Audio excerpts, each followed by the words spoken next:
The Out There channel. Please sub and share.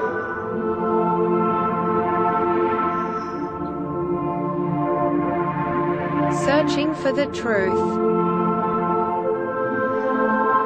UFOs, aliens, greys and ufology.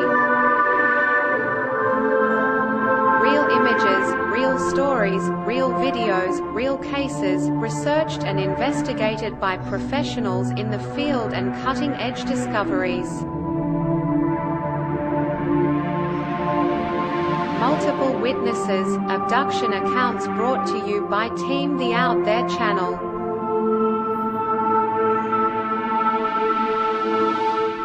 Good to be back. 5, 4, 3, 2, 1. Action.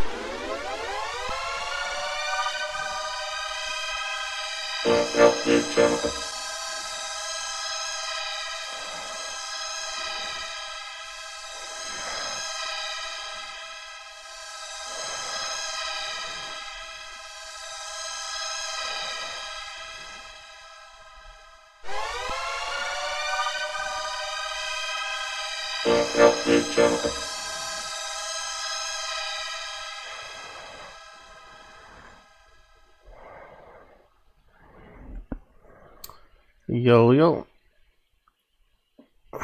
Also, I've got trouble with X at the moment. There's always something. I feel like X may have changed something. Looks like I'm going to have to leave X off today. Waiting for string. I'll try and do it again. If not, I don't know what to do.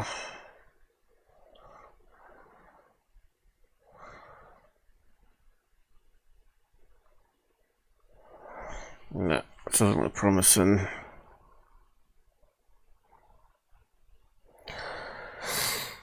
Looks like X is staying off today. Okay, no point worrying about that. No one goes on there anyway. But a little garbage X. I wonder if they changed the passwords.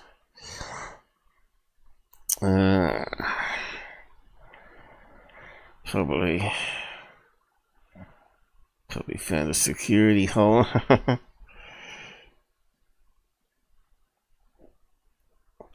It's funny though, it says on my software it's connected okay.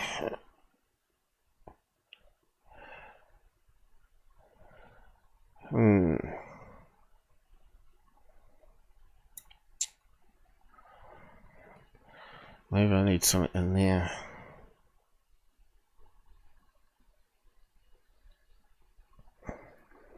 What's it saying here? Settings.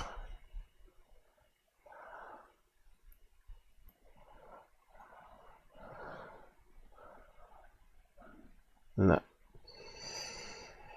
Error generated. How's everything else going? Hey Shogun, how's it going? Yeah, looks like X is munted.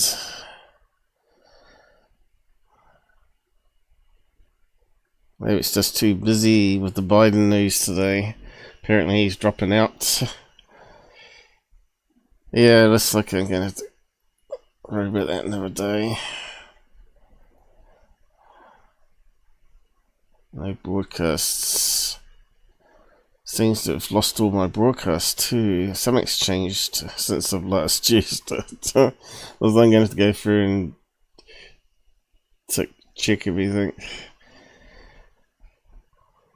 At least they could put up messages saying things may have changed, you may need to recorrect your passwords or whatever.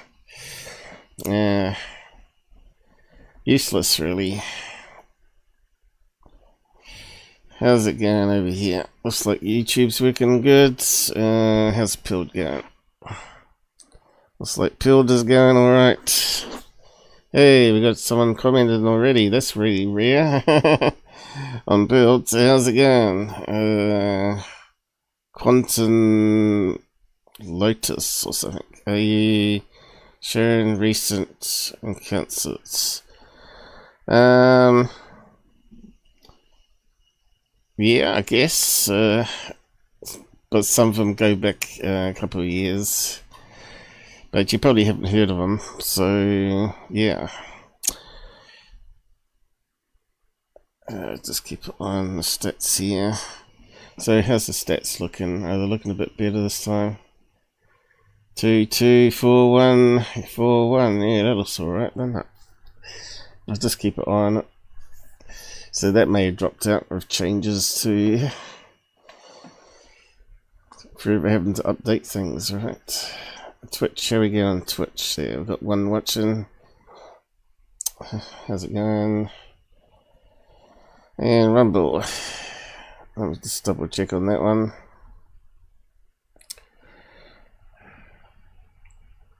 Yeah, looks like it's streaming alright. Just X, this has got a problem. And we already got 5 there watching. Hi there, Rumble. Are you the lurkers or the ones that want to chat to us on the side chat? I'll just post out a message anyway. So we're doing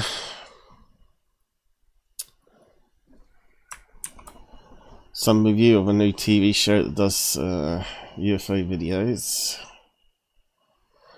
I really hadn't had much time to prepare for things. I didn't even do my yo-yo message today because I was having a problem with X. So yeah, did that post alright? Yo yo, anyone?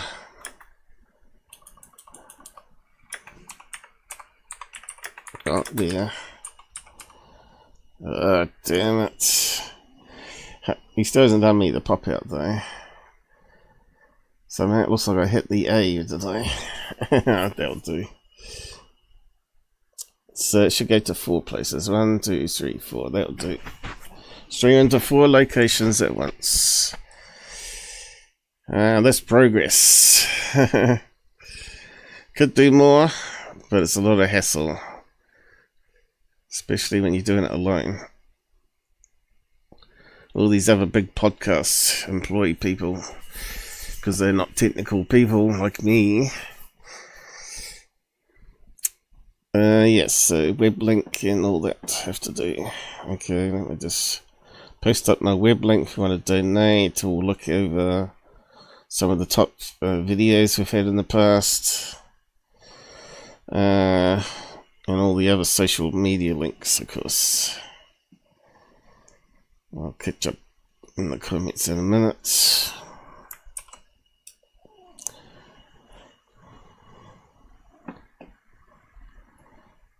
And I pinned that one on YouTube. And we should be good to go.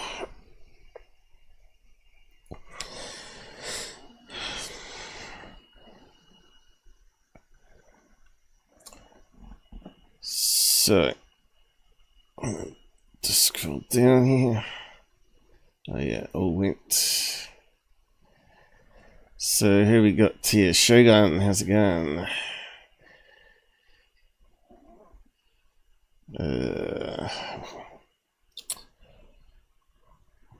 Pilled guy there, we talked about. Okay. So there's 2 of you talking at the moment. He's using some my emojis. Yep. They're quite good on Pilled. Better than YouTube anyway. Much bigger. But on this side chat thing, they're pretty small. But they're not too bad. They're scaled down. So you can fit more writing on, I guess. But I'd like an option to scale them back up. Because you can see them better.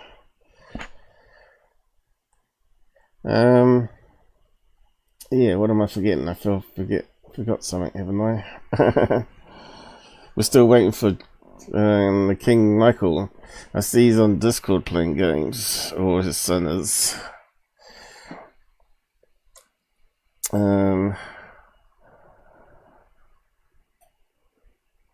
Now live, I'll just let them know on Discord. I don't know. Probably takes 15 minutes to get an email. These headsets are a pain in the bum, aren't they? They're very sensitive mic on the headsets, so they pick up your breathing too good. It might be alright when you're playing games. You sound like a warrior or Darth Vader. Yeah, it's even got a windsock on there that picks up your breathing so easy. So I did actually, oh shit, open there. Looks like it grabbed it. No. Didn't move it down.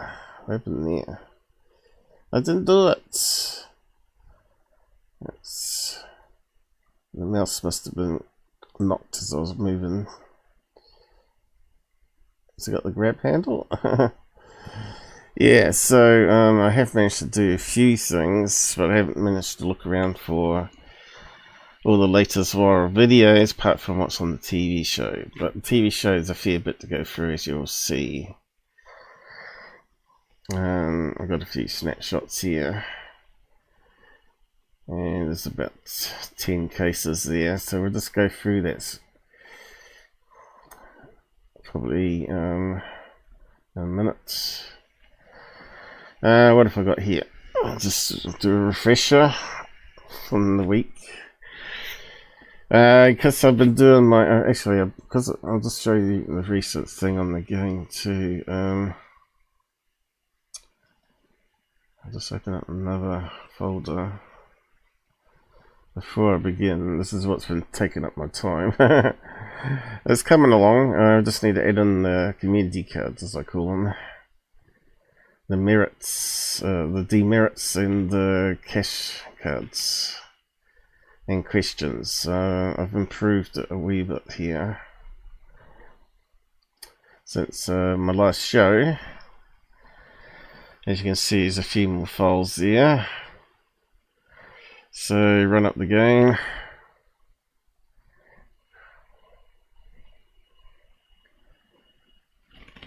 For some reason it's not lining up. Probably have to look into that, but it's probably due with the add-on program. So now we got dice. If you click on dice, it brings up another separate program that I compiled. That's open source, and we can just play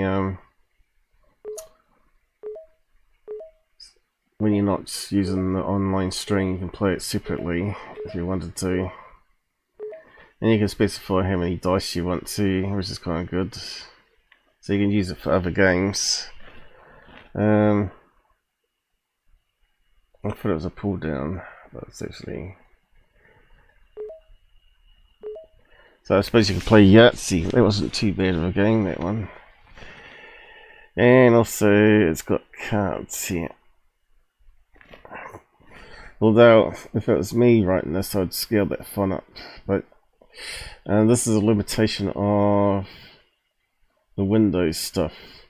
Some of it's fixed to Windows font sizes, system font sizes, and you can't scale it up. But you have to create your own control set for the graphics otherwise, which is possible. You can create your own boxes and stuff, but it's more work. Why is it not going down to 1? Was that 1? Voice number invalid. Oh, you can actually select 0. That's got to be a bug. There we go, back to 1, and you can choose cards. I'm not sure why he's got 7s. You want 2 to aces.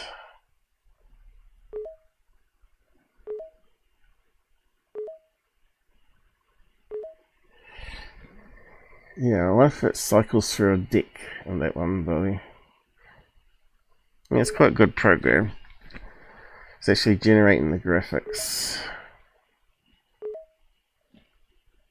Drawing on, like, someone else wrote that. Obviously spent a bit of time on that. yeah, so if it goes behind, you can click on dice again, it brings it forward again, which is kind of handy. And now we can start the game. I'll just show you quickly what I've done. I've just got security in there. So we go to a cache card, take 2.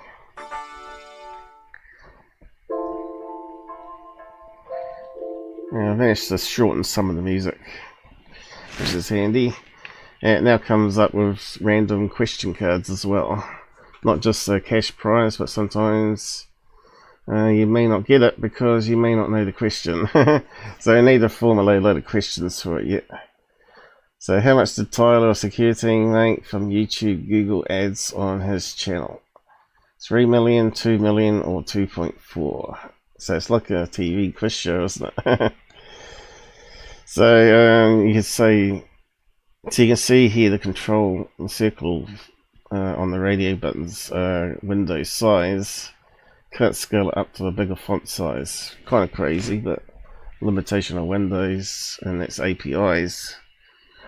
So we say 2 million and say select. And it'll tell you if you're correct or wrong. Incorrect. The correct answer was C, 2.4. Okay. And then, because it's one player, asks us if we want to keep on going. So yes. So yeah, should give us another question. Sometimes it'll give us the same question, because we've only got three done so far. So I think it's, instead of it being just pure roll of the dice luck, it's still now with questions that makes it a bit more less chancy. It's more based on knowledge on what you know. Round 2.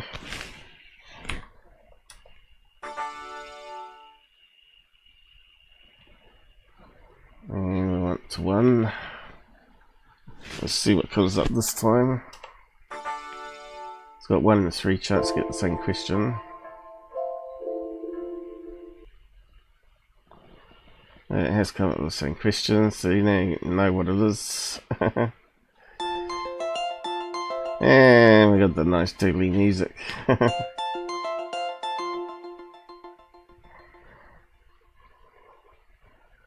And then which is our cash prize, and that can vary between 1,000 and 1,200.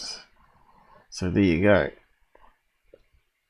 We got instead of just whole numbers, now we got all the numbers covered. And we got the Ice Cream Green Reaper, as I call it, because of the music. Next player. Round 4, that's right, isn't it?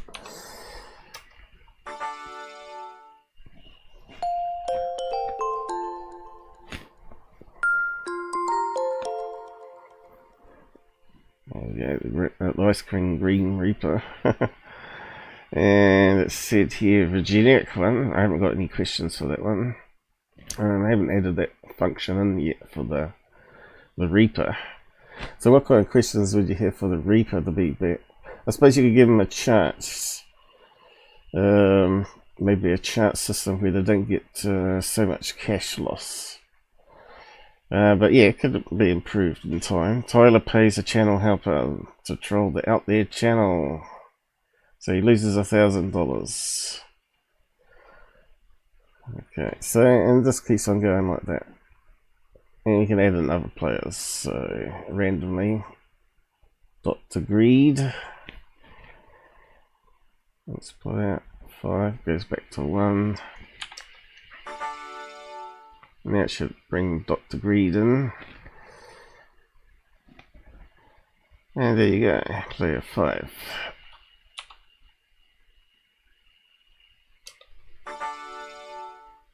He's moving along.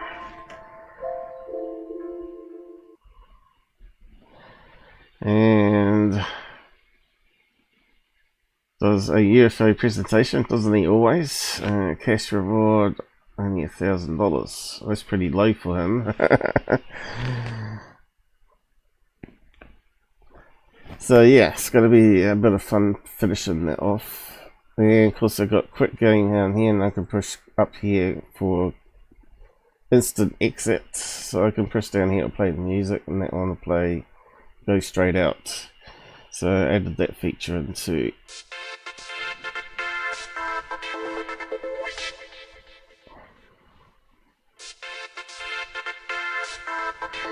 Of course, people want their favourite grifter up here, which makes it a bit more complicated. You just have to be happy with the ones we've got. Because the community cards are based on the picture, of course. There's literally hundreds of grifters on YouTube in this field. So yeah, I'm pretty happy what I've done in there. Here we go on the side comments. Nice cool game. Yeah, I'll make it available free, of course, open source or whatever. Maybe some people can come up with better community cards, or more of them at least. But yeah, I'll do another night of coding with people to create community cards, and we can play it online. So you're going to play it along with me there. If on the side chat we've added in a special feature called dice, and if you do apostrophe dice, it should give you a random number between 1 and 6. And if you type dice 12 space 12, it does 2 dices, of course. But this dice, and lost magnifier there.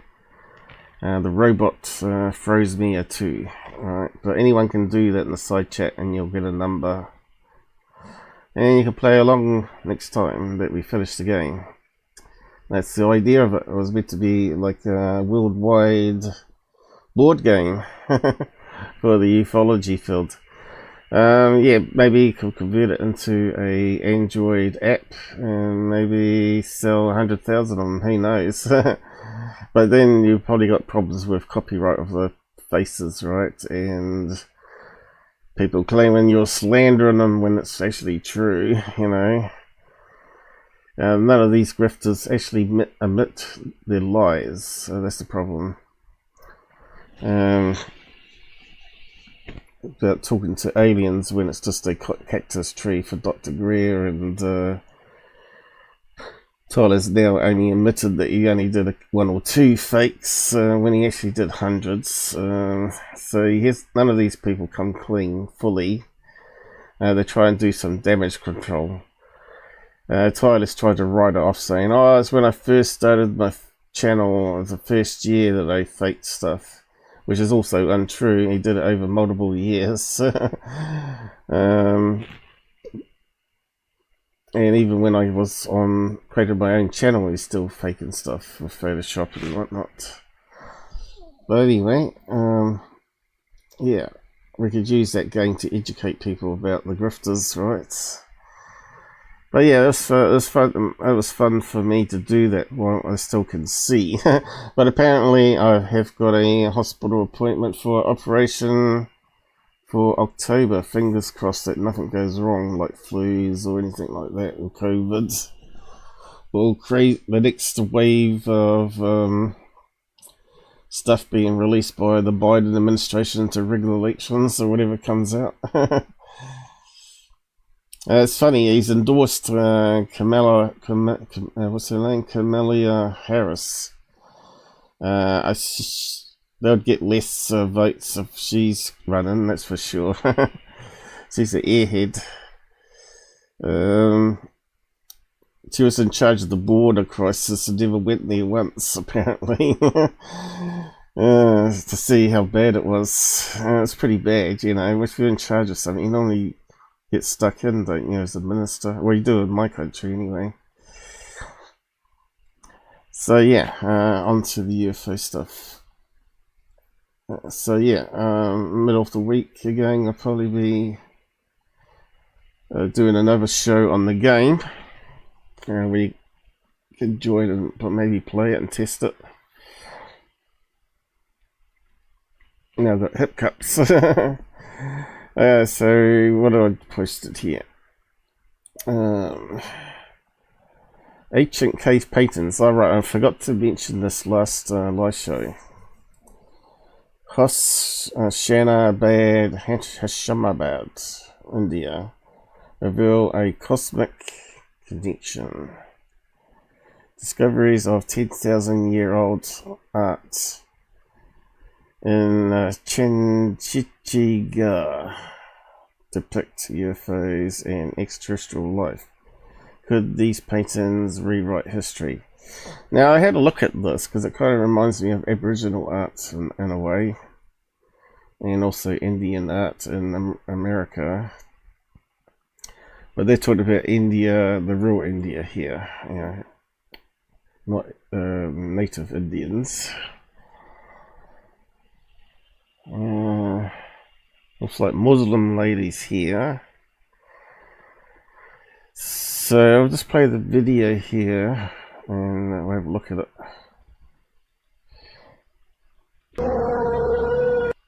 Oh, it's got some Muslim music on it.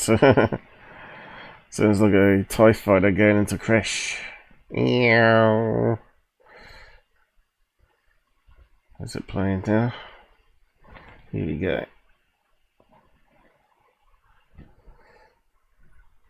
Now we're seeing similar art in Africa, haven't we, with the neck things that go around and around and around the throat.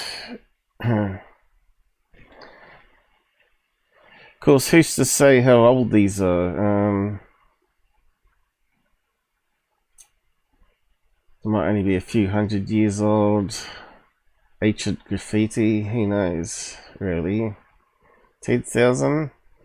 Based on the rock, the carbon in the rock.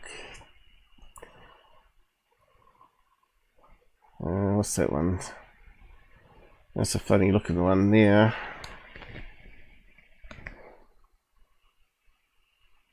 But what's that there, you know? Does look like a flying saucer, doesn't it? And that looks like the moon, like it's coming from the moon. So were these added in ancient times or not, is the question really. What's this thing? A Christmas tree? I think it might be one of those Indian temples, isn't it? What they call them. Right, I got circular platforms. But yeah, that looks like a classic flying saucer windows, doesn't it? And not sure what this is meant to be. Whiskers. A little decoration behind, looks like a human. And that looks like a human that looks like it's surprised, doesn't it? Look at the face. What the hell is that? So maybe this means surprise. Radiating out. Let's go on to the next one.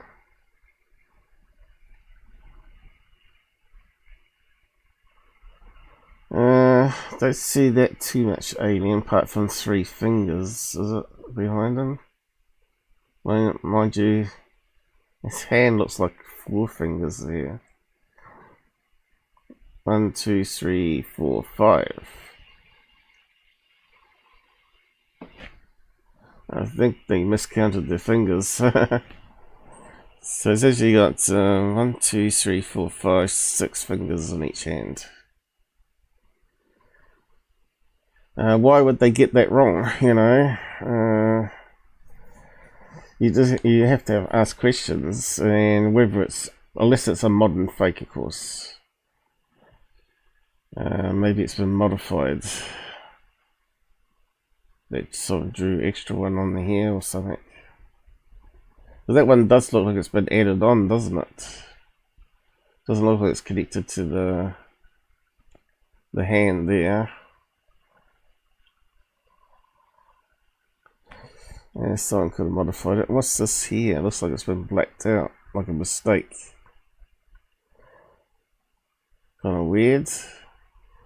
What is it? Charcoal? Like they had a fire burning there? Yeah, who knows? It's kind of weird. Does look like two eyes at the top though.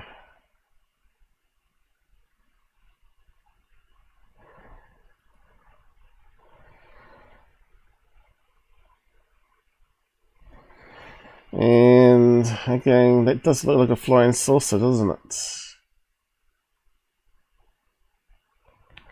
With what looks like four-legged beings, which kind of looks like mantis, staring down at people. Or ant people staring down. And that one's got 5 limbs. Yeah, looks like it's got big eyes. So yeah, if that was just being, what do you call it, religious artwork, we certainly can relate it to it today as being something real. So it kind of suggests maybe Earth was visited by aliens at one point, doesn't it? Yeah, I always had my doubts about ancient alien stuff, but this one here is probably the best artwork I've seen.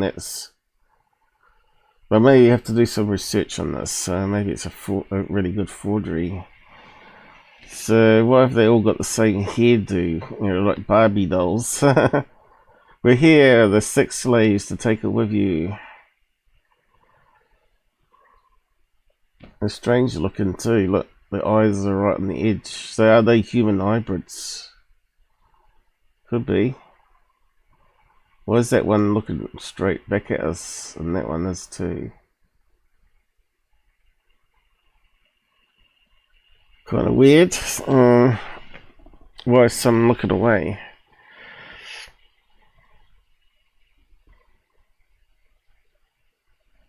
Another one looks like a UFO. But this time we got some sort of octopus. And today's stories we'll be listening to, someone claims to have a octopus alien with octopus suction caps, just like this in the picture, which I thought was synchronicity.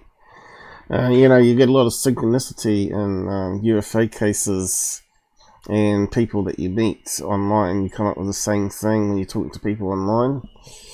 I'm not sure if you noticed it, but I certainly get a lot of synchronicities in this field, and especially with people I know. But it doesn't look like he's got an octopus. And remember, the octopus was meant to be like a special type of species in the sea that didn't fit in with our normal DNA, apparently. There's something unique about the octopus. Octopi, or whatever it's called. Multiple. It can be done both ways, I think.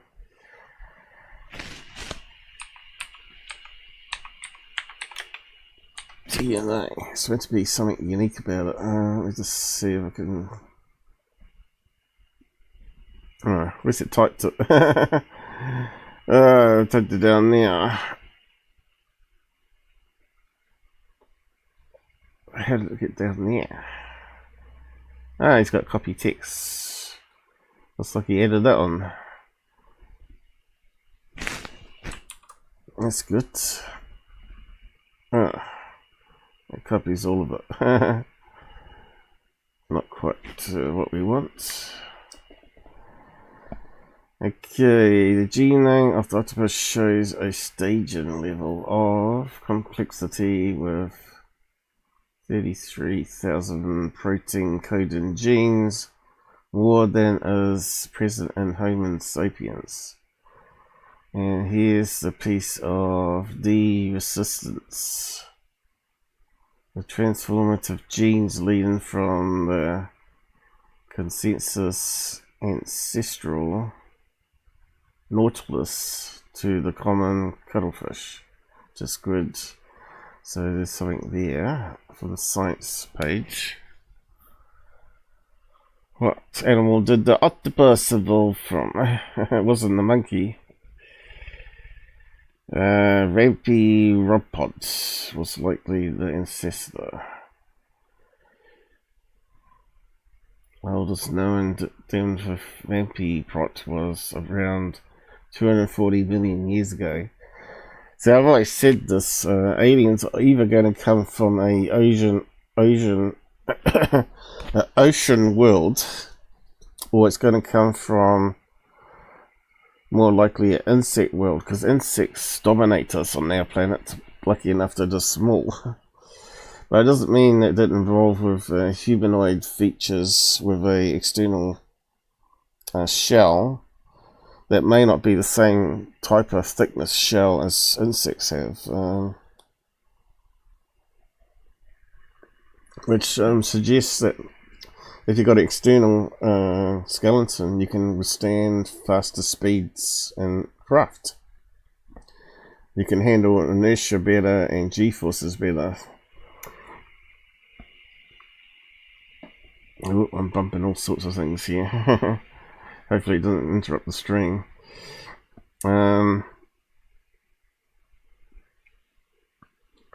Suppose we need to look at a vampipod. Is that a vampipod there? I don't know. Vampipod sounds like a stupid name, really.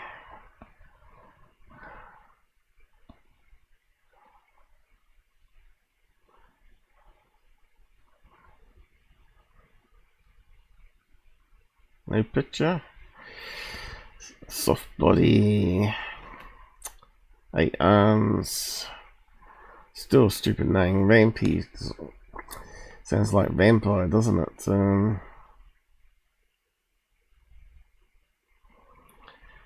I guess that's like a squid. It's longer head on it.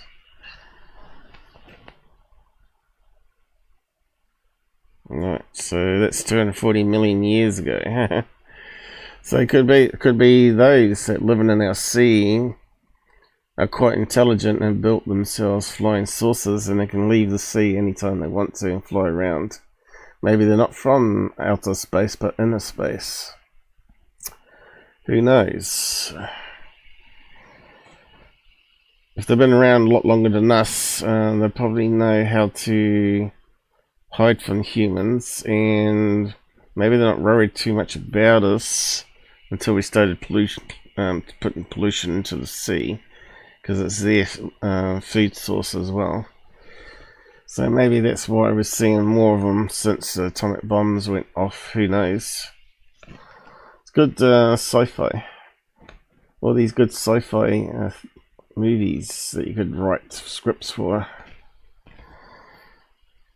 So yeah, back onto this. So we got squid aliens, and that looks like a person or something standing there. It looks like an ant. It looks like a mantis, actually, doesn't it? It looks like a mantis head standing there waiting for the UFO to return.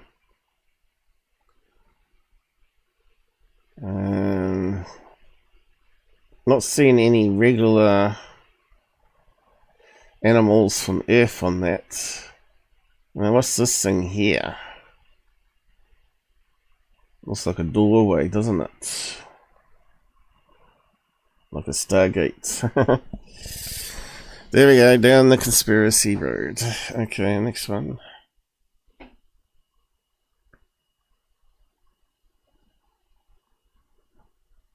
Well, we got birds this time, by the looks of it. We got black birds. Not too sure. Look, that almost looks like a pterodactyl there, though. And it looks like black soot they used this time, doesn't it? That looks like a buffalo, so this is the first one that's got actually human life on it. Well, what the hell is this here? What the hell is that? Kind of weird. You can see it's massive compared to the people. How the hell? Why did they draw them so big? You know, drawing it that big would involve a lot of work. If that's ancient graffiti, or at least 100 years old graffiti, someone put a lot of time into that. So yes, got cowboy hats on here, so this is kind of weird. Thanks. I've just got some food handed to me. I'll see what I can do with it. So what do we got here? These look like angel beings with this coming off their heads, but we saw that before. Look like it represented surprise.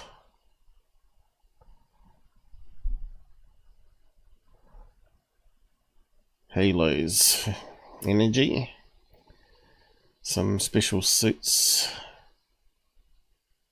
Looks like something else, Stargate, doesn't it?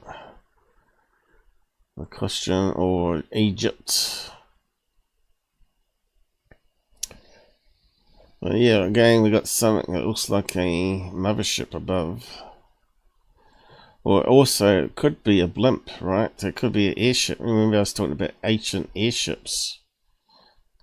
And these could be Egyptians, you know. My theory on them, the pyramid, the Great Pyramid, was actually a hydrogen maker.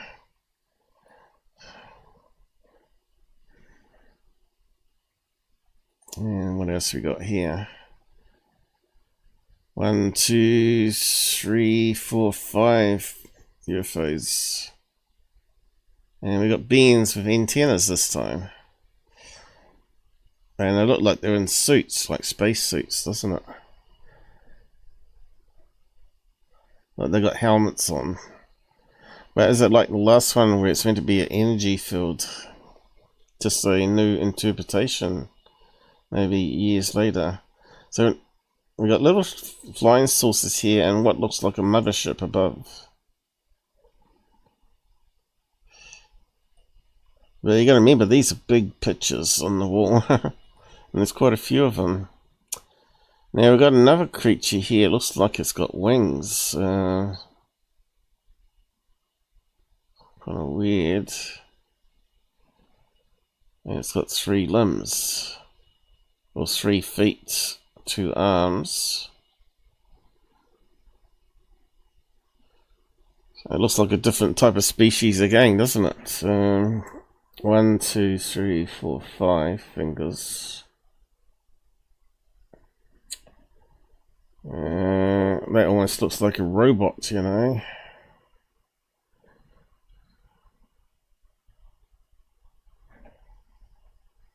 And we got a mothership again above, or is it? Looks like either a UFO in the middle that's radiating light, like the sun. Maybe that's what it's trying to say. So bright that it's as bright as the sun.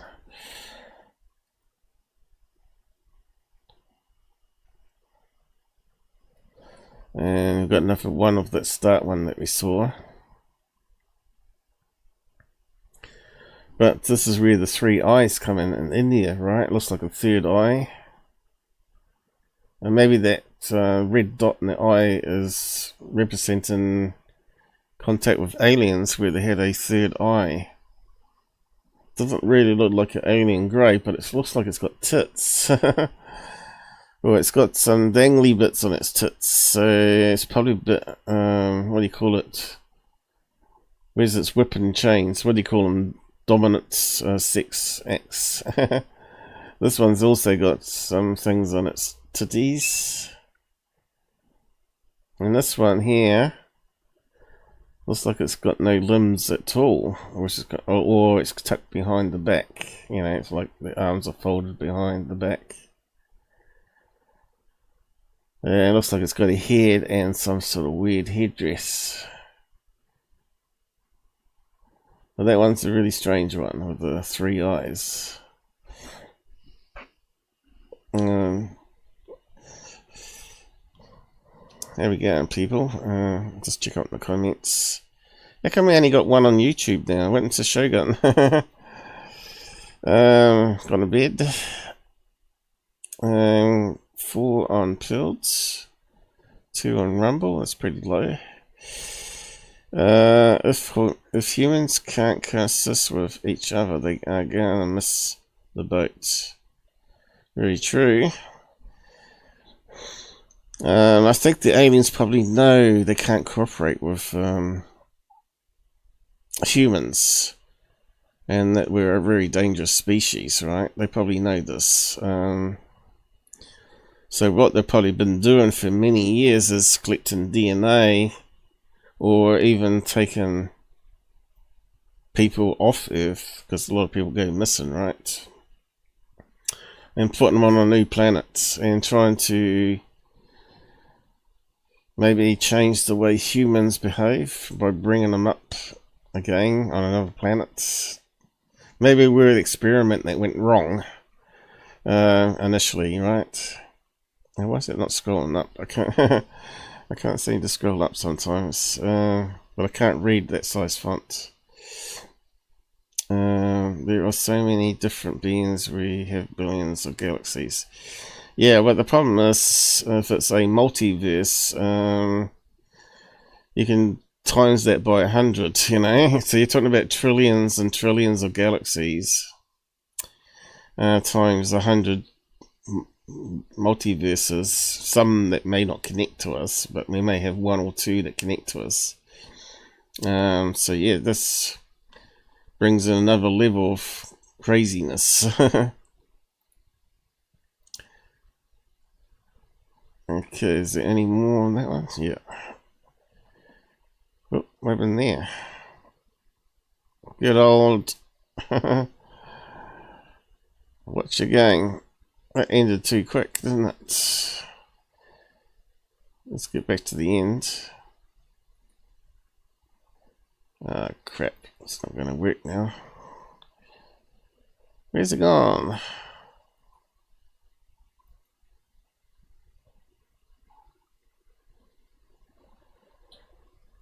Looks like I stuffed it up. Well, if I can reload it. No. I stuffed it up. But there was one at the end there. It looked like a Muslim lady. And I didn't see anything else on it. But anyway, we got there in the end. I was going to share it to you so you can have a look on. Is it here, perhaps? Maybe the guys deleted it.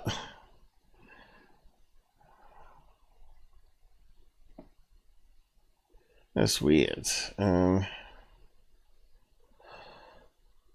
should better get it with the arrow, shouldn't I? It's lost its way. Disappointing. I was going to share it to you. Can you remember what the names of the places were spelled? Maybe you can find something better online.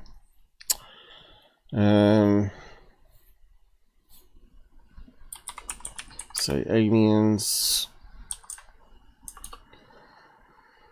So I'd like to know why they think it's 10,000 years old. Have they analysed the ink? Was there fungus over the top of the ink?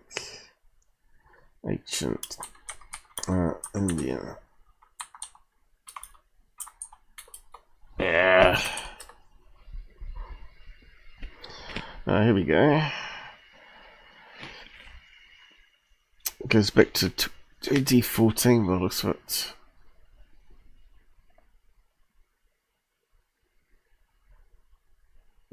That's the name of it.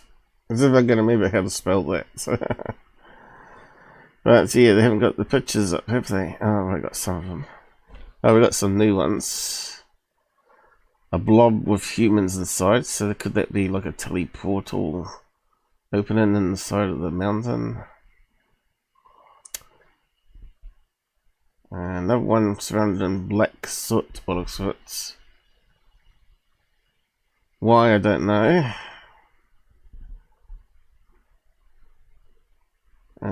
Looks like cowboy hats. That one doesn't look very alien-like. Wasn't much on that one.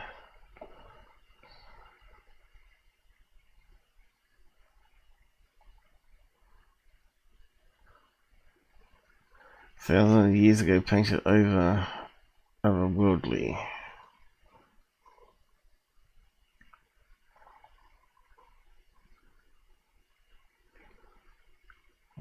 It's one of those pictures that fades. Yeah, look, I hate that.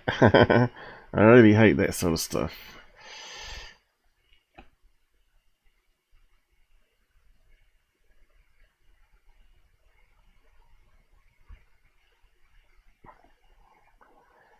Now, YouTube, 1 year ago. History channel. Oh, we can't play it. Oh well. Too bad. Copyright infringement. They limit what is presented because of the stupid copyright stuff.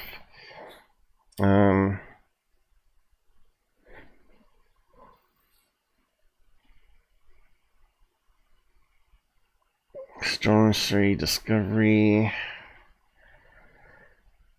rock paintings. Is that the same one?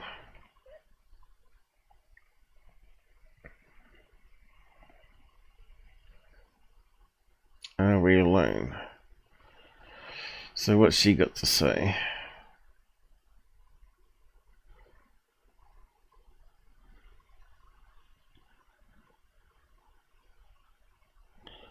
Oh, I didn't play. Thinking about it? No. Oh well. Twitter stuff's up again. I think they got something wrong with their system at the moment. That's why we can't do a live show today. UFOs and aliens and ancient art before and after Christ. We could spend ages looking for all this stuff, but I thought, yeah, I was going to talk about that last time.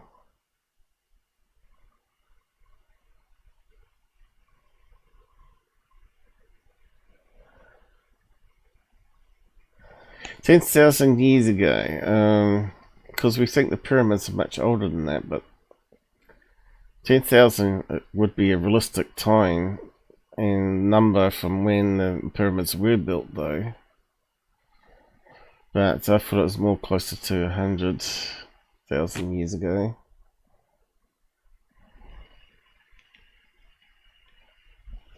What the hell? We've seen that one before, haven't we? That's the problem with websites, they're all copy and paste, right? Don't go out there and see if we can get some new photographs.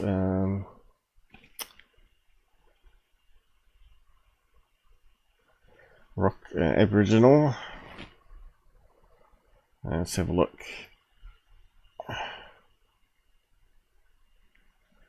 Yep. So that was done 10,000 years ago. That's not. So they're saying it's Aboriginal.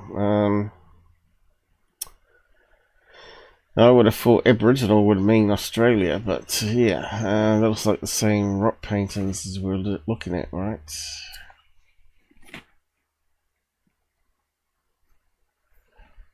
But how do we know it's 10,000? So he's misleading here. So what we got here? Fact, the photo is Australian Aboriginal artwork. Ah, there we go. This is why we always got to do fact checking. Aboriginal, eh? I don't think they did figures like that. The more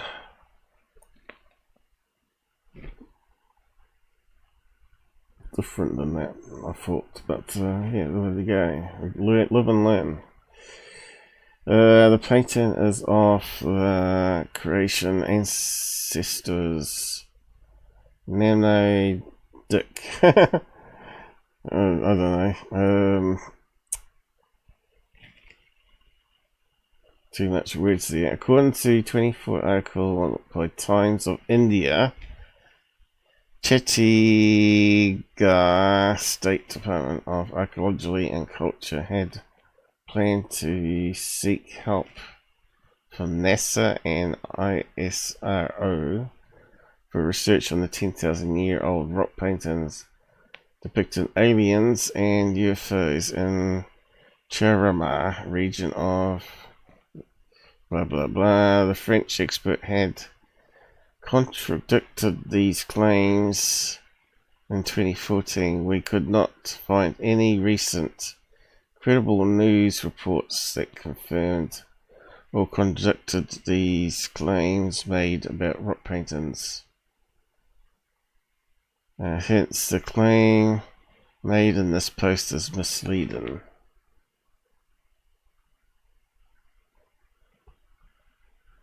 A reverse image search is done on the photo. The same image was found in an article by Smithsonian Magazine. The article sponsored Discover Ancient Rock Art in Australia's Northern Territory. So maybe Australia was visited by aliens then, eh?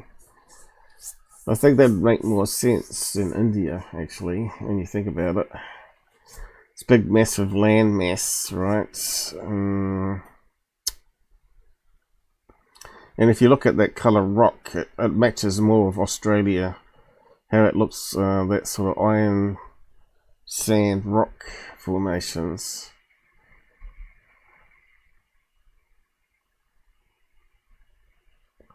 But what's all the other arts? Is that all? See, that looks more Aboriginal there, alright? That's what they normally do with the strange spread legs.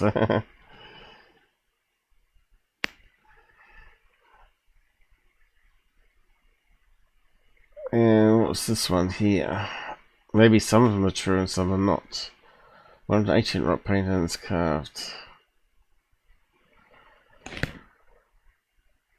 It definitely looks like an Indian rather than Aboriginal, but I don't know. They confirmed these images of US are cant, a part of an ongoing investigation. UFOs were rebranded by the US government as UAPS.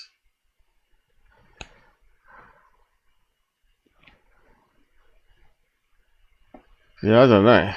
It's confusing now, isn't it?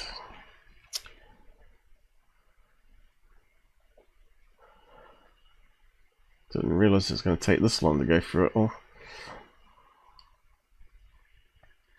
So this is where you're going to be careful with archaeological stuff, right? So many people are misleading us. 10 years ago.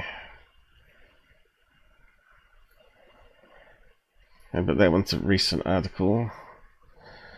But we know these guys don't do fact checking very well.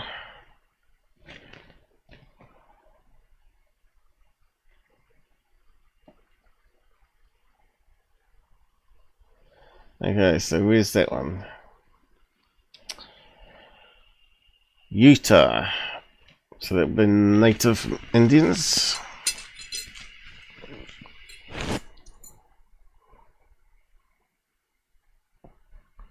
Scotland. Oh no, the native Indians are outdoing the Scottish on the artwork there, I think. Although this looks like it's some sort of star map with posts that you put in. Maybe you line it up with the sun or something. Alright. So what does it say? Cup and ring marks found in Scotland. Unusual pre-dynamic nastic rock. Egypt. Again, looks like the native Indians are way better artists than over there. 15,000 artworks over 10 million reveal evolution of human life. Okay, so they do look like humans.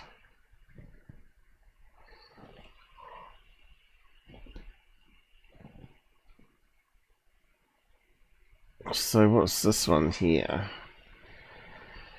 Ancient rock paintings, because again, are these ones actually the Indian ones and not the Aboriginal ones? Even the Aboriginals drew better than that. in Australia.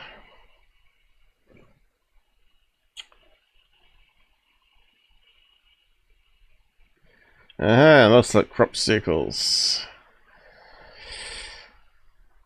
Bronze Age. Cherno stone bears what is considered to be a finest example of Bronze Age cup and ring carvings. Oh, this looks like a crop circle too. So it looks like they've got holes where they put posts in, so to see where the sun lines up. So these must be like markers, maybe month numbers or something like that, or half months. So it gives them a rough idea where it lines up with the stars. These are obviously stars, so they have to look upwards. So yeah, it's quite interesting, this stuff. What we got here? This kind of looks like it could be the three-eyed thing, but it's the other way around this time. So it actually must be a mouth. So what's this one? Whereabouts is that?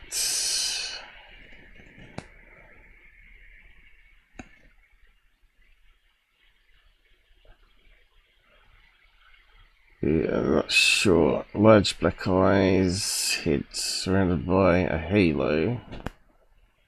But where is it? Where's that location? Was that African? Sounds like Kimberley. Is that this Africa, isn't it? Oh no. Where's that? Is that Australia or Africa?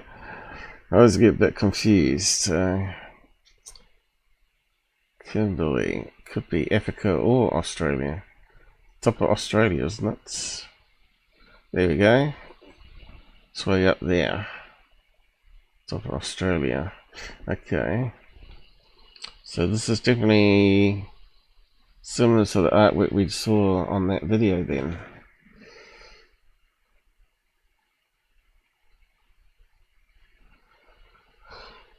But I'm not seeing any flying saucers so far put into these articles here. This is the latest article, 24. I don't know, we have to look into that a bit more, I think. We might have to move on. What's the next thing?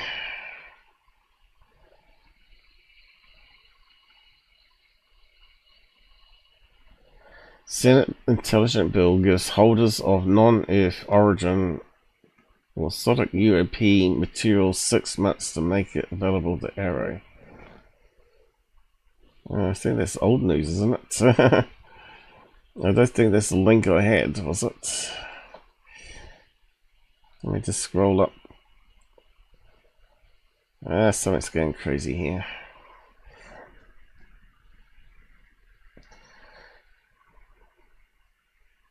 Anyway, I might just grab something to, maybe that is the top one. What month is that one? Or did I click on it? Let me just go back. Carter UFOs.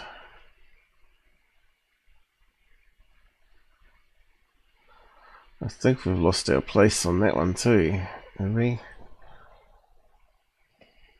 Found it notable that Kirkpatrick and Aislinn now both linked to Battelle had briefed the Defence Board Task Force on Space Resilience in 2015 during the same 2-day period. What's that mean?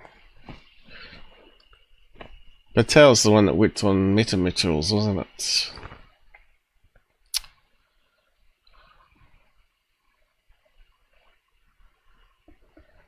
Contractors have 60 days. Yeah, we just read that one. I think these are the articles I had originally posted. But anyway, as usual, Coming soon. Yeah. So interview execute Patrick. Carter, what's that one?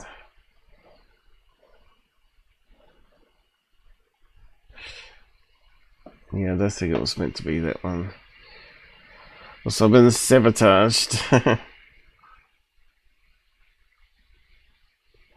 I can only assume that David Grush going public helps push these new laws.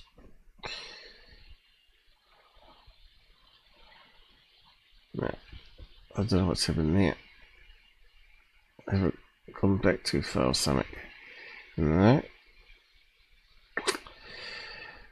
So yeah, maybe that was the one that went wrong. Let's just close that one.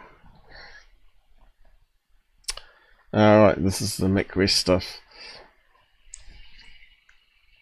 I wish I had something up play here. Why yeah, that's coming up with the show, TV show I need to talk about. I just need to eat something here. Just have a minute break while I eat something before it gets too cold. Then we carry on with all the other good stuff we've got coming up. Why is that not opening?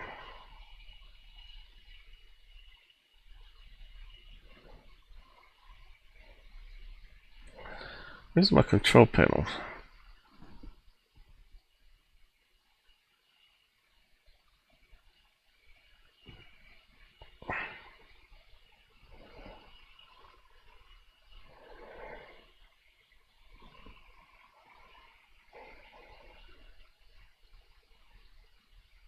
Something strange going on here.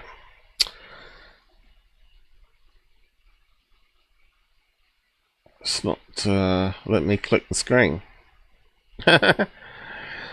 Why? What's going on?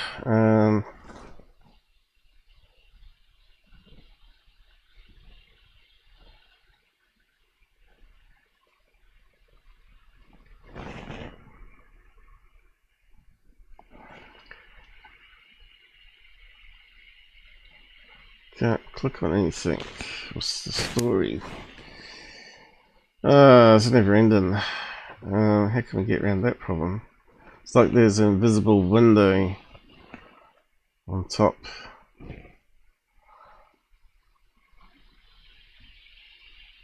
No.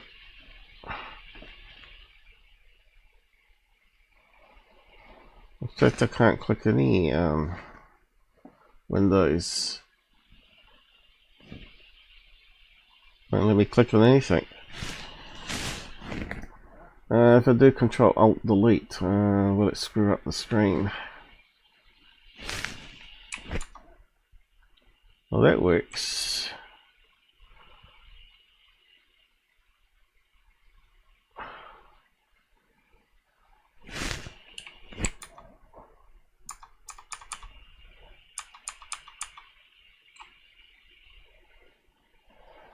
So I have got it open.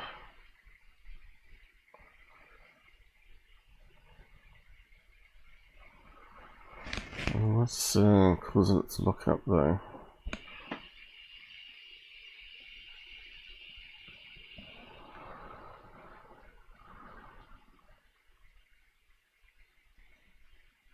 Is it the mouse?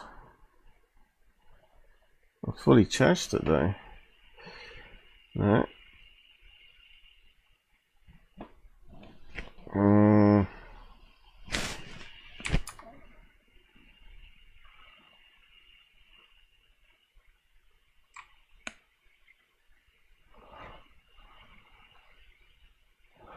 Let's see, must be something going on. Right, can't get the control bar working. Very strange.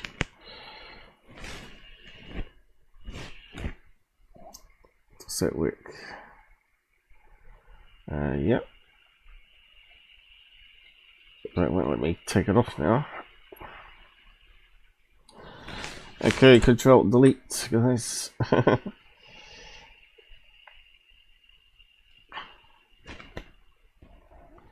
Does it come back? No.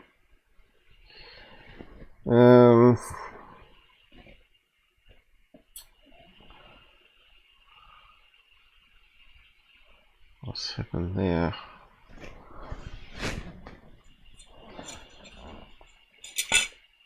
At least we got that back. Have we got something going back here?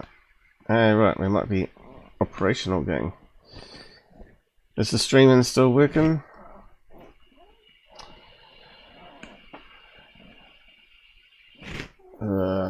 Headset squeaking here. Alright, this is a mini break. Probably got Men in Black trying to sabotage us again. Yeah, it was a really strange problem.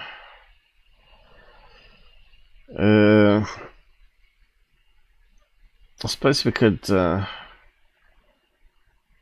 the usual break music. I'll have to turn it down though. A wee break. You are listening to the Out There channel. You are listening to the Out There channel.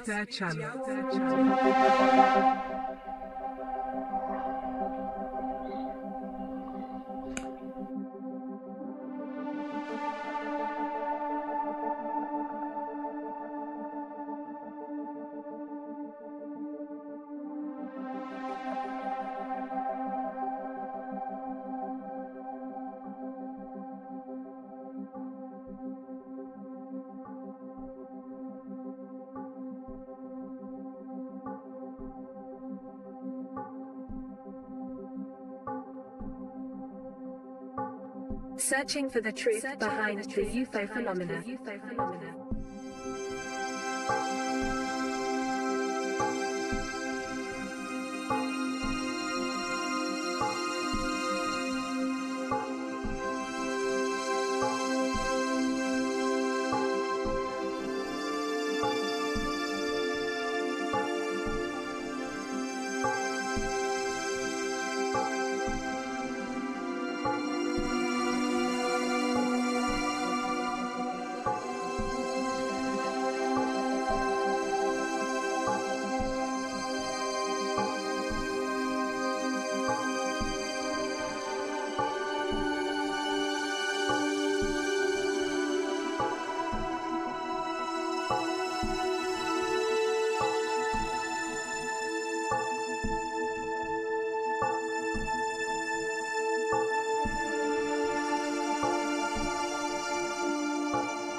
Okay, is it working?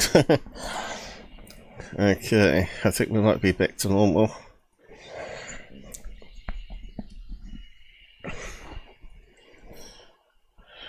Okay, looking good, I think. At least we can now use the mouse again. That was a weird problem though. It's like a invisible overlay on all the screens, and the mouse wasn't quick enough. I think the control delete did something. I just wonder if it's a new bug, you know, Windows graphic driver update. I think it's clicked in now. Yeah, it looks like it.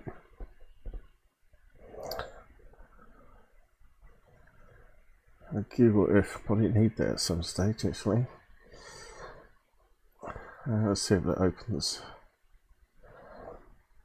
It's very slow though.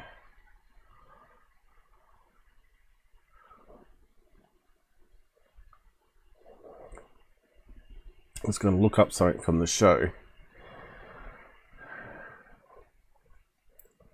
And we'll do that in a minute. When we get to it.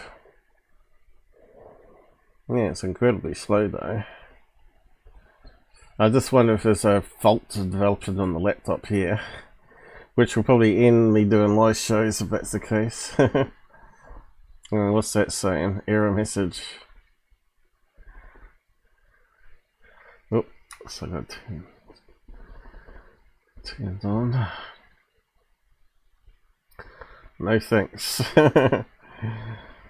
We're quite happy with the way it is. Okay, I'll just minimize that. Okay, it looks like it might be working right now. My food got cold, unfortunately, so I might just have to microwave it after the show. I ate some of it.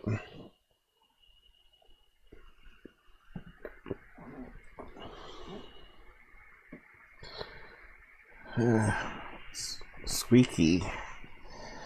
Get rid of that out of the way. That's better. Go away! This guy keeps coming back. The things I have to put up with. So where do we get to here? Alright, Mick West. Looks like I've been censored.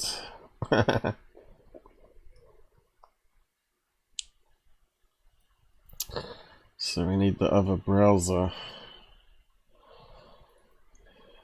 that's not logged in to be able to read it.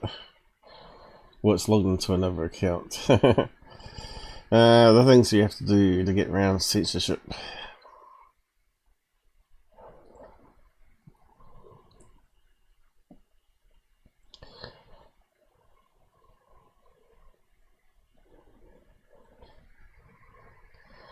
So Mick West endorses the liberal censorship concept. Like the guy's ego is so big, he likes to control what people are allowed to say on his website and YouTube and X, or Twitter as it used to be called. So of course this is arcane. Most people have heard of none of these. Of the rest, most of them think Gimbal was filmed by David Fravor. I never thought that. Wasn't it one of the other pilots that's filmed that? Graves, was it? No, it can't be him. What was the other pilot name? Can't think of it now. If those that knew if it was a different event, only a handful could tell you. What time of day was it? So this come out here from this Maverick guy that everybody's attacking. But I think he's correct that Mick West is not entirely correct. So we click on that. It says here from this Maverick guy, the former director of the US government's UFO analysis office tried to convince me twice that the most recognizable UFO footage, the gimbal, was in fact a reflection of the sun. Gimbal was filmed at night. Mick West calls this an arcane detail. Simply astounding. But that is a major detail, right?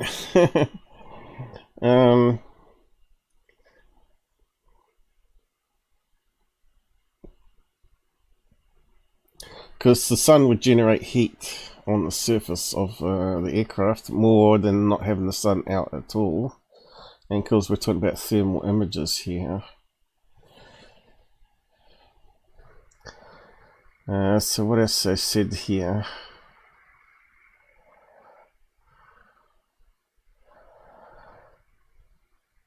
I watched it. Maverick really cherry-picked it with his early quotes. Some arcane details of gimbal and go fast, but he's pretty solid for the other 97% of the interview.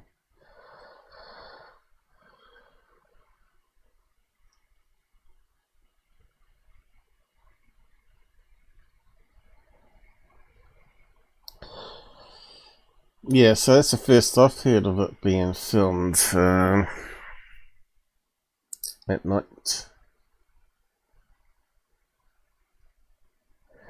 The go fast would have been in the daytime though, because we see it streaming down to sea level, right? And it wasn't the same day, obviously, or was it? One was night and one was daytime. So this is what I really hate about the government. You can't really know what's disinformation or not.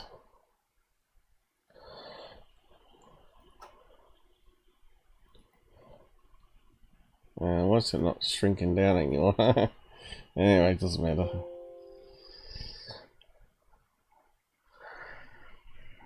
Back to the other.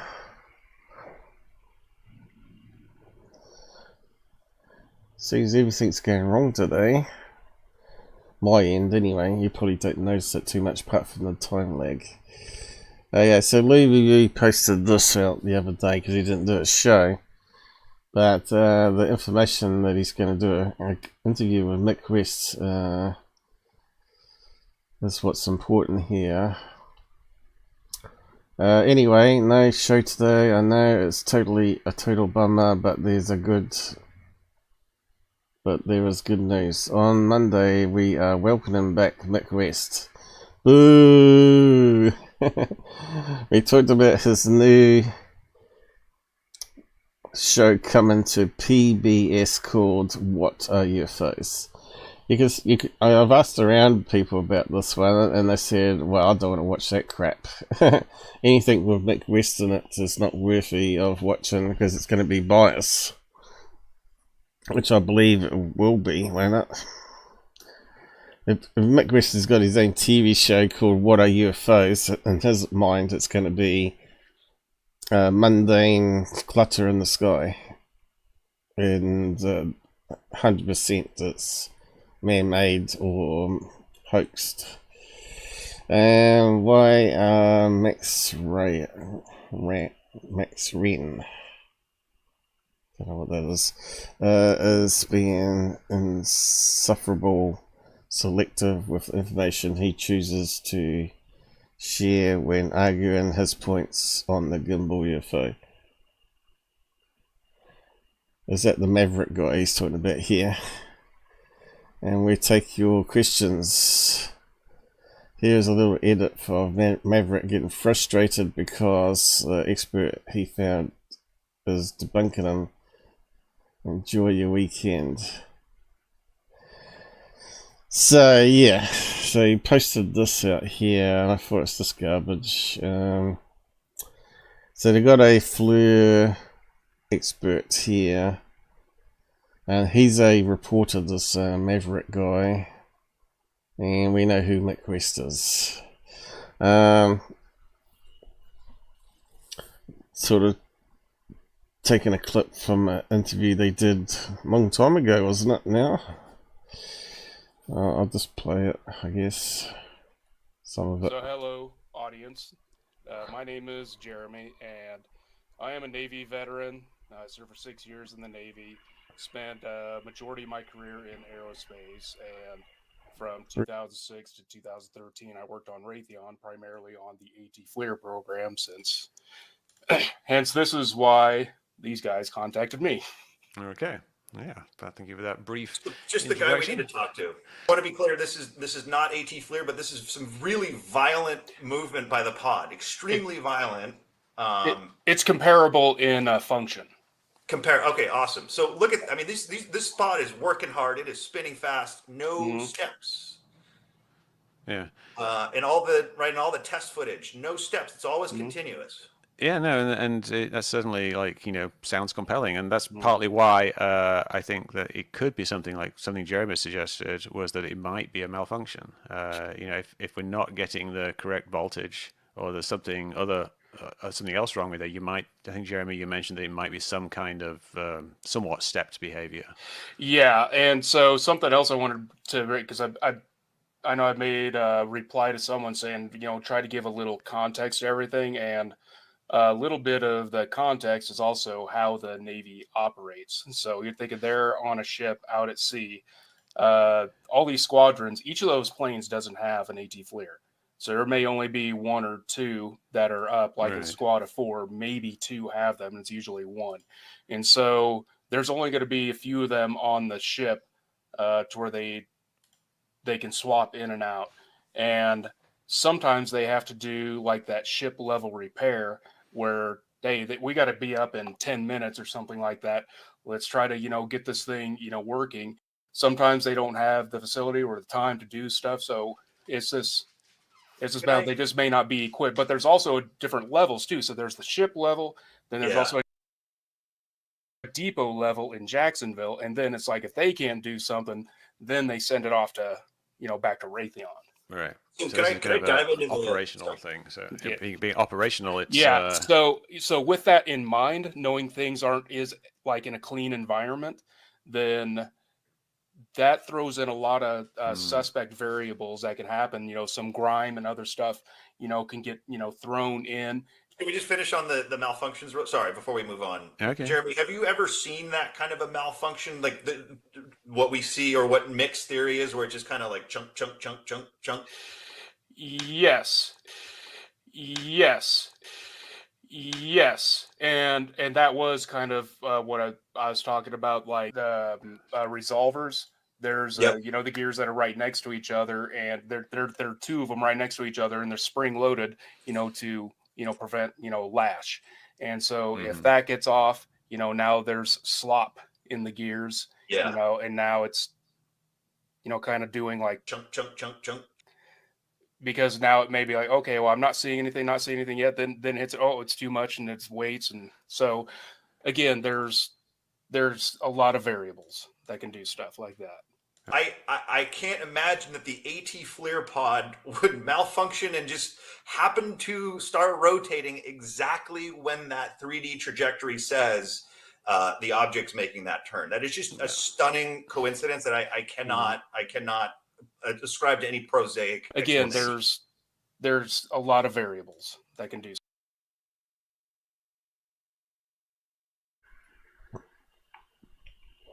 So, that guy was hoping, the Maverick guy was hoping this guy was going to back him up, saying even if it malfunctioned, it wouldn't sort of slip as it moved. It would be a smooth flowing thing, and he's saying, this guy's now saying otherwise. But again, it's only theory, right? And Maverick's saying he doesn't believe it's a malfunction, just as the UFO in the video was turning. What kind of percentage odds is it of it malfunctioning? How many functions do they get? Like 1 in every 1,000? And also, he doesn't say how he saw it malfunction. Was it on, like, being on a test bed or flight check before they launched the plane? So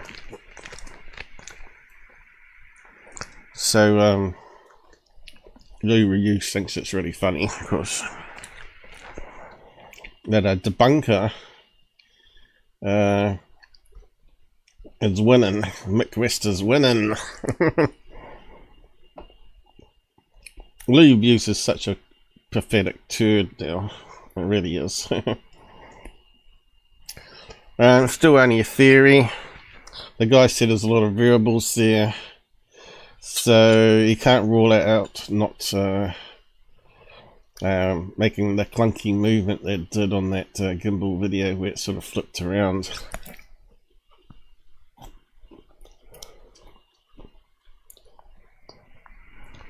Sorry.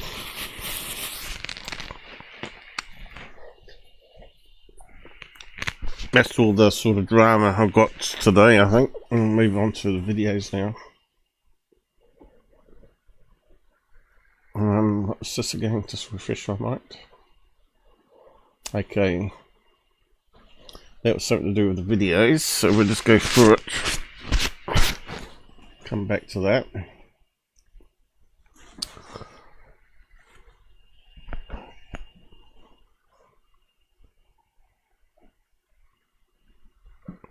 Where's everybody on YouTube today? It's pretty sad. Again, is YouTube dead? Got a dead people.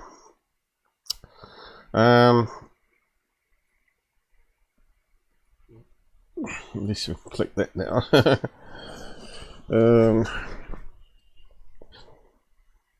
Okay, let's start off the show.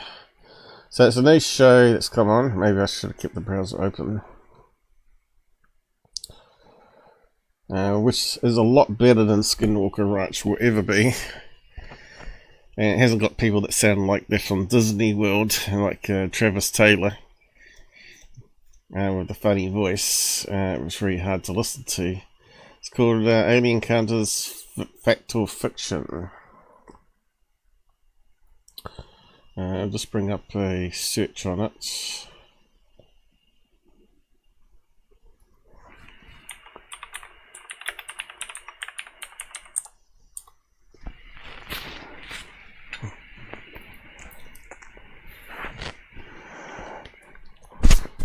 We've got crumbs all over the place here.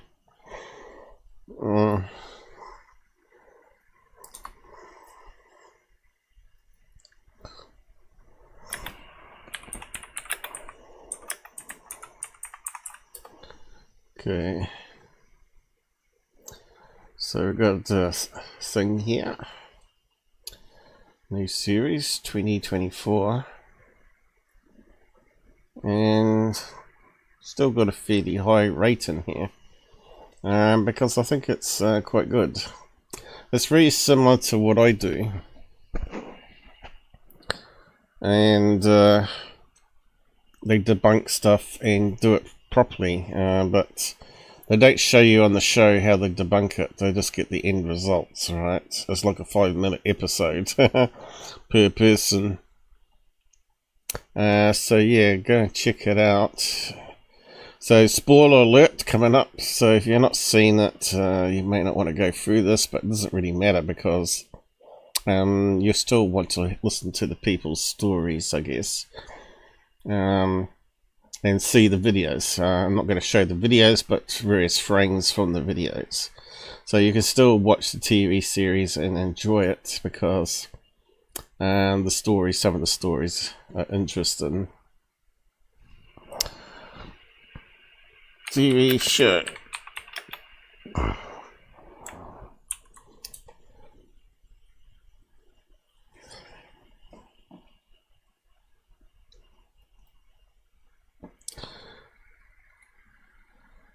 So they set up on the cheap, I guess, a variety bar in Roswell. Not the Alien Inn, but another bar and lounge, obviously.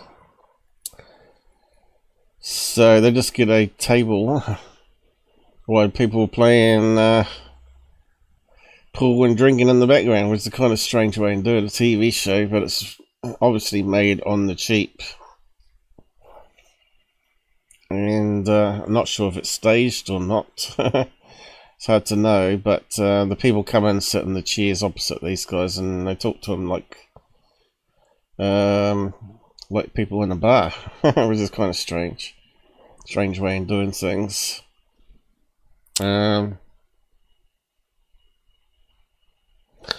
I thought we would have done it in a presentation room, you know, like a big screen, and just show the video when looking at it, and then edit it so you get the proper screen on the actual TV show directly. So they could be all on the same page, right? And they could just be pointing to things. So what's this bouncing around here? Thought I saw something. It's meant to post that please sub every 30 minutes now, so hopefully it's doing that. Thought I saw someone post some. Oh, Dan, here we go. Dan the man. I want to take off, have a good night. Okay. So we're losing the only YouTube watcher. So I don't know what's happened to my regular crew, but if they keep this up, I might not be doing the shows anymore. Stuff it, you know. I put a lot of time and effort into doing all this stuff. So this woman I've never heard of before, Chrissy Newton, first time I ever heard of her. So she's a newcomer, investigative journalist. So we know how people label themselves as investigative journalists before, you know, like Ryan Sprague, that's got no qualifications or worked in such environment. Just wonder what her claim is to be an investigating journalist.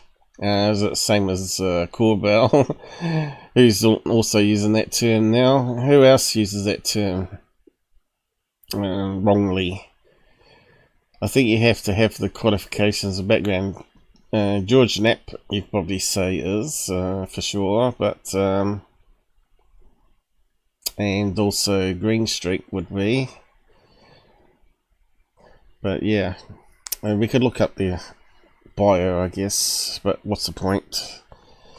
And this guy here, who I knew nothing about, he's got lots of tats on him. He seems like a nice enough guy though, and historian and investigator he's classing himself as. So I haven't heard of him before, or don't have any memory of it. Mitch Horowitz, is that how you say it? And so the first person comes in. And they shake his hand, and then they do a proper thing where they're in an interview room, alright? So his name is Andreas Schurm, and he's got a neck tattoo there of the Virgin Mary, is it? I don't know, I can't quite see it. Actually, he kind of looks like someone would be on one of those gangster movies, right?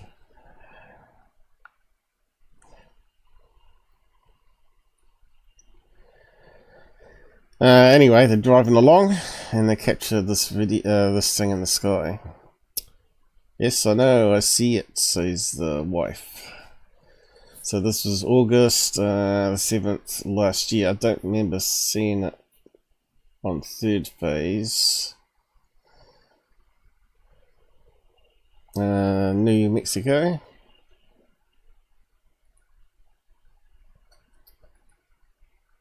And again, it's just another light in the sky. But he claims to see structure. He says it looks like a classic flying saucer. But none of their video, you can see it never gets that big to be able to identify that. So I might just run it through some filters here. let's see what we can make of it. So that one is 526. 526. So the one.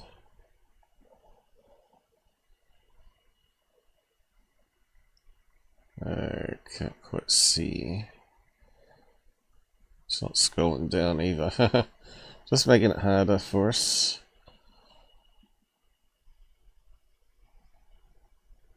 Why can I see it? We're down this far already. Here we go. Okay, we'll just grab that one.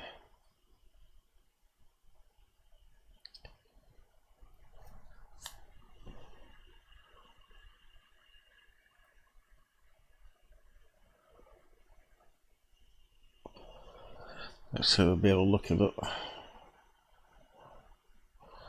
Obviously this is not the original video though, and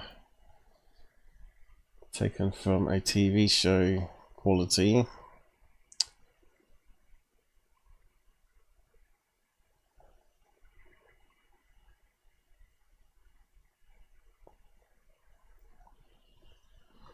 I'll just scale up a bit. I don't think it's going to be enough. I might have to cut out the object and zoom in on it. Yeah, it's running really bad. Computer, slow down. Oh, it should have been 1280. I don't think it really matters though. We're going to have to cut around it. But before we move on, we'll just see if there's anything in the sky there at all. Often there's something hidden in the darkness that we're not seeing. Smartphone, really shit cameras to use for doing this.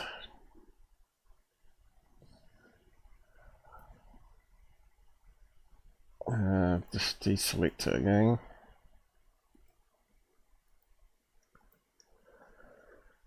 Just once.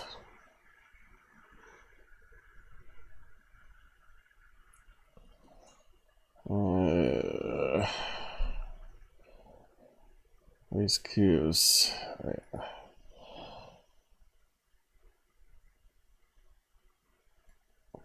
So you can do basic brightness.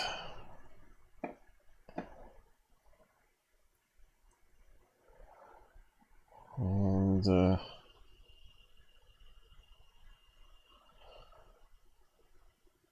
you can see there's a lot of clouds there that we didn't see before. And you can see the lights of the car are highlighting some trees or bushes on the side of the road. Can't see any star. Is that a star there maybe? But it looks like a legit video. And it looks like there's something in the middle off the light source.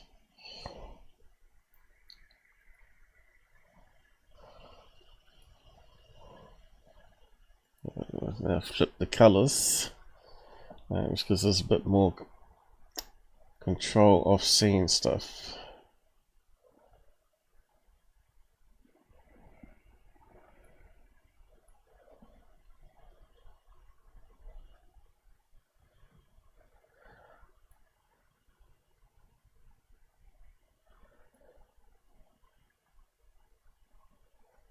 There's definitely a lot of clouds there, or fogginess that we weren't seeing in darkness, because all these, what we're doing now is converting all the different blacks that look like the same color black to different shades of colors, and it allows us to see things differently.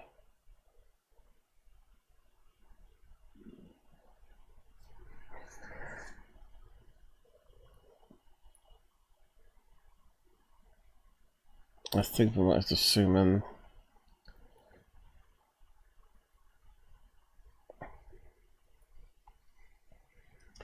Paste into a new image.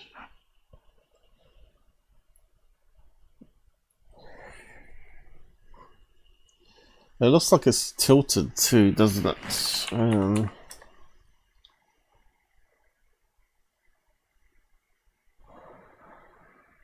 Looks like there's some tilt going on.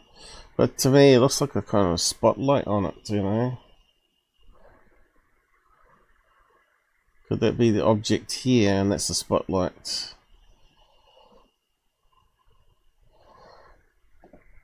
Doesn't look like a plane though, because it's not got the aviation lights.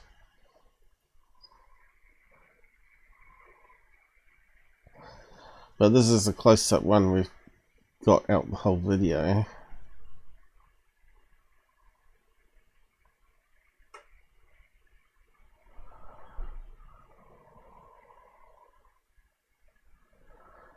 So why would there be hole around?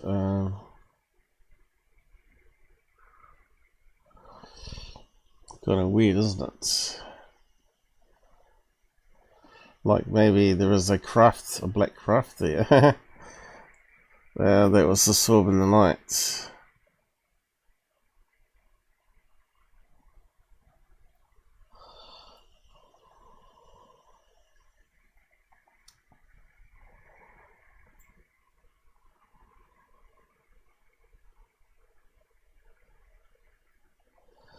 Okay, that's more interesting.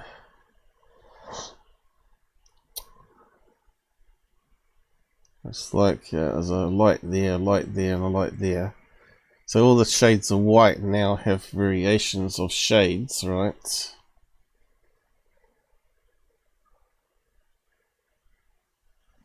And do we see a flying saucer shape in it?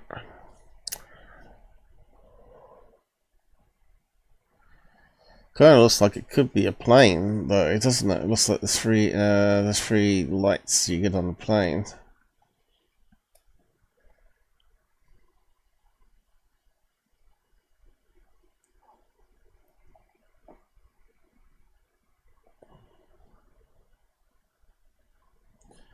And it looks like it's sort of banking, at least it's on an angle. So could that be where it tapers off for going here? I'm just not seeing it. I'll just zoom back out a bit.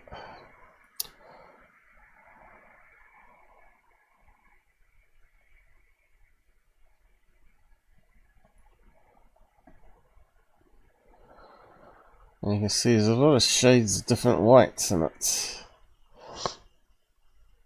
And you see the multicolored spectrum we're getting there. Well, that does look like a saucer shape there, doesn't it?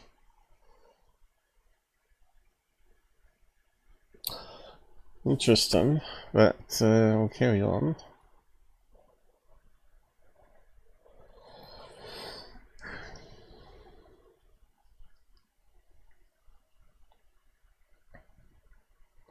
So I'd say all this around here is the light being diffracted from the light sources on it, and overexposure of the camera shows more white than there really is. Probably they probably saw it better with the eyes, because the eyes are better than the smartphone can do. So we go on, carry on looking at the images here. So here's another one, next frame or whatever. I might have to look at that one too, but you can see it looks like it's the saucer shape here. So let's plug that one in too.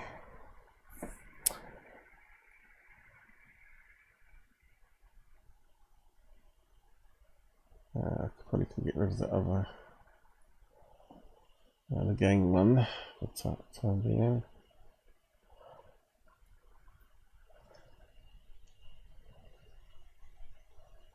Come on. Slow. Next one. Actually, I can just drop it on.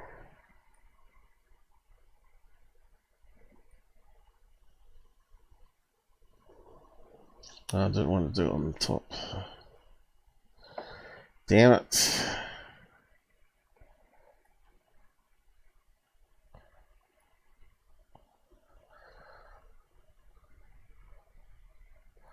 So you can see the amount of pixels we're dealing with here. There's not many to work with.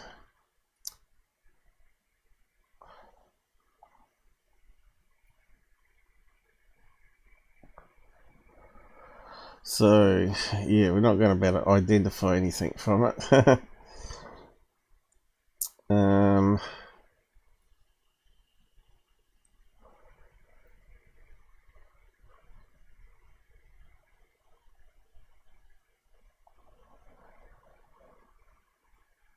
Size. Here we go.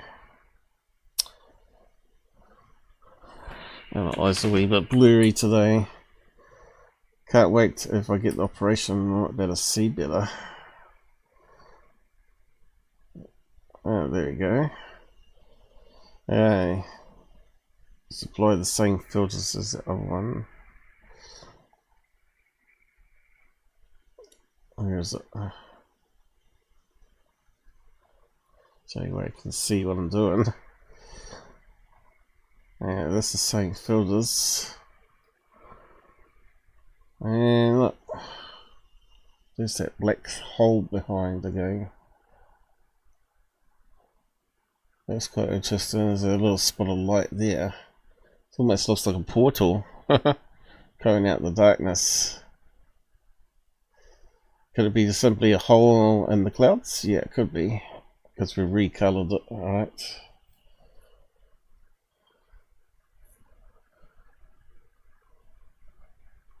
Okay, let's play around with that one. But we know there's a dark patch here. Can't quite see it normal, but you can see there is something there if you look really closely. Yeah, it looks darker hole than the rest of the sky around it. It's very interesting. Okay, so I want flip hue. Let's have a play with that one.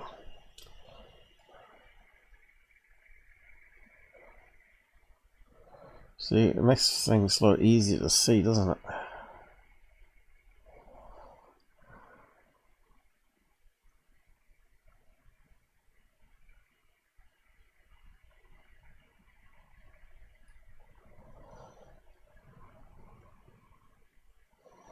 See, that kind of looks like a flying saucer. And that looks kind of like a light on the clouds.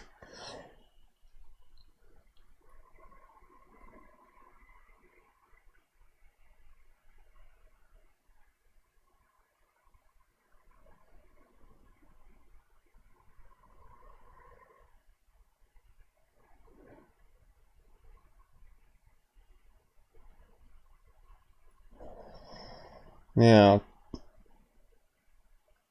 it's got an interesting shape there, isn't it? Looks like 8 circles. Wherever it's lights. Certainly doesn't look like a plane there though, does it? Okay, it seems to have like that saucer shape having in. But it's really, you know, it's too small pixels to really know. And this hole here is a strange one. So that could explain what we're seeing in the other one. Yeah, it's slow.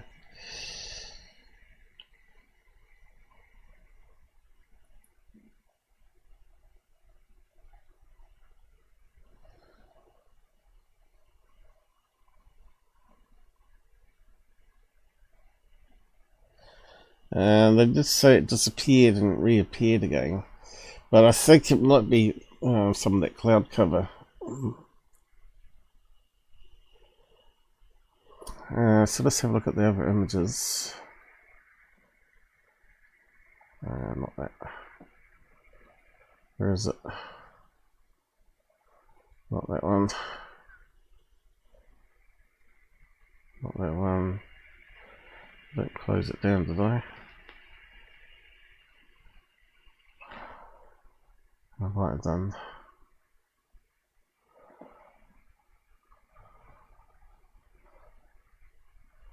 Can't see it. I must have closed it down. That's alright. Reopen it. Making lots of mistakes again.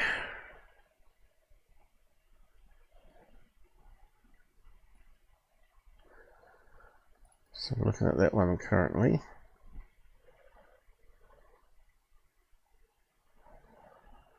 Okay. I'll go to the next frame. Okay, we've got more of the road side with reflectors, what looks like. So one thing we've got to take into account here could be motion blur too.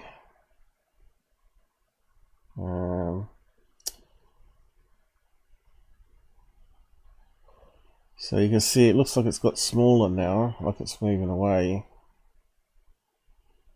Definitely you can see fog or clouds. I think there's a valley or edge of a cliff or something like that in New Mexico between Las Vegas. We'll just go through some of the images I got here.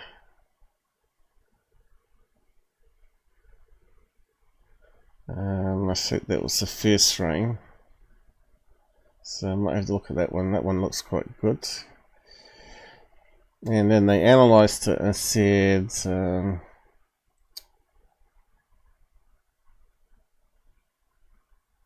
whereabouts are they on the map here? So you can see it looks like a mountain range.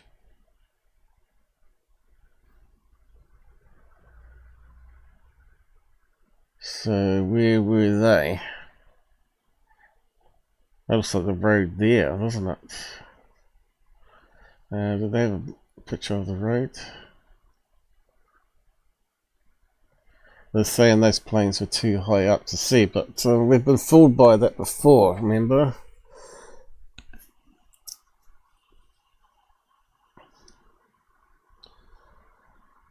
I don't think you would see the planes that big though.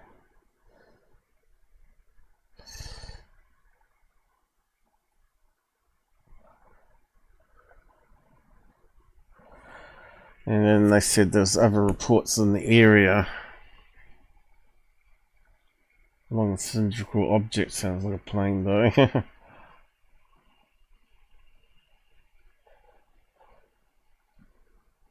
And this one here, where they had the cylinder craft pass over top of a plane. Remember that one?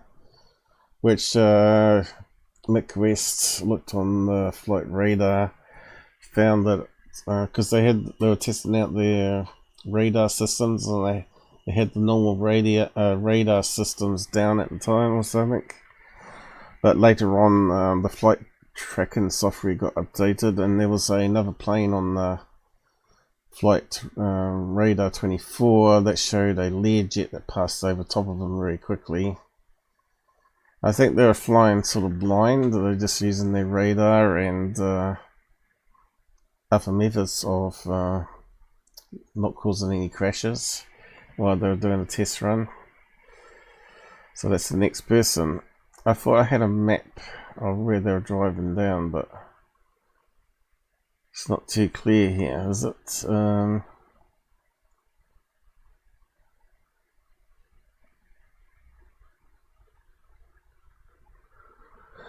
So, why couldn't it be a plane? I don't know. I can't really rule it out, not being a plane myself. When you got two planes like that.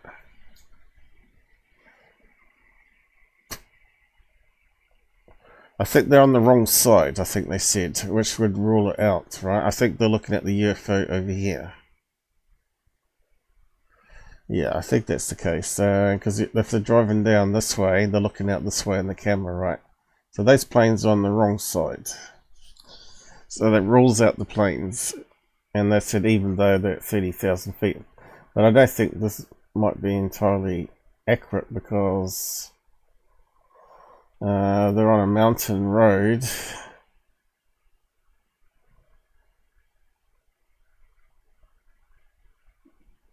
And you might get, being mountains, they might even get superior image happening. But yeah, let's have a look at some of these other ones.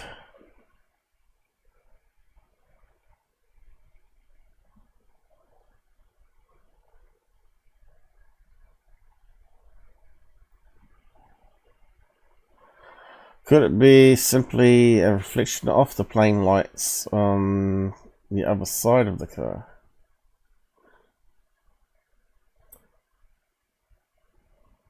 I guess the photographs would have had the metadata, right, so they couldn't get the time wrong.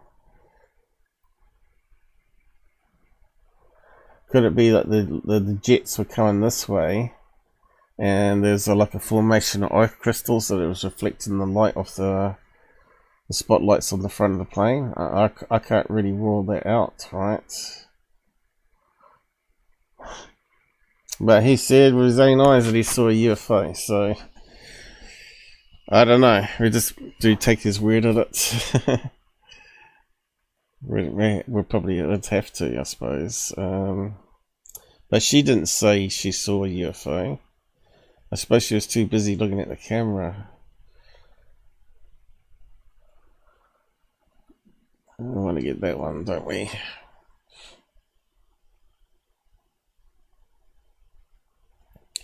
I'll do it that way. Paint.net. Okay, let's grab that one. It's a bit more perfect, this one. But I don't think she's shaking the camera. She was moving the camera all the time. They said they couldn't stabilize it because there wasn't any reference frame in the whole picture to be able to stabilize it.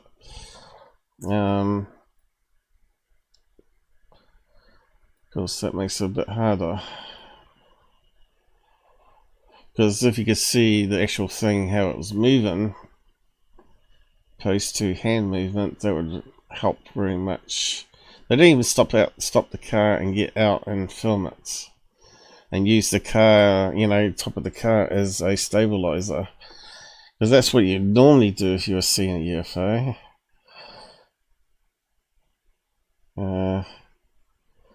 Yeah, so I need to copy. I forgot what I was doing there for a minute. Copy, paste.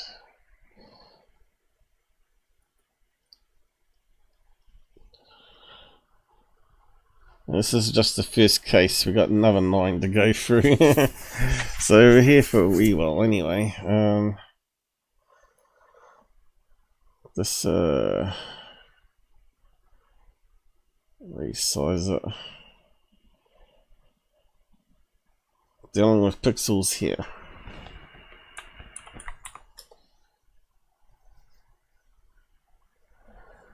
Again, it looks like we can see that it's not a perfect circle now. And we got some, obviously, compression artifacts around it. I'll just run it through some filters again. So that could explain the other one that had some blackness around it. I'll just close down some of those now. Free up some memory. Excuse me. So there was some blackness around this bit here, this stuff that's shaded red now. That could possibly be related to compression artifacts.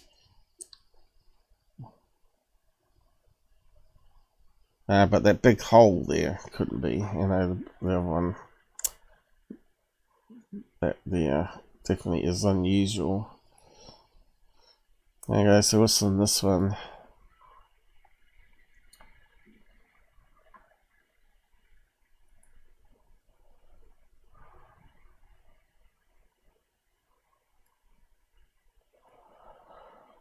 Let's set down the bottom. So here's your.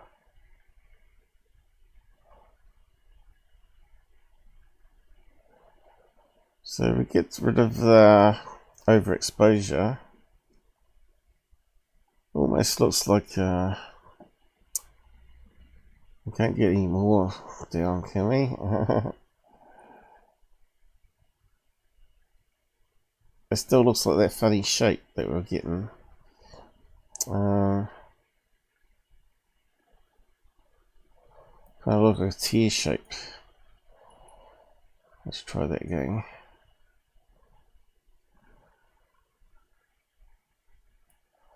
So look at that one.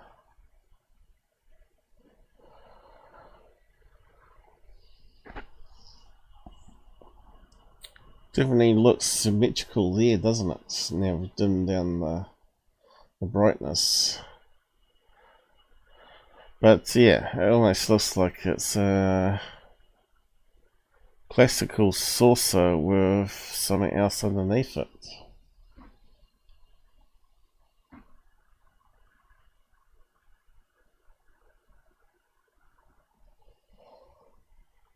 But is it?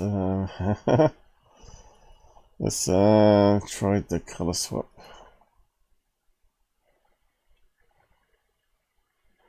So we got rid of the artifact, and then we got rid of the sky being lit up there. Changed those to black before.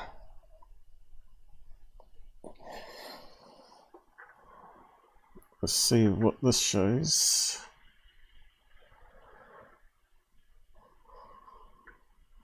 It is that shape there. Now we're seeing the artifacts, the halo.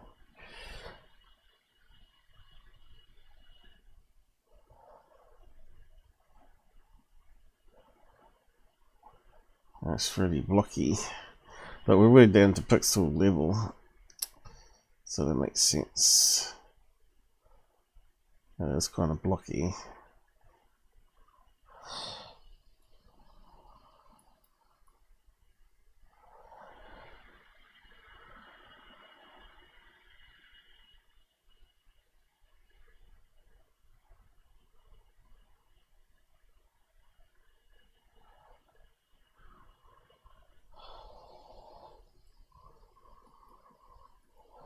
Yeah.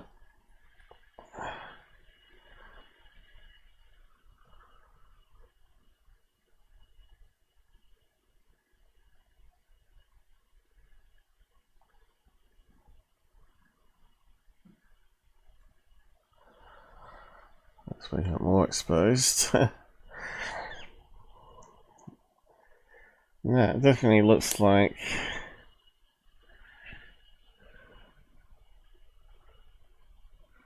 that is the shape of it. Kind of unusual shape. I think it may have saw a saucer type shape with his eyes.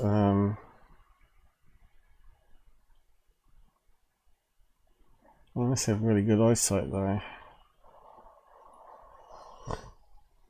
Anyway, they said that one was an unknown case, so they couldn't debunk it with satellite tracking software or planes, and said it was possibly a real UFO sighting he saw. But they don't say it was aliens, so just say UFO, unknown object. They didn't have enough data on the video. They didn't even do what I did here. They said they couldn't enhance it anyway to see what it could be. But to me, that doesn't look like plain lights there. These other ones could be because they had little round spots on them, plain lights where they're reflecting.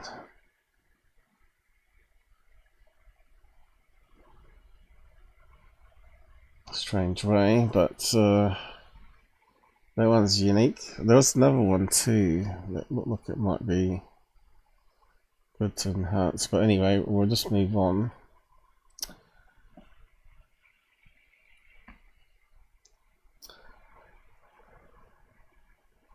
So the UFO's over here, so you can discount planes.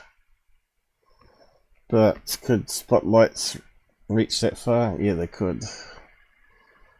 Could be illuminated strangely on a cloud. So yeah. And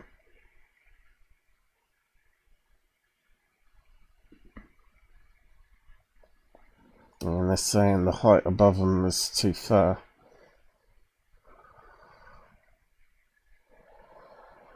But where was the UFO in relationship? Are they saying that's the UFO? Okay, if that's the case, if they're saying that's the UFO, and the road is here, then the plane lights should have been up here, so that would rule out that then spotlights illuminating the cloud from the other side.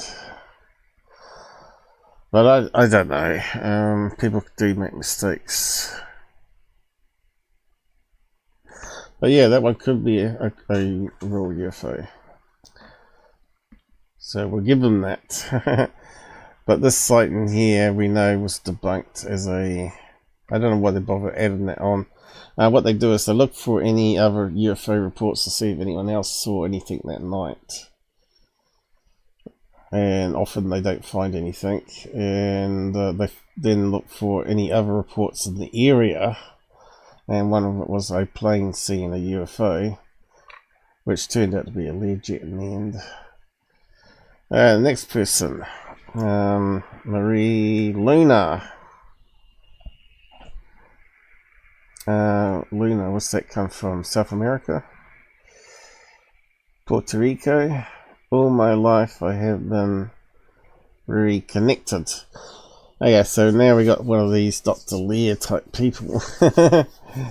Maybe this one. Let's go to the next image. She's got a bit of a smirk on her face though, isn't she?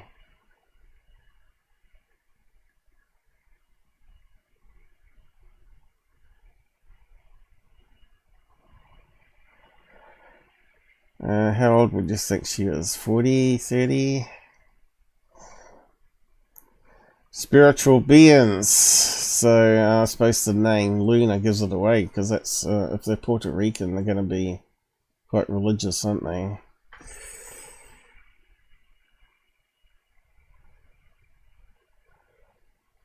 Have these sightings. So she has these sightings quite regularly, and she talks about angels, shamans, and light beings. Dr. Greer seeing these orange orbs, or yellow. I don't know. I think she said orange actually. So this is not quite wrong, right? Is it? Oh no, she did say gold color spheres. Okay, so that makes it yellow, orange.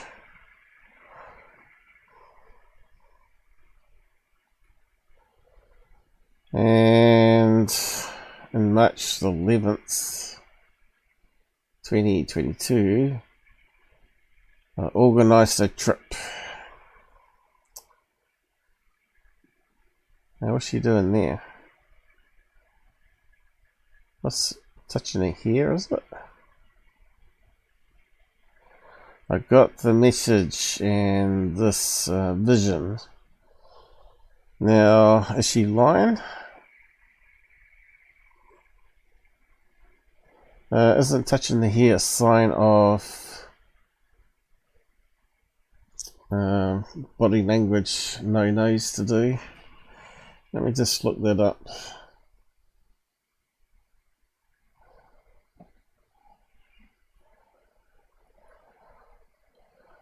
Buddy.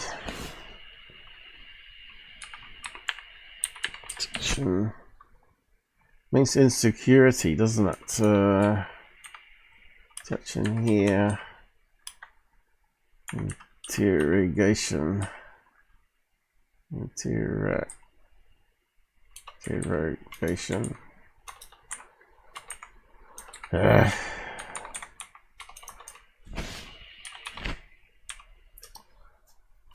Let's see. They say what's happened. Oh yeah, that's right.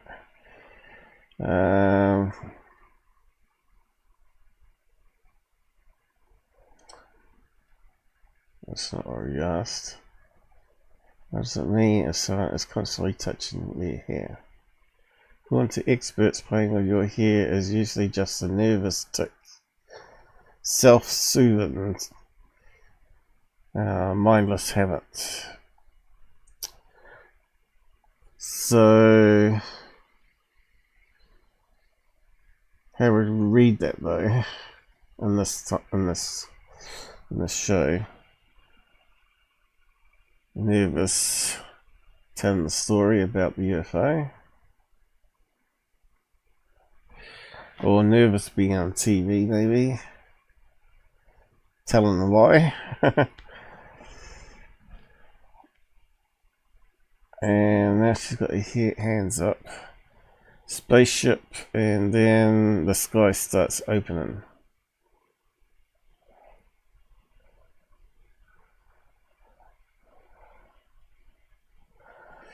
So she snaps off a picture because she sees the sky beings are outside communicating with her, a bit like Dr. Greer, and she takes a snapshot of her smartphone, and this is what she got. So when I first saw this, I thought it was too good to be true. Alright. And I was just trying to see if there's anything else in the photograph.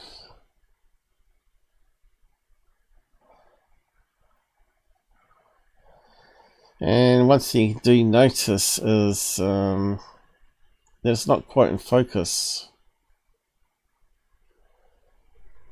So she was taking it through a window.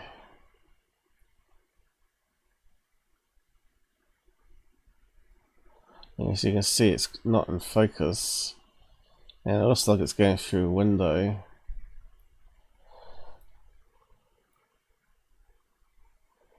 I noticed that there, it looks like a black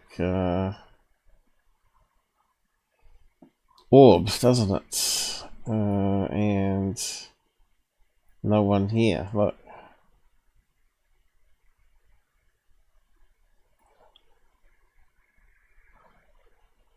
So, could that be something on the window? It could be.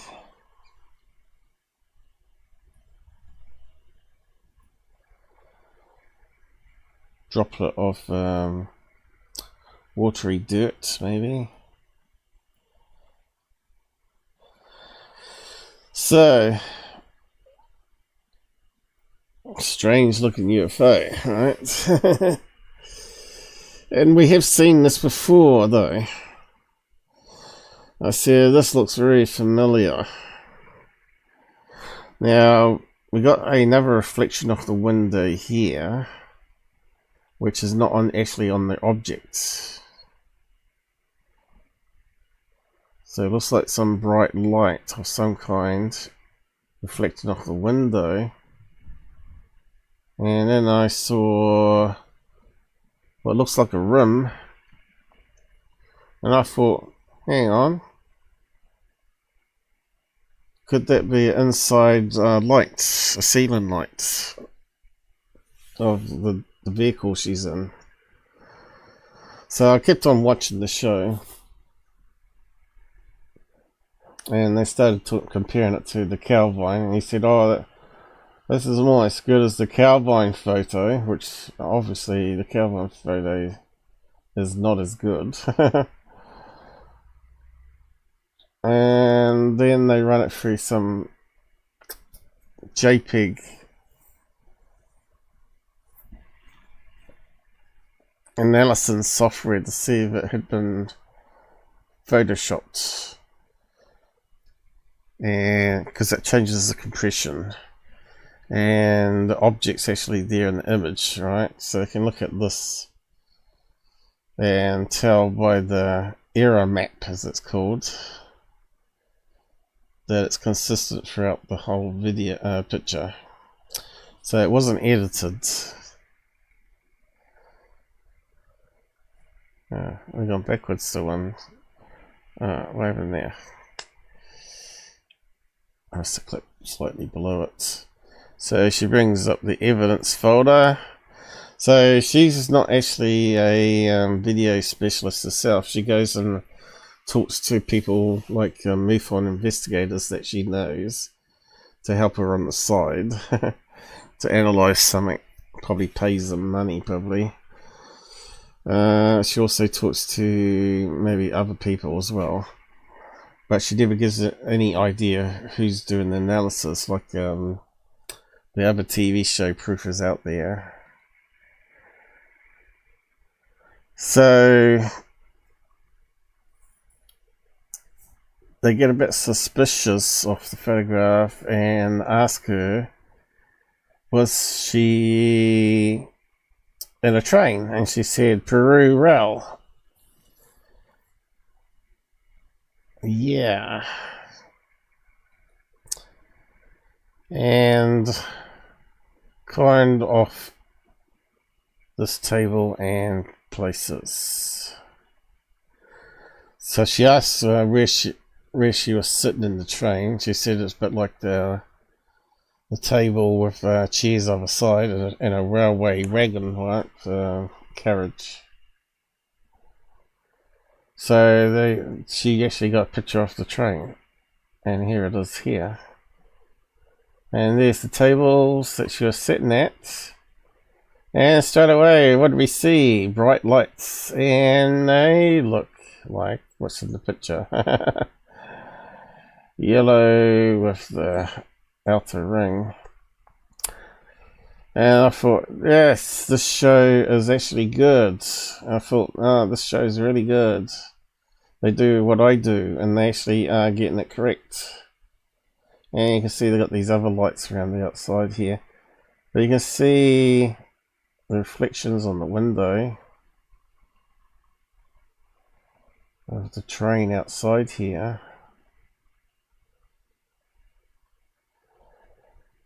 Mountain. You can see that it's really well lit inside the train. There's a lot of reflections. Like there, look. Another little reflection of the curtains.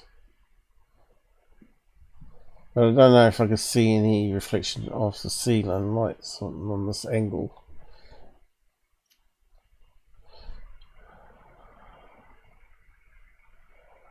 Unfortunate, it would have been good to replicate it. But what they do is they cut out one of these, and then they overlay it on the image because it's inverted, right? And then they overlay it and then do what I was doing.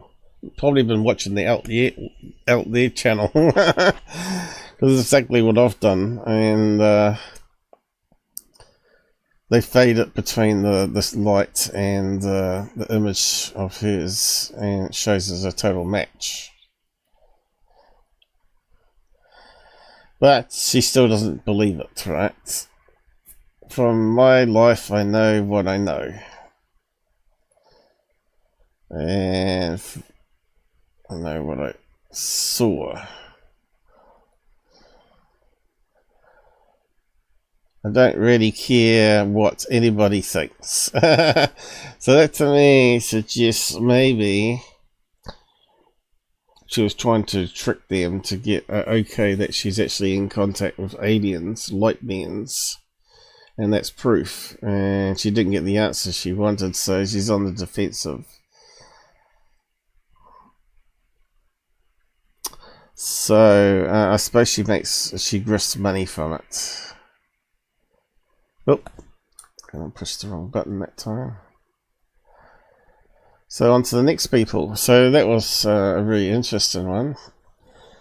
So, you know, I heard LuReviews saying the show was total garbage, and I have to disagree again with LuReviews. He doesn't know what he's talking about. Yeah, it's low budget, but they're using experts, obviously, who know what they're doing. And one of them, they couldn't find any obvious thing to debunk it, so it was left open. And the next one, they proved it was a reflection. And how they figured it out, she was on a train. Maybe they thought, well, she may not have been in a car, but a train through that region because of the steepness and the bad roads. So they must have figured out somehow that she was on a train, and then got some images and say, bingo, there it is. Sealing lights. So this is the next couple.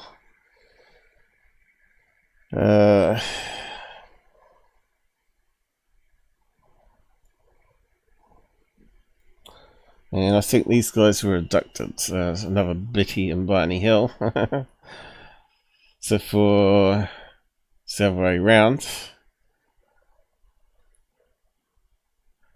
So what was she saying?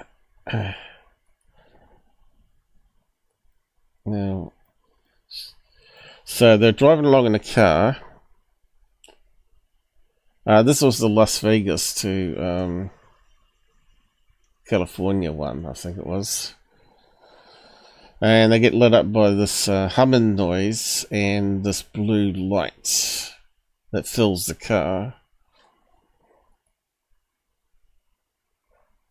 Do you think he may have been abducted? So they got missing time and don't remember anything apart from waking up, I guess. So this one's actually got a picture of where they're traveling this time. Las Vegas to Barstow, California, I think it is.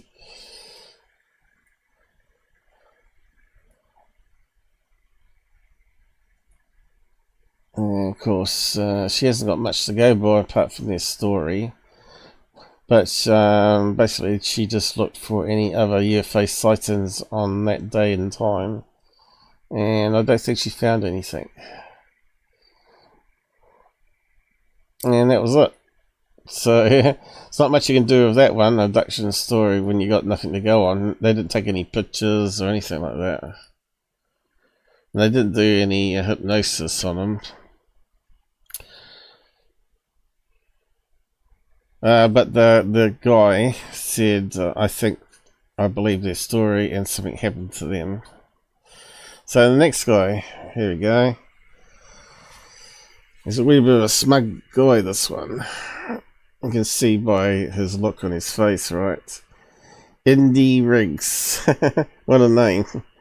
Rachel Riggs. His wife, I guess. So he talks about his dad dying. That's obviously a picture of his dad, or drawing. And he's outside filming near where his dad died, near a tree. And that's the moon being overexposed on a crappy phone camera. And this thing down here is what we're interested in.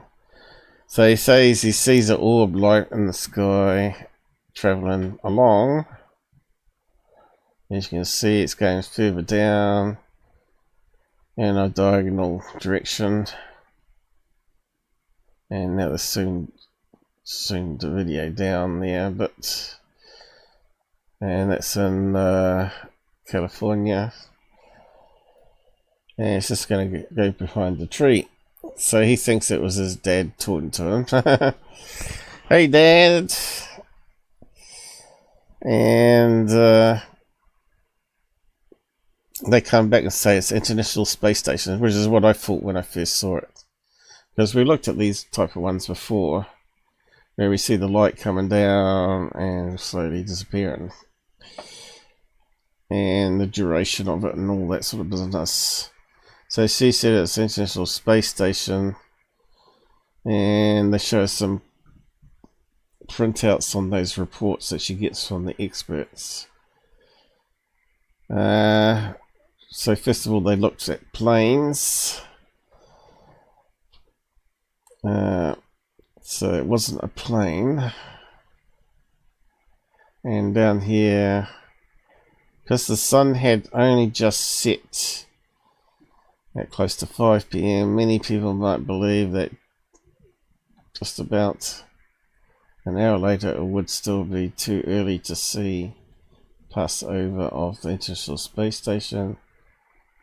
In this case, however, that's exactly what happened. We entered the location and time and witness observation, and the International Space Station was passing in a southeast direction. Now he said he was looking east, right? But he didn't check with the compass on his phone and take a snapshot of it, which he could go back and check, of course, if he didn't believe their debunk. Just off the coast, that's what they said, and they zoomed down to that part that we just read out. And they show a star map. So on his video we see the moon, and we see 3 planets. But he was filming in portrait, which is drongo mode, so we don't see the other stars. But there's overlaid with his video. Oh no, also I just added on the International Space Station as well.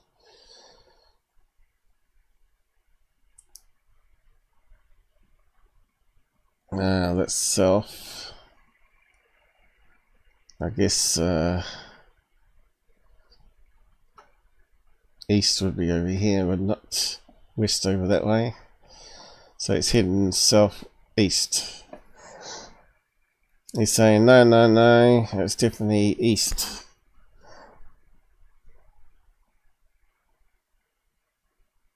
I try to do a side by side, because they said that he was filming the moon. They can look it up on star maps and prove that he was wrong. He was actually looking southeast, not east. But he wouldn't accept it. You can look at his face there. He doesn't accept their findings, even though they're correct. And he's just mocking and laughing. I know what I filmed. I knew I was filming east. And so that was that one. And again, they did a really good job there, as far as I'm concerned. Because when I saw it, I thought it was straight away International Space Station myself. But he's someone that believes in spirit orbs, and his dad was communicating with him on that spot. So yeah, what can you do? Here we go on side chat. I haven't checked for a wee while. Have we got some people with us now? Hey Dan. That was only one. Remember to hit a like. Right, that's me. That was only one person. Yeah. Let's see. Looks like it's got stuck up there. We had a few drop by and then go again. It's just my bot talking to itself. Mostly. If I missed your comment, make sure you say at the Out There channel on the side chat, and it highlights it. It makes it easier to read.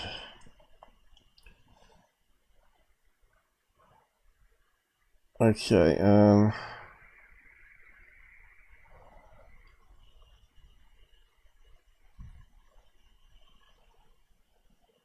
just close that down for the time being. Free up some memory here. How many people we got watching at the moment? We got 14 overall. That's not too bad. Pilled. How are you guys up in Pilled? You're not very chatty today. Do hit a like. No one's hitting likes lately, apart from YouTube people. So you can see that at least 3 people have dropped by and hit a like, right? But yeah, Pilled and Rumble still need a few likes there. Okay, the next guy, this one's interesting. Frank Kimbler, geologist.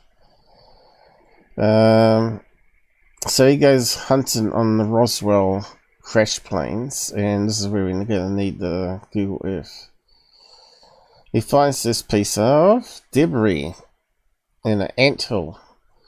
Why anthill? I don't know. I guess maybe if they try to clean up a crash site, right? Even if it's the Mogul balloon, as they claim, that maybe small pieces get attracted by the termites and they take it off into their hive, and then it's out of sight, out of mind, right? But back in the older days, they didn't have really good metal detectors like we do today. And you can see here, it kind of looks like a piece of aluminium or tin foil, or what do you want to call it. And it looks like it's been heated. And you can see it's actually meant to be like a silvery grey, but because they've got some high-powered torch on it, it's reflecting a lot of the torchlight back as white, right? Anyway,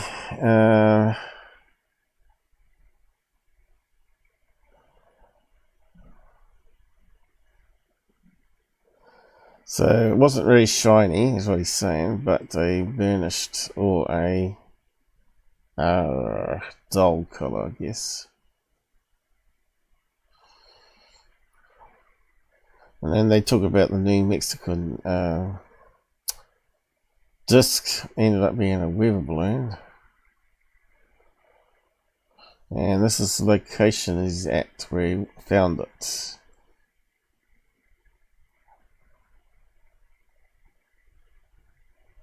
So what are these things here? I don't know. But he does give us some coordinates here. Here we go. So we need to type that in. 333943. So let's try and find the location.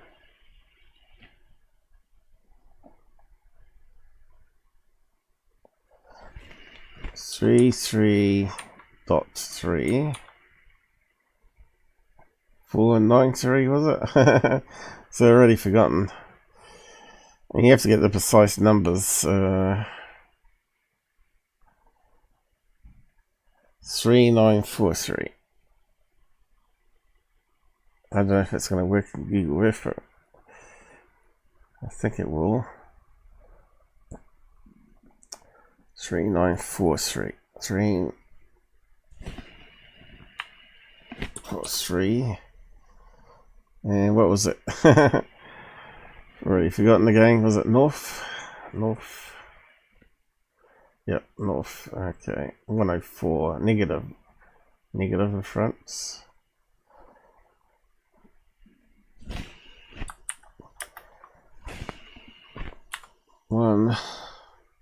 Negative 104 dot. And what's the rest of the numbers?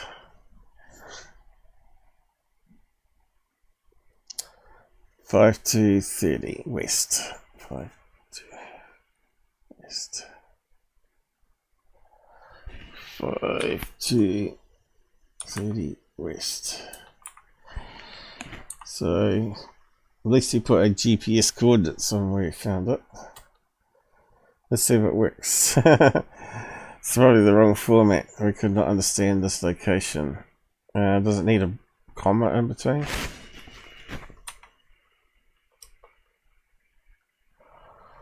No.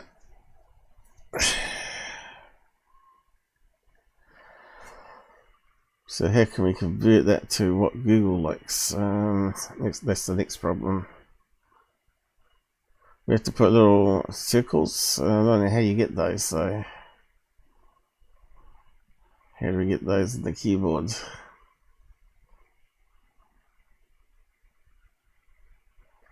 Well, why would you need them?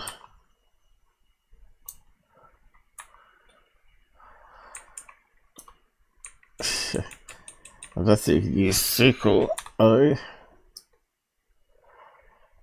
Alright.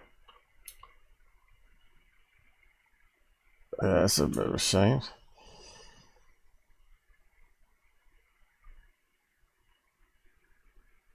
Let's type it into the browser. Maybe that'll work.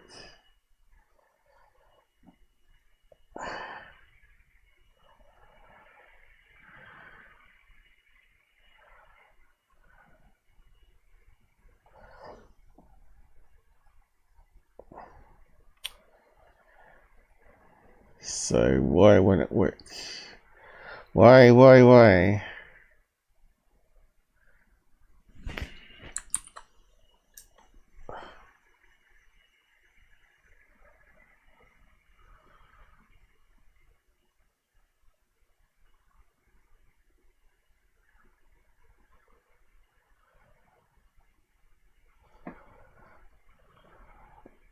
Stupid thing. See, they haven't put the little circle on those numbers.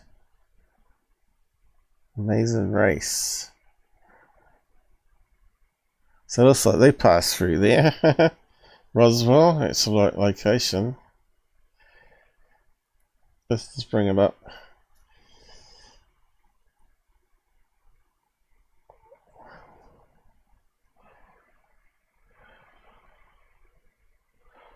What the hell's that?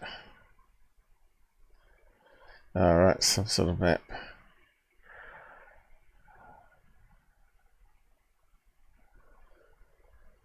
Maybe they went through the exact same location and dropped something on the ground.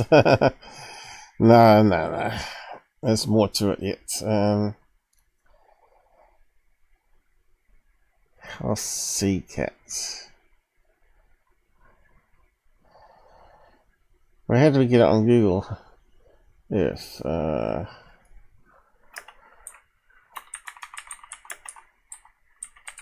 GPS. I think I might have a converter for all this different format.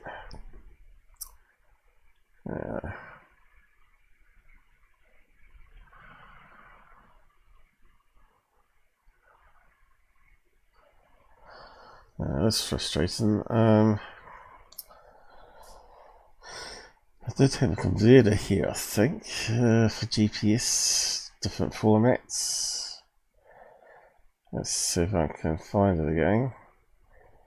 UTC,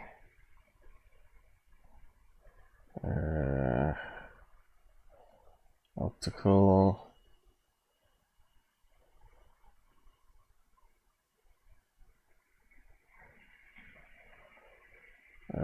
Sante,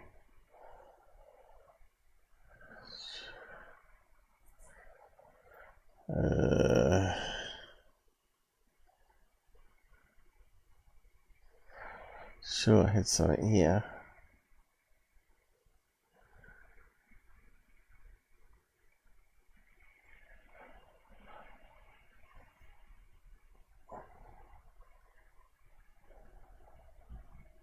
GW. Here we go. Alright.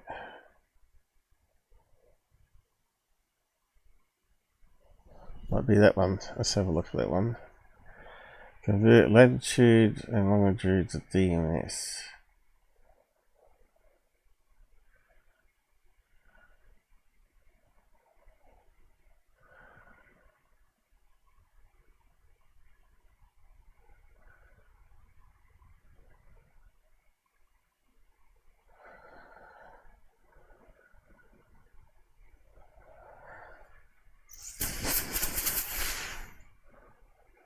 Looks like might be this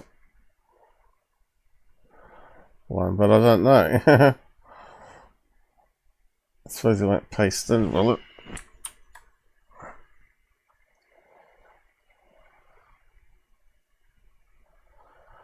Doesn't look like it want to paste in.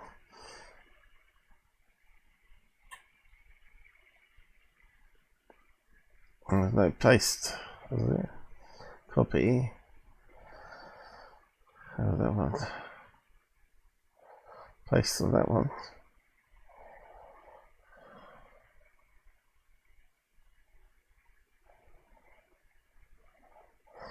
No, that's not the right one. So we're talking about DMS.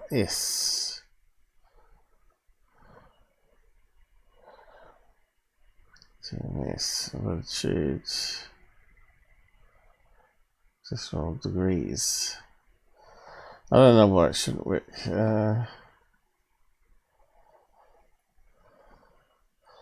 Suppose we have to look at another location. Let's see. Let's see how it's written.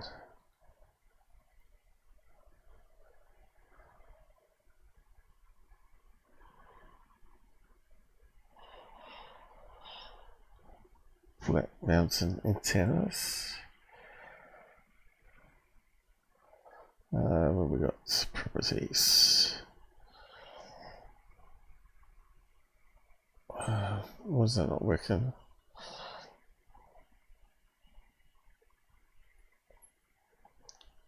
What have we got for coordinates? Alright, we could copy one of the circuits from here.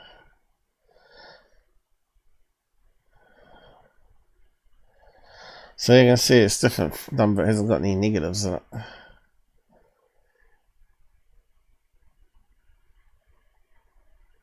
We'll copy one of those circles because we're after that before. And we'll just add it to the number.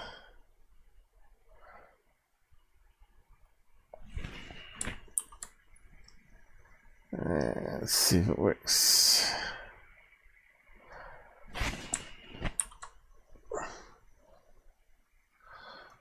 Search. Ah, it seems to be happy. Right. Didn't understand it. Oh no. Comma. Search. No. Damn. You think they'd fix that so it works on any of the various known formats out there? Let's see. We must be able to convert it.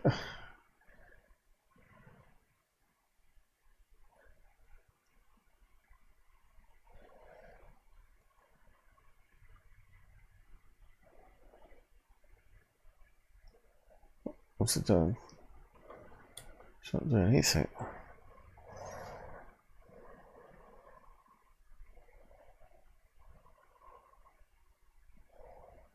I have to end yeah, we've been there before. Coordinates is expert verified answer. Coordinates are 40 negative is United States. While the city is located. It doesn't answer us the question though. How to read GPS coordinates. Degrees, minutes, and seconds. That's what it stands for. DMS.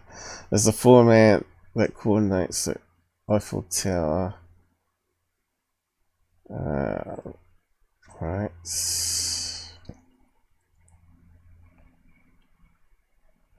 Read these coordinates as 40 degrees.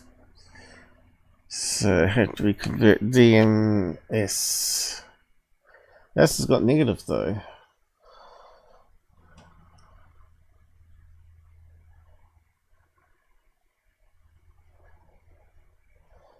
GPS.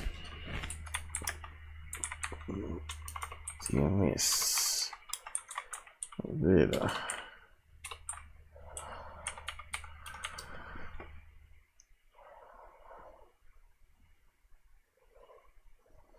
Let's try that one.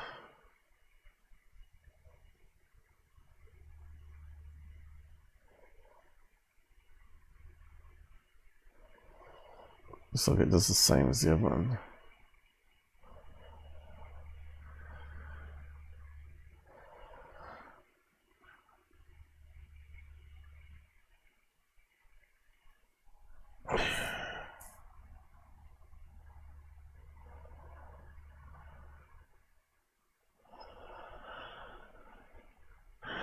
So, might have to type it in then. That looks like it's got to be DMS then.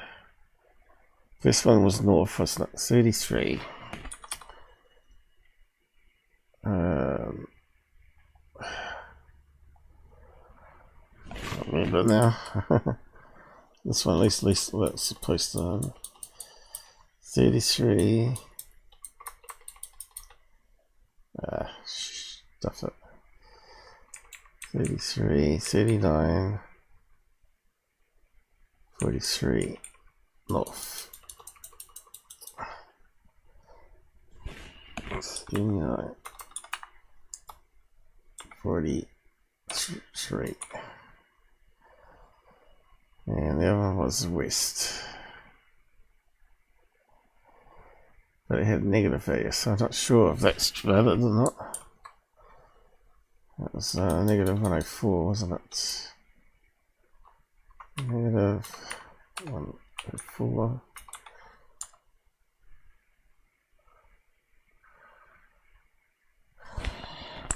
After that, can't remember.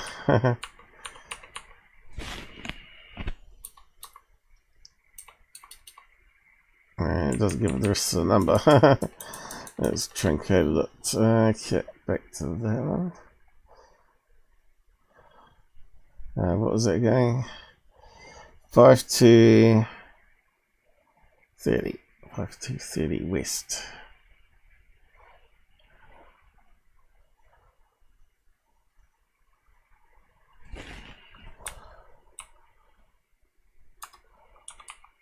West. Convert.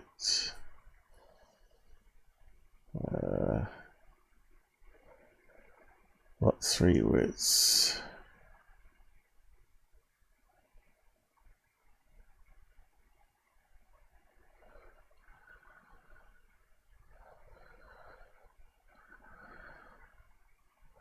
It looks like it's changed it up there.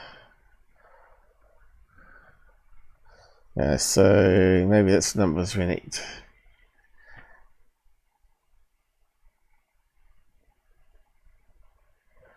It's changed it slightly, hasn't it? Copy. Shame it doesn't put it all in one line for you as well.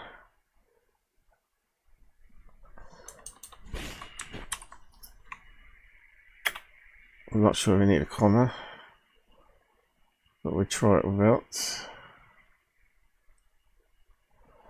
Come on. So 104 becomes that.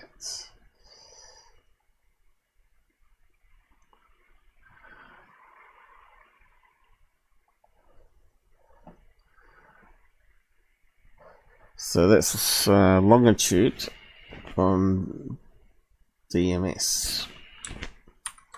Days, minutes, seconds. Degrees, minutes, seconds. Sorry. Oh. Stuffing up here.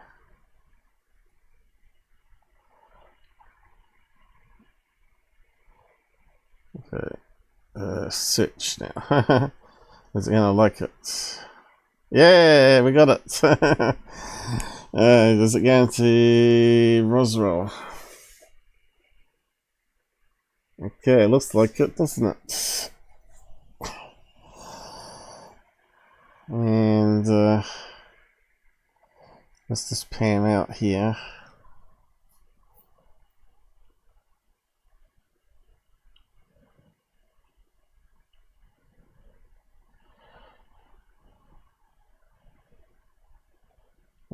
That can't be right. It's China.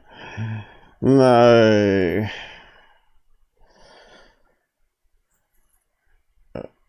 So that computer is wrong. Damn it.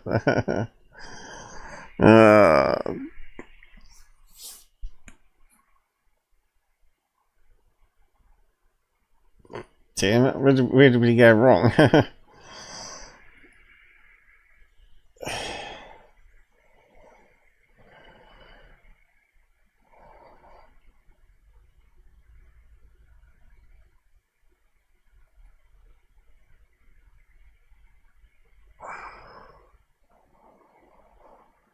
Oh, it even tells us up here. There.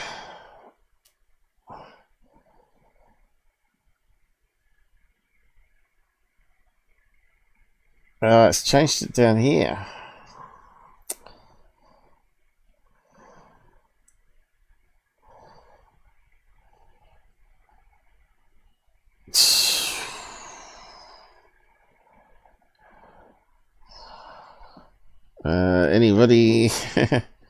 Anybody who's good with this stuff can help us out.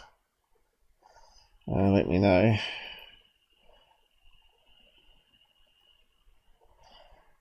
No one down there. Okay, sort of thing we never got taught in school. Definitely negative there.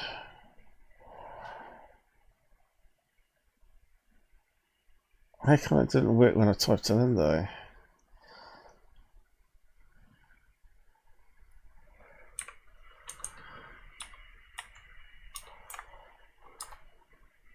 Four, three, okay.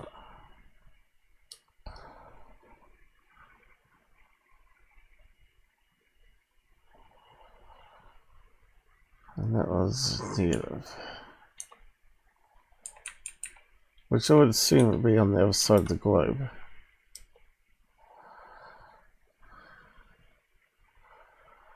That's coming up different now.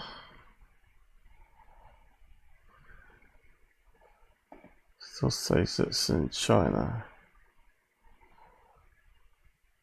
It's changed it again.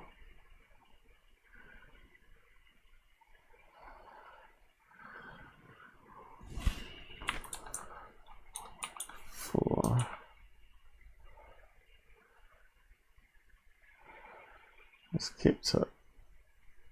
Still got China there.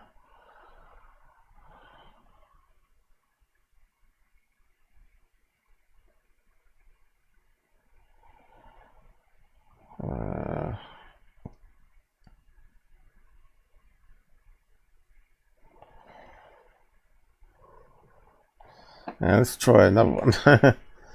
Yeah, one of them might work.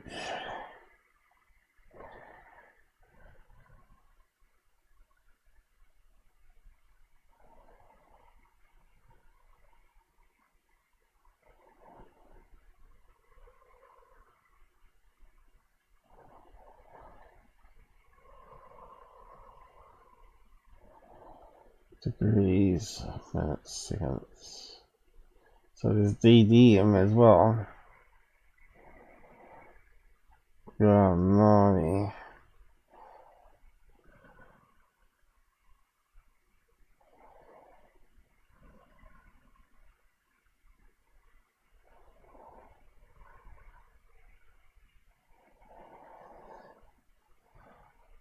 Degrees, decimal minutes. Degrees, minutes, seconds.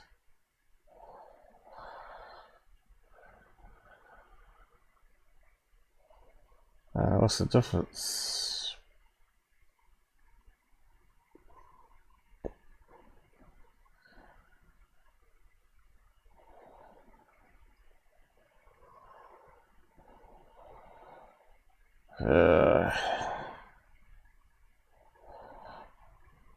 Okay, let's try and do it anyway.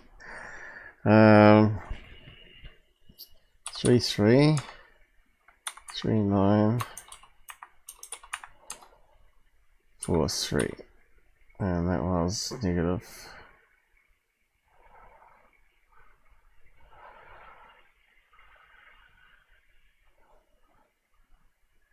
Let's see, it goes negative. That might not.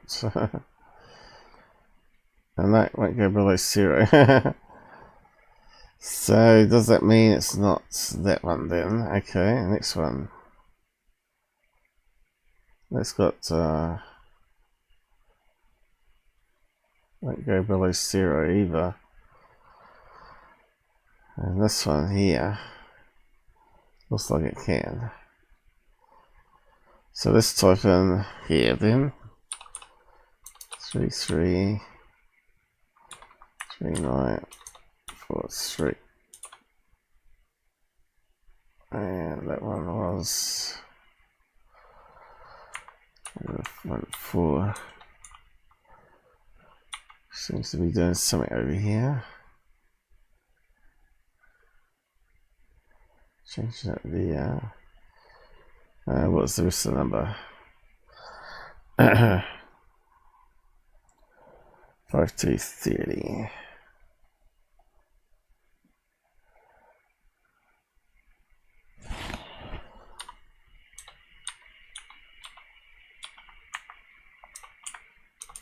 We don't have to put western, do we? North.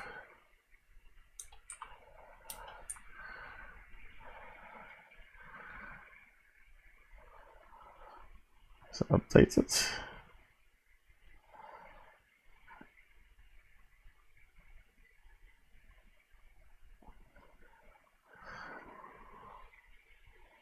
We set these.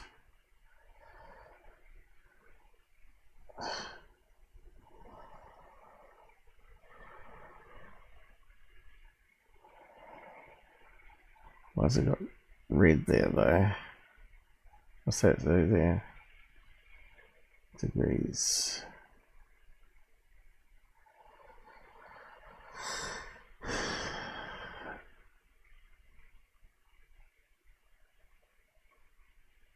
Well, that one's got rid of the negative though.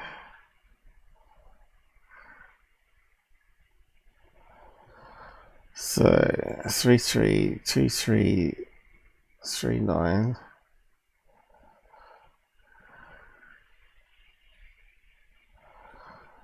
Is there a copy? There's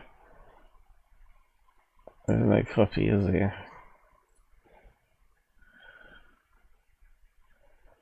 That's annoying. That one's got north and south. So this has got to be wrong.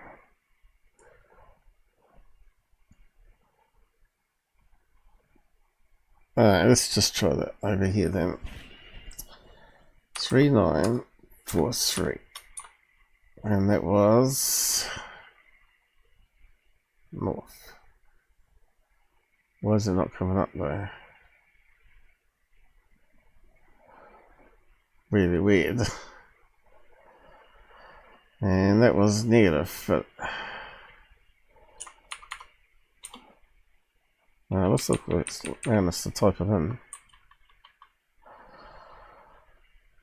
5230. I have the numbers memorized now. And that was west, wasn't it?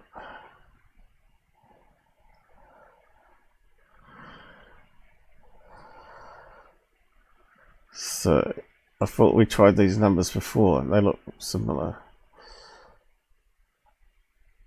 Degrees. It's going to be in China again, isn't it? I didn't think it was going to take this long just to get coordinates. Isn't that what we had up here already? 66. Let's change it a wee bit. Okay, what was the next number?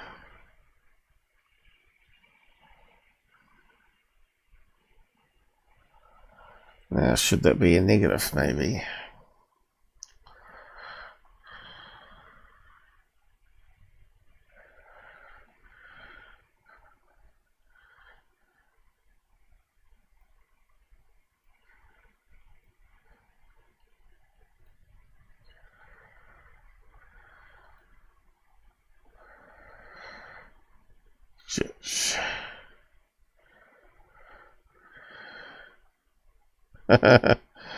That's in the same location. China.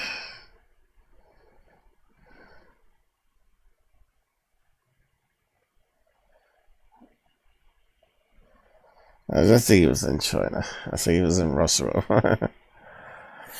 Let's try negative.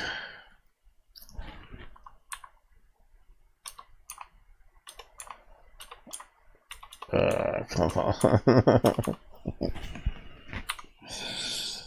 Fitch. It's got negatives here. Looks like we're getting the opposite side. We might have it now.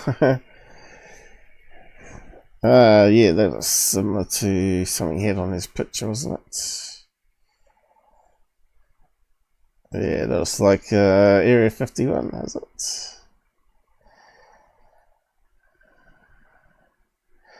Where's all the where's the map location markers? Irrigation. Where's all the names? So this is where the crash was meant to happen. Let's keep going out. Well, it looks like in the right area now. So how come these things didn't have negative in front then? So are they saying the other side of the planet to this location is China? That's very interesting if it is. I guess it's possible. China is up that location, side of the globe. And it's also a desert. So where was our marker?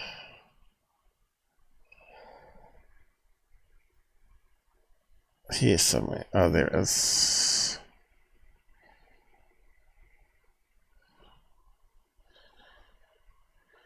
Okay, this not too sure if it's still accurate or not, but at least it's in the right place. Well, looks like it. Safe places. How do we rename it then?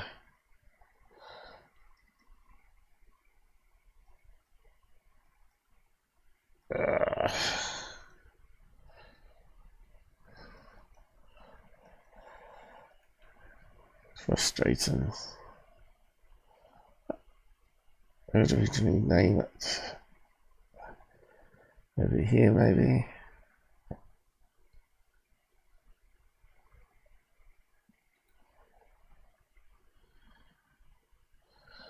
Don't see it in the list. Right here. Rename.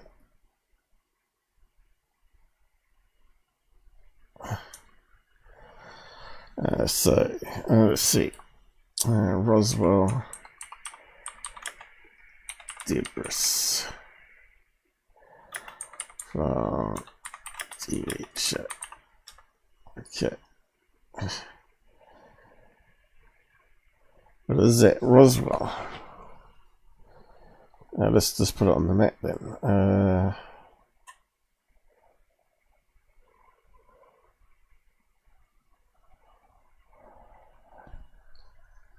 How do we do directions on this?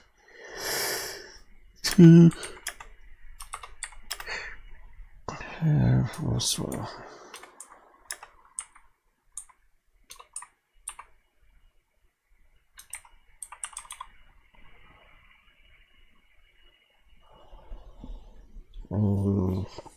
That's not working.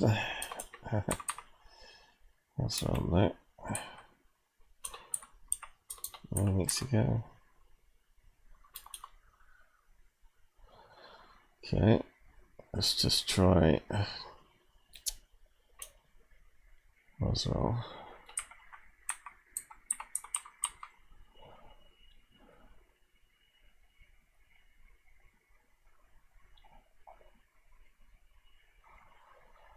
Okay, it seems a bit far away, isn't it?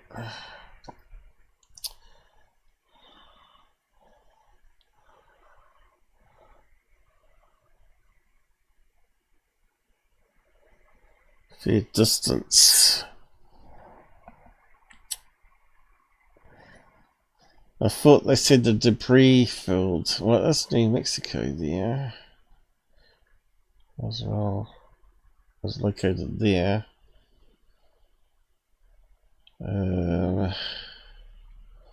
Cleveland.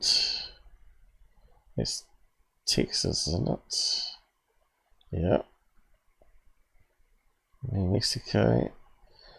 Looks like it's going to be in the right area, doesn't it?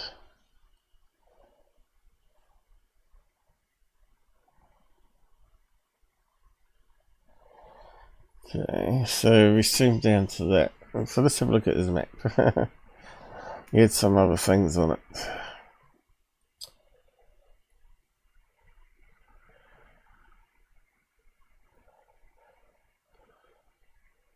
So whereabouts? So I don't see this here, I don't think.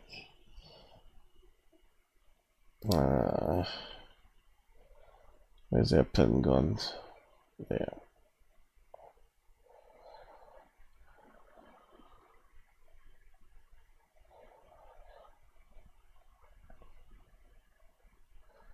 So maybe the map's not that accurate. Now the crash, apparently the rest of the saucer bounced and went inside a mountain, didn't it? But we can't really see it at this level, I guess. I don't know. It doesn't look like any mountain range or hill that it bounced into.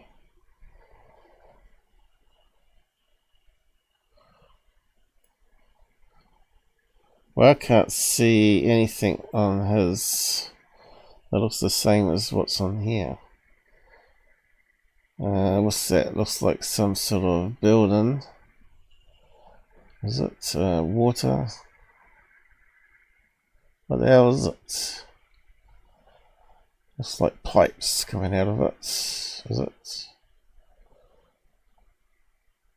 irrigation, water supply?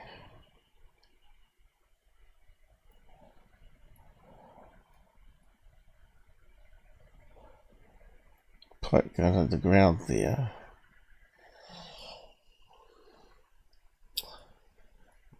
Don't know. Almost looks like an oil pump. Could it be an oil pump? Pumping up oil.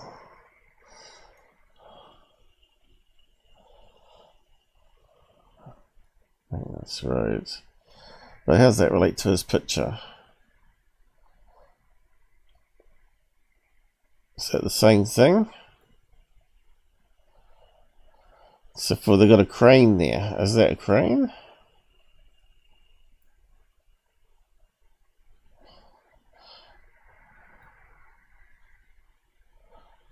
Just like a crane.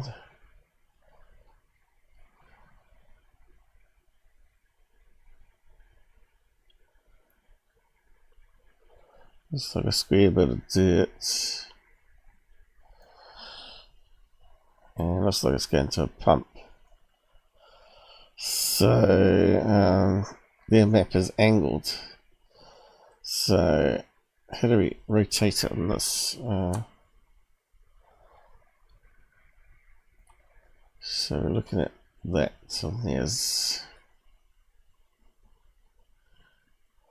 well, those coordinates are way out though.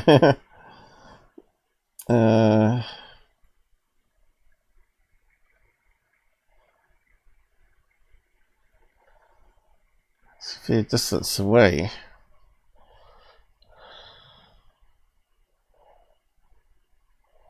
Definitely a road going on this thing.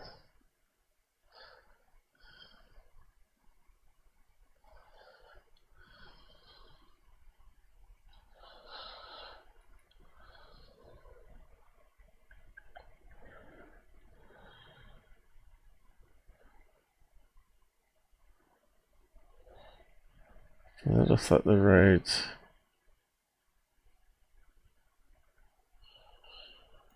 Goes around. So it's still not right, is it? Then it's going up to something over here.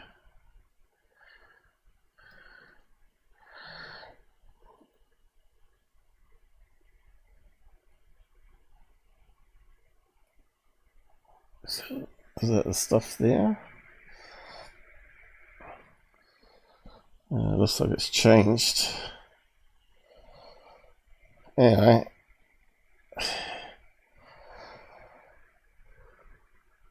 So, I guess that's...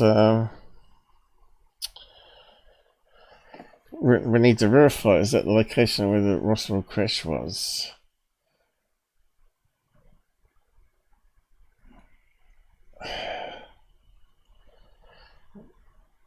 Let's see if we can find that.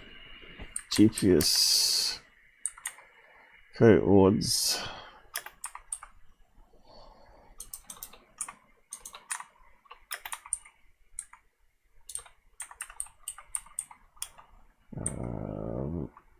Roswell crash sites.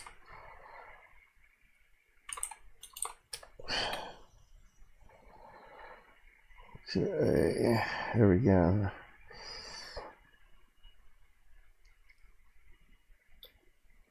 Outdoor and guides.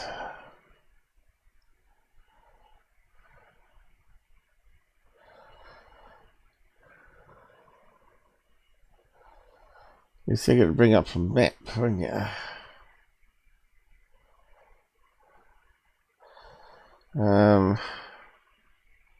I'll just go maps, see if that works.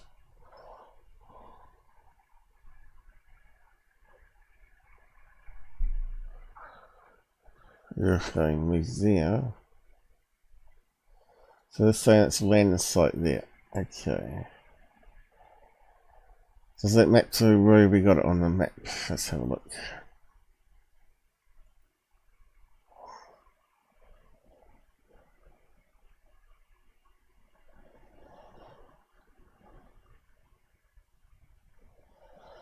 Is there any oil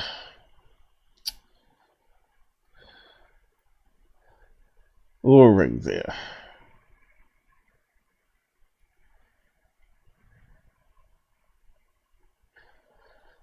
Can you see the oil rig? What's the right kind of roads?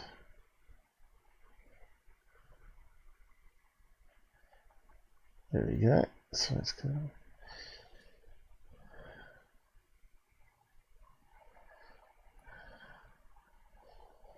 Okay, let's see what we're looking for. Now let's put it into the Google Earth then.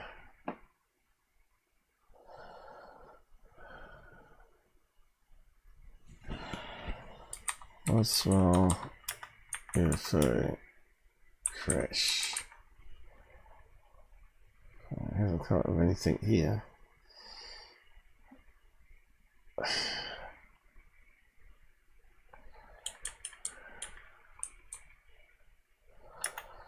Site. Stick has got Hindenburg crash. You think Roswell will be on there?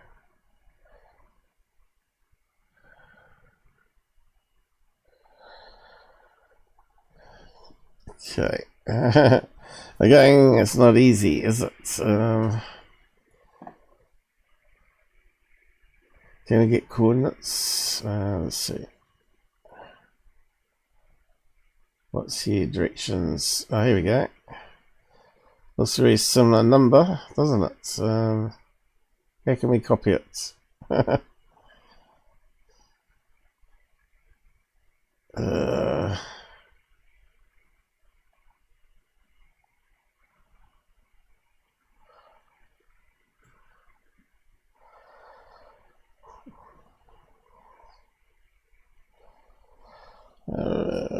Measure distance, add a missing place. Directions from here. That's frustrating. Why isn't there no simple copy?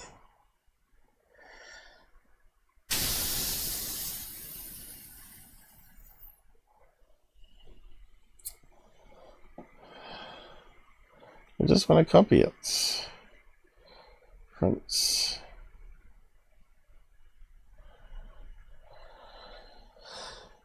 It's really close to where he was looking, so I think we're in the right location.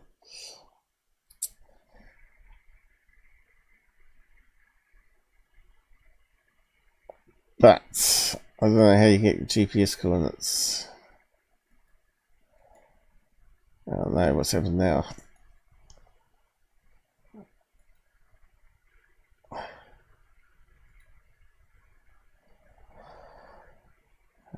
Land sites. Can we copy it from here? Directions. Send to phone. Shit.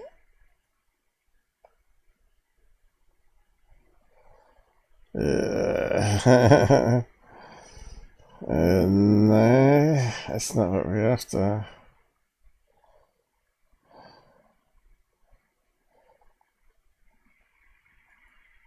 Come on.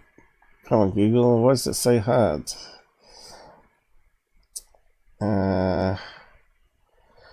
Save.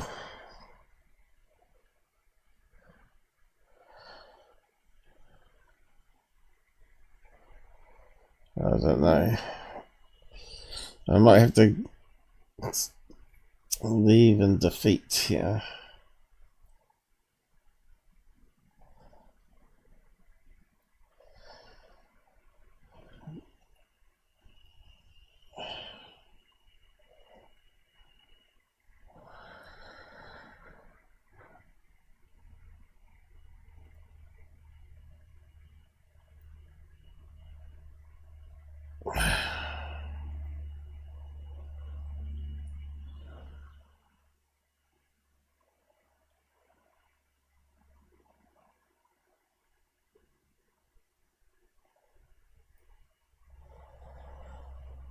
It's there.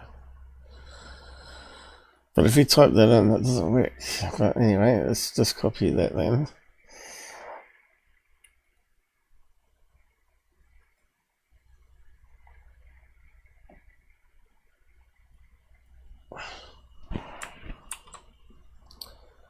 It's come up. Now we can paste it in. Didn't come in the search. No. There we go. It is on the map. Okay. Looks like it's gone miles away though.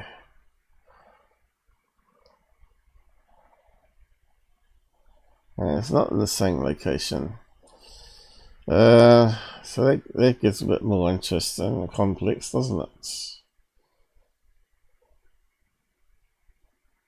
So.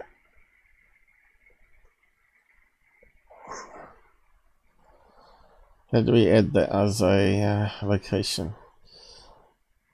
Right here. No.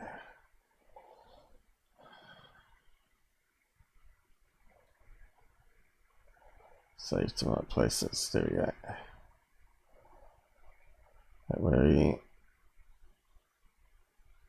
What don't I see in the list though?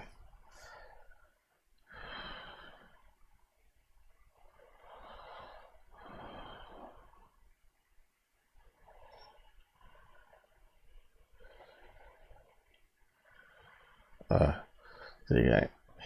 So it is there. Okay, we got reference to it now. So how far away from that guy's location?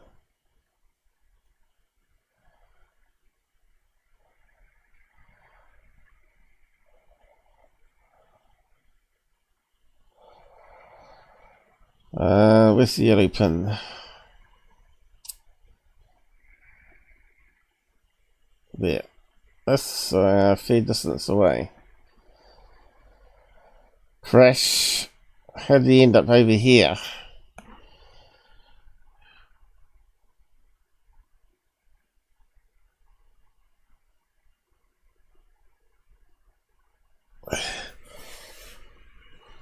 Yeah, how could you say that's on the crash sites? But yeah, when you look at the mountain range here, this is where the saucer was meant to be impacted, wasn't it? Like a ridge on the hillside. It bounced then bounced and crashed into the hillsides. Anyway, I think it was worth doing.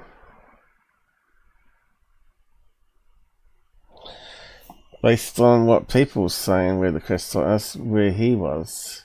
So I'd like to ask him more questions. But he's not going to come on my show, is he? But anyway, it doesn't matter. At least we sort of verified something there. Oh, what did I just close? Nothing too important, I hope. Okay. So let's moving on. So there he is, digging up. It's a reading on the swipey thing, the Marik detector, metal detector, and he gets it out, puts it in a jar. But then they handle it all, which is kind of stupid. So this is what it looks like. Looks like it's like a tin foil that's been crumpled up from like a cigarette packet, right? And hands in the jar, but then they pop it out and handle it all. And you can see it's a dull metal color there. And they start handling it, which is kind of strange. You'd expect experts to be having gloves on there, wouldn't you? And he hands it to her, and they're touching it. And crushing it, of course. Which to see if it... So that's... Because it's crushed, right? It's not... same as what they were saying at the Roswell crash, that it was memory metal that sort of unfolded itself. So they had it analysed, which is kind of interesting, from a Dr. Tim, chief scientist, Serum Labs, is it? Detailed review of the competition of the metal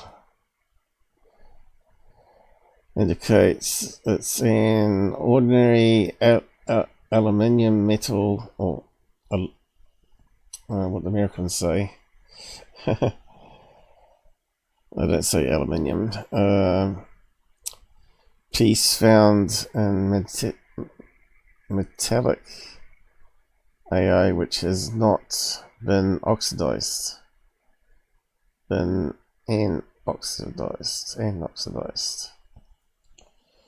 Most stay in use are anonymized, which I think means it's not pure.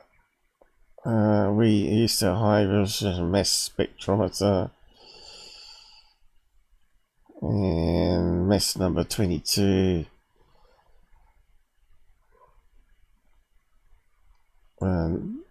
Analysis did not reveal anything unusual about the sample, except to say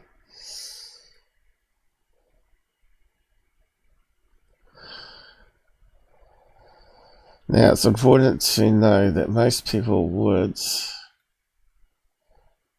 aluminium used for, because this is a screenshot, so we ain't going to get it all because they ain't going to zoom it in so we can read it. If it was aluminium alloy, aluminum, I think it's Americans say, isn't it? Which is not an alloy. This is pure aluminium.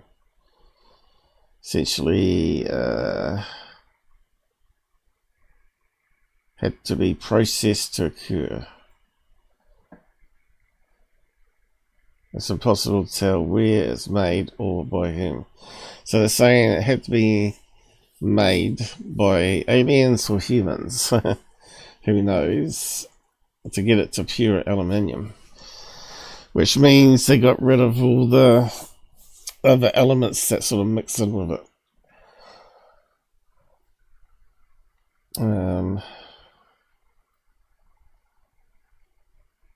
And it's on to the next story.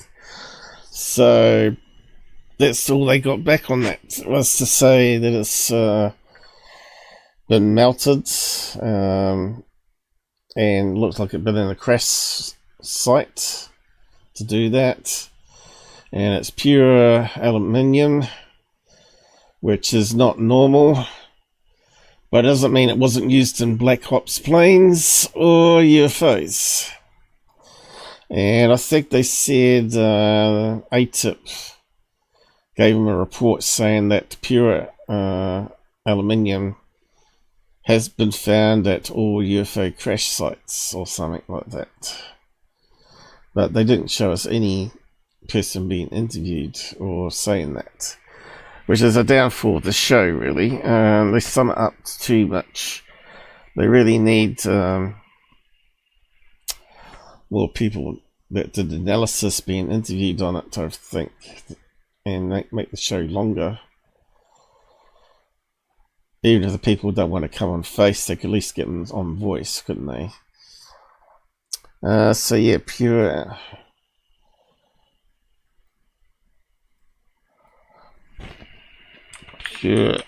aluminium.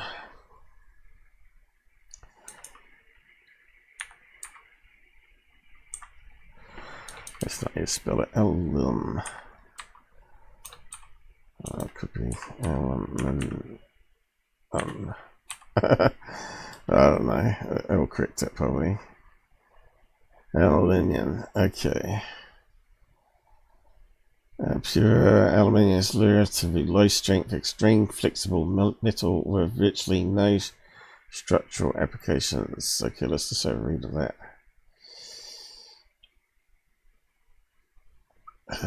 This represents commercially pure aluminium ranging from 99%.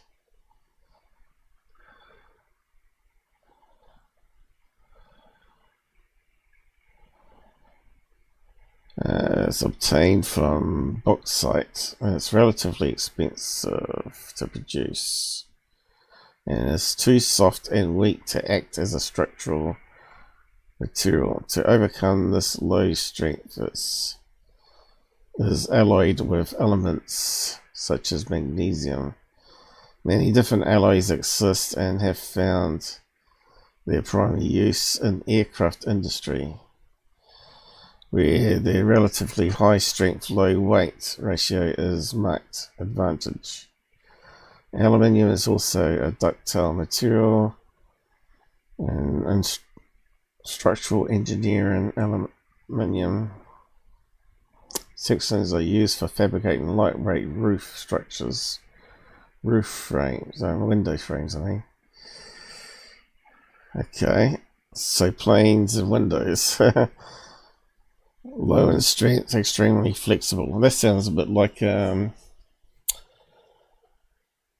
balloon they were testing, which kind of looked like mylar material, but they said you could crumple it up and then it would spring back. But it didn't look very shiny. However, when alloy was metals, okay, it's repeating the same thing. Okay.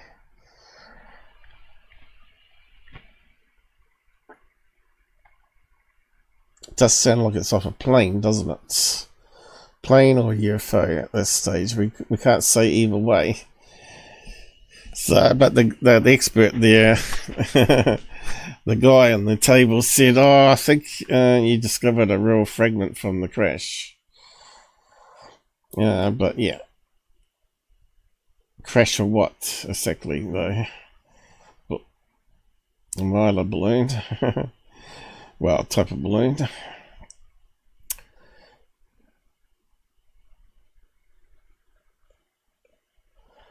Pure aluminium used in skins of planes. Let's see if that comes up. Not used for aircraft construction because it's too flexible.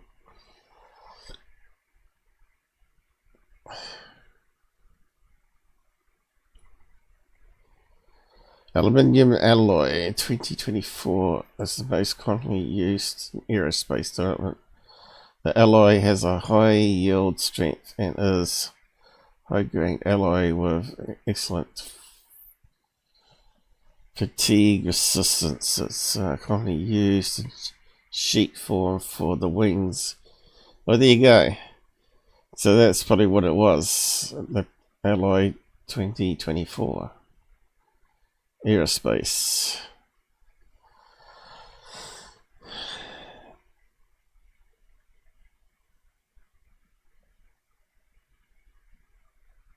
Yeah, how thick is skin on airplane? Pretty thin, really, isn't it? 0.025 of an inch.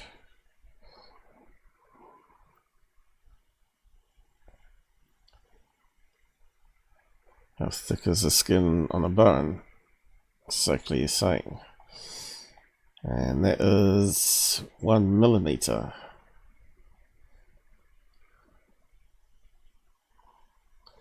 Is that exactly the same, or was it? Oh no, it's decimal out. So the other one must be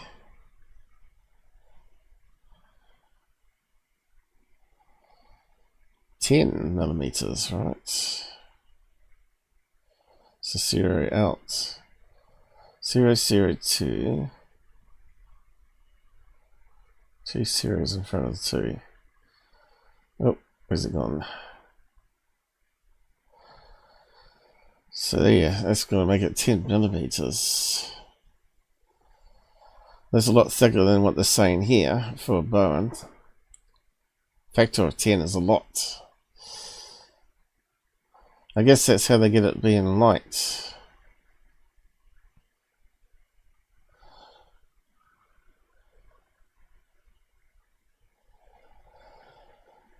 Oh, well, we're learning lots of things. It's taking our time though. GPS and all that sort of nonsense.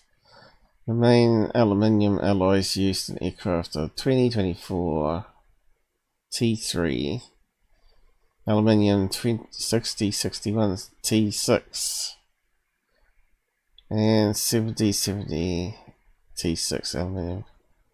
What's their properties? Okay, let's have a look at that one.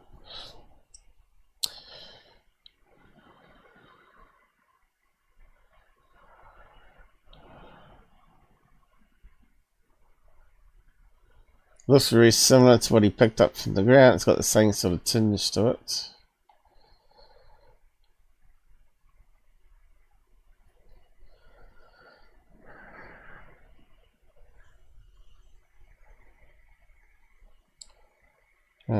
Can be used as working parts below 150 degrees Celsius.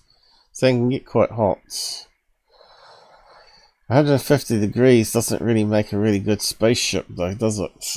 You want to be able to withstand thousands of degrees. And minus thousands of degrees. When the temperature is high, it's higher than that. So what's the difference? So we want a table. We want to look at a little tick list. There's a lot of reading here. And it's doing my eyes in.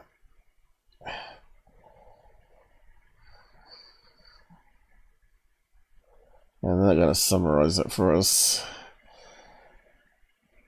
Strong corrosion. Main alloy of aluminium sheet is zinc, which has.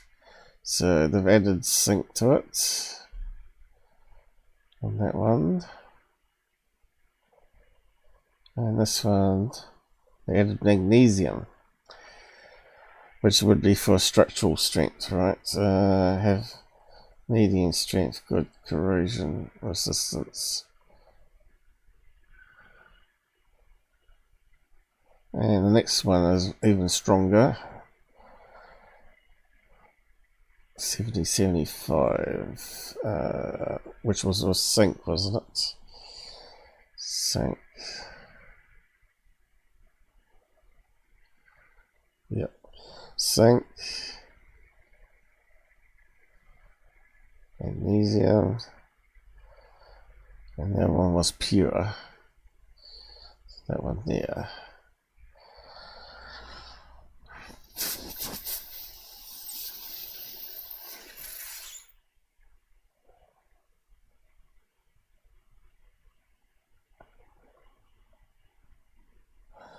So it's quite interesting. You could make it into very strong, flexible skin, or you can use it as structural 2x4s,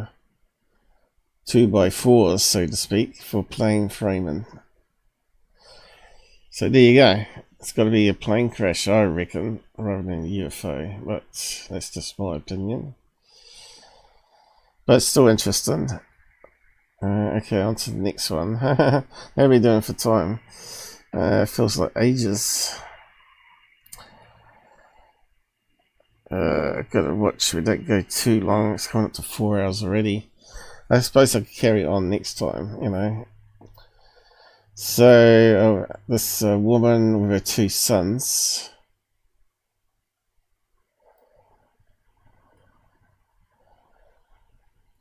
She looks a lot different now. Jessica Blunt. The name seems to ring a bell.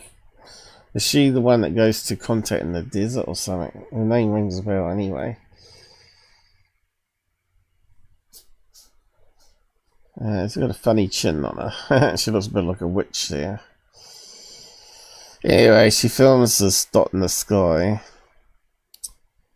which we're not going to be able to get much from it. And she claims he's got radiation burns from Aliens Visitor, but I don't think it was from this sighting that she filmed. And she got some other burns or scars. Well, it's weird. But who's to know how that happened, right? So she did get scanned and have an elevated information marker, which is basically what I had too. And I was visited by alien greys as well. So I can't discount it. And she's saying this is a UAP. But I think that could be a balloon. It looks like a balloon this time. But it just seemed to be moving around a bit, but it wasn't stabilized, the footage. And this one here, I don't know, it looks like it's filmed on a TV screen. These are meant to be examples of what she filmed or something. Of these orbs, which look like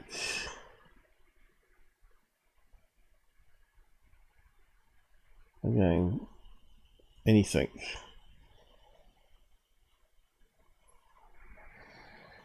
Don't know if it looks really like a balloon though. That one.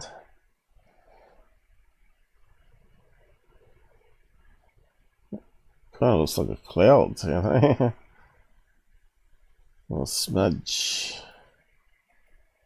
And that's what she gave as other evidence that she's being followed by these UFOs. And here's the analysis.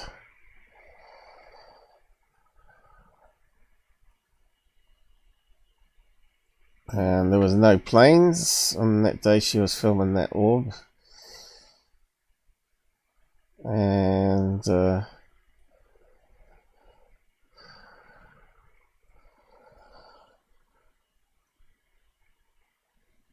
he said, I think looking at your story, something's happened to you and you probably were seeing a UFO. So this guy's very agreeable to call everything a UFO. Unless this lady can come up with some video evidence, which she found none. He calls it a UAP, regardless, unless she comes up with whether it's a satellite plane or balloon or whatever. So this one you'd have to see the video of, so you'd have to watch the episode. So for me, it kind of moved around like it was a butterfly though, which is another possibility.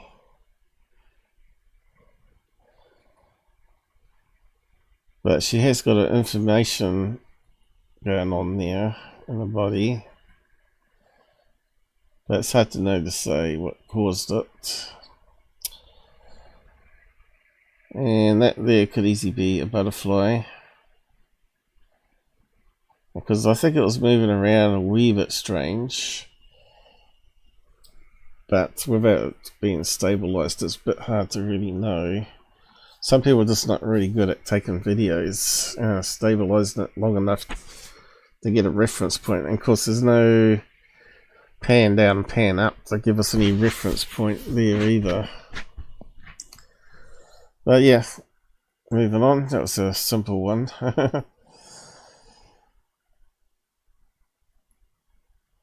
I'm not convinced about that story of his.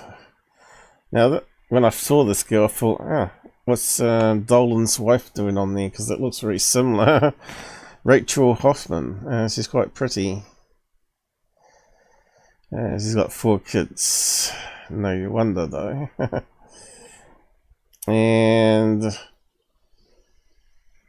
what was that? Yeah, she was making a story that she was abducted as a kid. And that's meant to be a picture of a baby in a tube or something for emanation or whatever they're doing. But she said she woke up and found arms and legs, but no body on various tables around her. Like they've been cut off other people. Or test tube babies or whatever. So she said there was this baby that was as big as her in a tube. And she thought it had gone wrong. The experiment had gone wrong. So she's a /DNA / alien experimenters type person. So she said she remembers waking up on a table with the alien she called the butler. Because the alien used to take her back and forth between the house and the UFO. It's a strange name to call it a butler though. And she said there's a robot arm that came out with a big needle.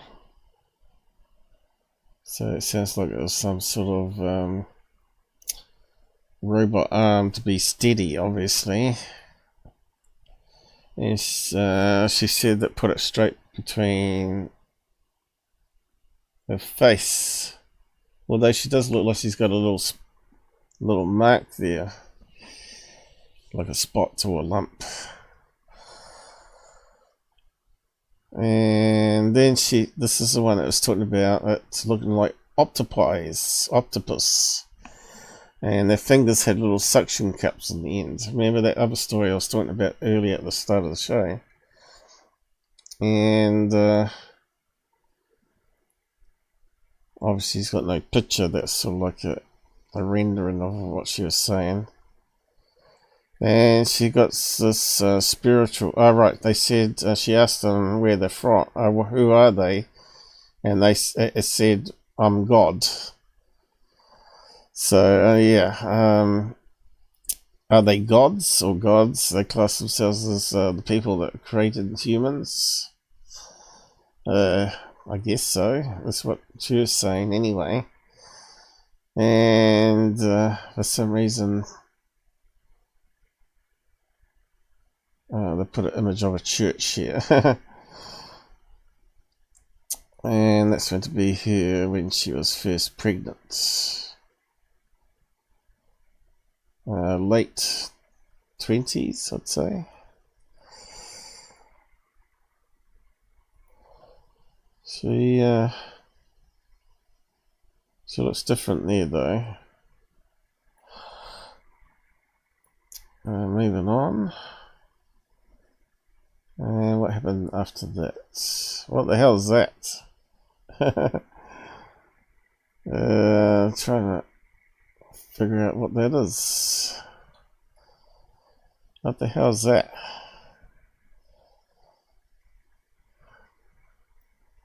This picture of here, or the actor,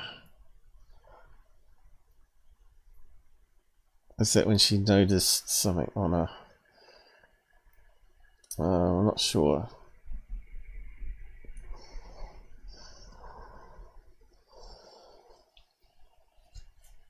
What's that there?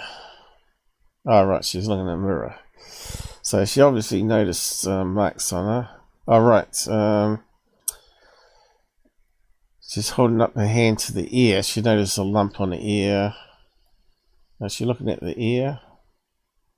It's upside down. Anyway, she finds this in the ear. Some strange shaped white substance.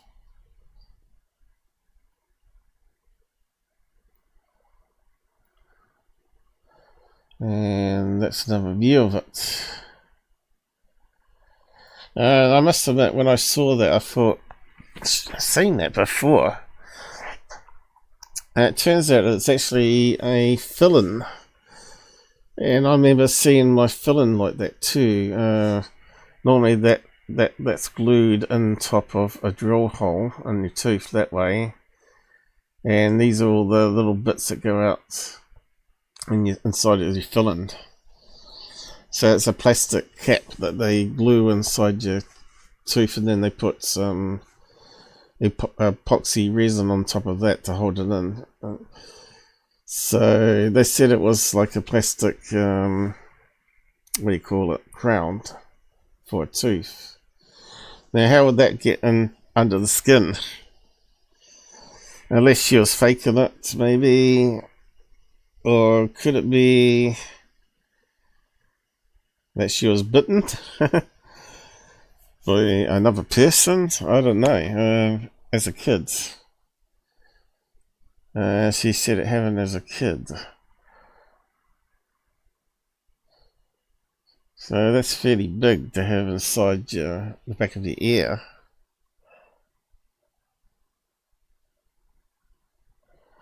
Alien implant that's mimicking a crown, so it's not suspicious. I don't know. She dug it out of her own ear with a needle because the hospital was going to cost a lot of money and had to go through a process, and that hurt too much, so she decided to do her own operation. And that's where the findings come back. There's another picture of it there. Can't quite read what it says there. And these are the pictures of that thing we just saw in HD. And MUFON did the analysis on it and said it was pretty much a plastic fill-in. So I don't know how that would get inside your body. Radiation, it comes back negative, and XRF materials come back negative. But they worked out from the spectro stuff that it was plastic, and that was it. So she didn't really get her answers, I guess. They couldn't say whether what she was experiencing as a kid really happened, whether it was some sort of hallucination, and how a piece of fill-in would get under her skin. And so even if that was in the bloodstream, right, and it ended up being trapped under the skin where a blood vessel was, how would it get in the bloodstream in the first place? Could another kid have bitten her? Very interesting. I don't know if I did some looking up on that one. I don't know.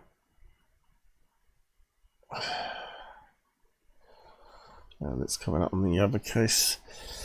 Yeah, we'll just move on. Getting there though. So I think it's a really good show actually. At least they're giving answers and the verifying stuff is correct or not, right?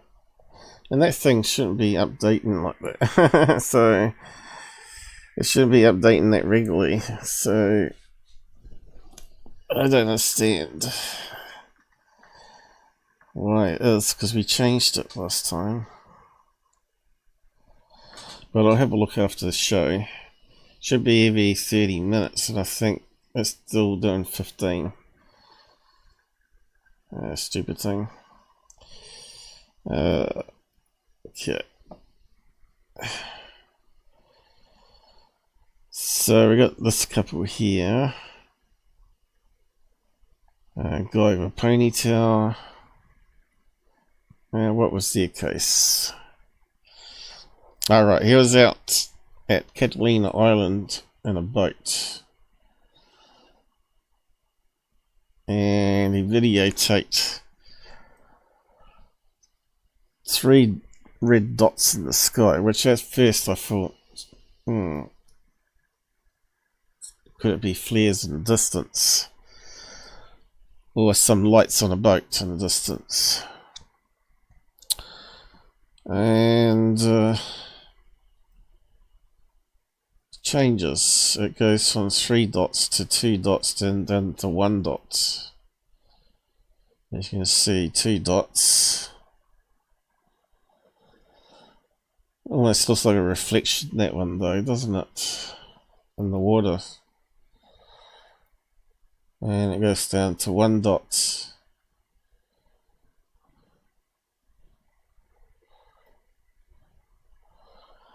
And then it comes back to 2 dots again. But are they the same 2 dots? It's not though. The other 2 dots were vertical, right? Still kind of looks like flares to me. Flares coming down, that one hits the water, goes out.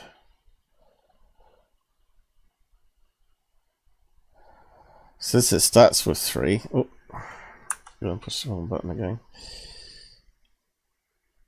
It merges down to 1.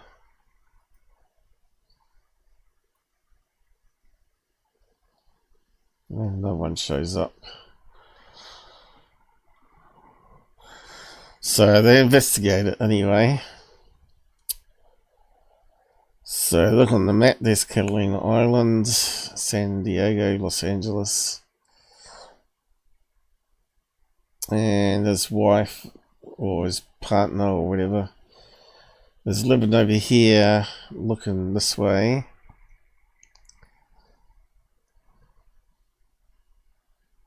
And she sees the lights out there, thinking he's let off flares and in trouble because he was taking hasn't come home. So they look and see the red lights, but they say they're not flares. And a lot of people in the bay see the same lights. So they say he was 23 miles from the coast, and the island's 47 miles away from the coast. So I guess he's slightly over, or exactly midway. Now, I think he was filming the lights at the back of the boat.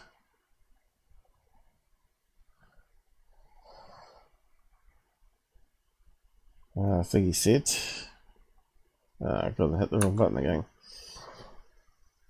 And so they checked for any reports of people being rescued, which we can't read. It's not good enough quality. And said there was nothing there with flares being lit off. So that's what flares look like, right? To me, you got one strictly below, and you got one side by side, exactly like his video. They had to be flares. I'm not sure why the Coast Guard would say they're not flares. But to me, it looked like flares. And when one goes out, someone lets up another one, and it lights up, right, and if they're far enough away.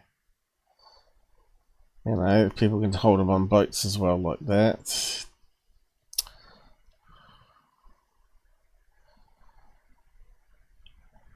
And they asked the naval base or Air Force base, military base, that's slightly down the coast and 77 miles away, if they're doing any practice, and they said no. But they found out there was a SpaceX launch, and I thought, okay, here we go. And you can see it's 155 miles away from Catalina Island. But the launch happened 25 minutes before his sighting.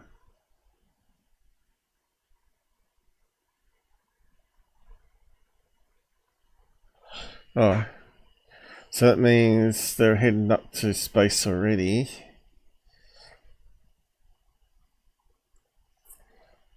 And couldn't have been overhead by then, because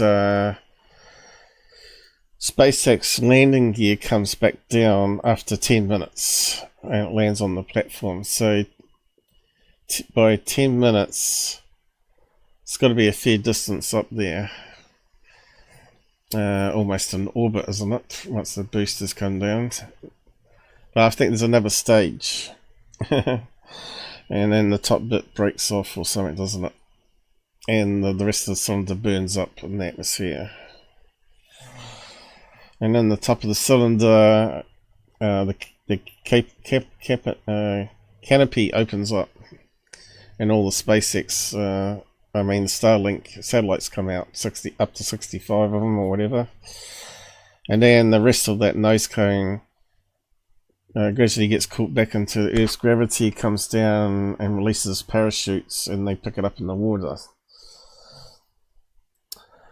But could it be related to the SpaceX? And so I did some research on this one, and I typed in here, how long does it take SpaceX reusable rockets to land?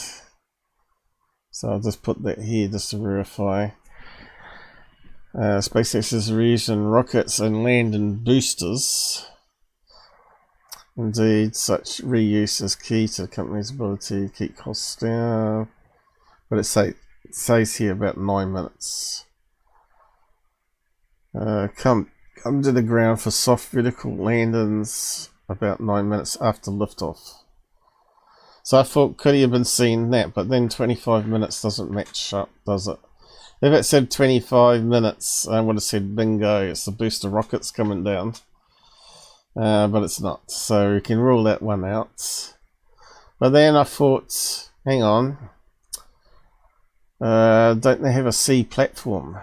Because they normally have it, depending on what type of rocket launch they're doing, sometimes they have the C platform out to sea, closer, makes it closer for the booster rockets to land, when they're not carrying as much fuel or something different about the launch where it's not so heavy, and so they got less fuel to travel further distance, so they got to land them on the C platform.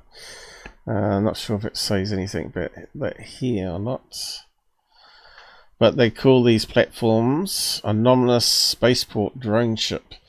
So I didn't realize that they were unmanned. So they must have like a control room. They control it by satellites, the motors, and go out to sea to land on the platform. So here's one of them. I think some other ones are different shapes, like triangles though. But it looks like a big badge, right? And it's remote control. And they have got one in California there. So I thought, well, could it actually be the booster rocket had landed out to sea and the barge was coming in and it had some sort of lights on it, maybe red lights on it, because at night time coming back in. It's a possibility, and they didn't check to see if there's any landing boats in that location. I'm not sure how you look that up. I suppose there'd be some sort of ship tracking thing, like you got plane tracker software. But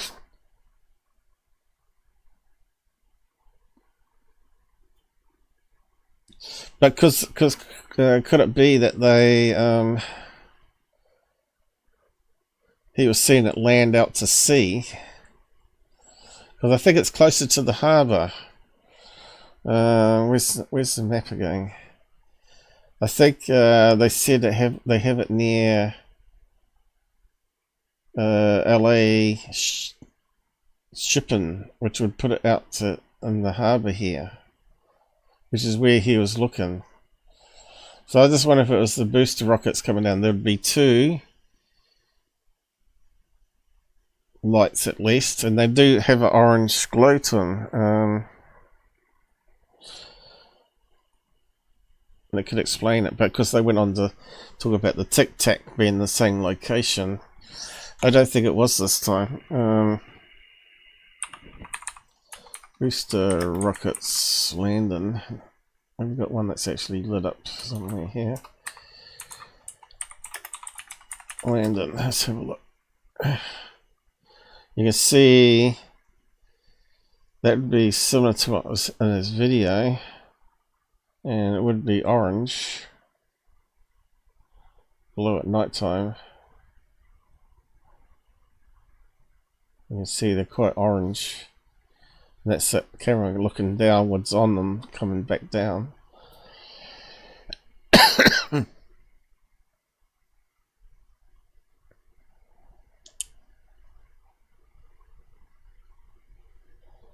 Let's see if we can get some images. Let's have a better look at that.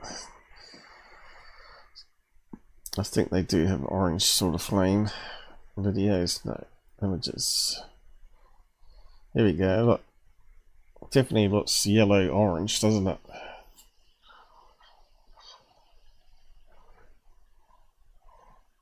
Now the question is, can they land 2 of those on a ship, or do they have to have 2 ships to do it?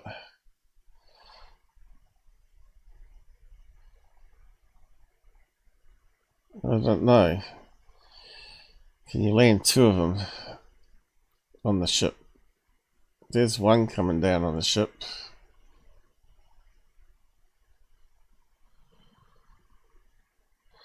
Definitely the right color in the video.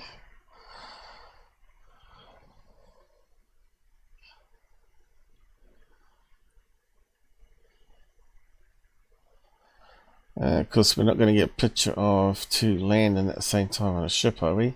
Oh, here we go. So that looks very similar to his video where he had 2.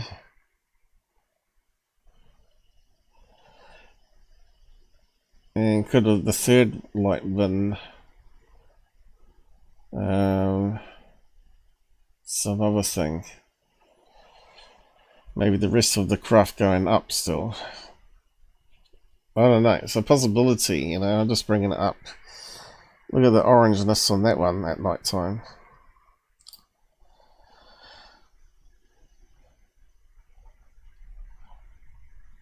So yeah, if there's a database out there we can check, that would be great. And plug in the times.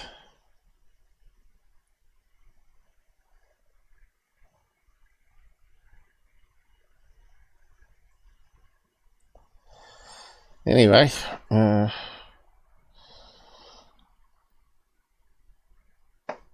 don't think they're UFOs. They weren't moving crazy, you know, like left and right, hanging in the sky. They were definitely looked like they were coming down all the time. He said that looked like they were heading towards them. So if it landed on a sea platform, and that platform then started bringing them in, could it be not the actual engines that he saw, but maybe some sort of lighting system on them? And that looked like it was coming towards him then, wouldn't it? But anyway, I might be correct, I might be wrong. Maybe someone can take that up further and just double check that and rule it out, because they said it wasn't SpaceX in the TV show. So I had my doubts on that, you see. But when I found this too, which I thought I'd just add it to the show here. This is back in 2018. I didn't realise this, but the first drone warship just joined the Navy, and now nearly every element of it is classified. So it first come out, and then we don't hear any more about it. So they got these strange looking drone ships with side bits hanging down like buoyancy things. There you go, top view of it. Strange looking ship. But I guess it's fast. And it carries missiles. Looks like it might be a missile bay that comes up here. Sea Hunter, 20 million.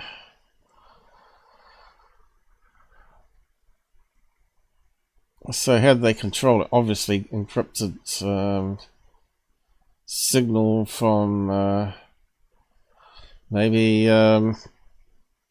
stealth blimps relaying the communication back down.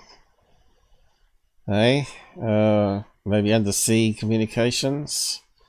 Stuff that we don't know anything about, obviously, top secret. So could some of this be part of what was being tested on the Nimitz that day as well? But instead of a ship, a drone, a submarine that launches some sort of drone flying device above it. Who knows? It's a possibility. So I don't think we're getting the full story until everything's removed from top secret, right? We won't know the full truth going on. We've still got a few people watching. I haven't bored you all by now. So with the, you can see I've only sort of begun researching this last night. It's amazing what you can find out there that you didn't realise.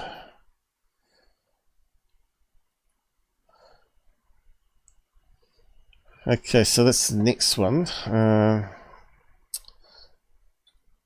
We're getting near the end now. But anyway, they did the analysis on it. They said it wasn't the SpaceX they saw, but it might have been the boosters come down, landed on a platform, and the platform had lights on it, and it's coming towards them. So, and they may even had flares lit for some reason. Maybe it's part of the alert system to let people know there's something out there. But anyway, just moving on. So the next case was a stupid one. They found these. They saw a UFO.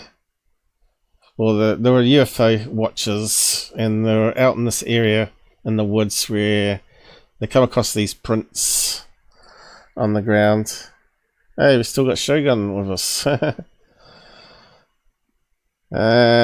Two does he mean? Two does he mean? What are you saying here?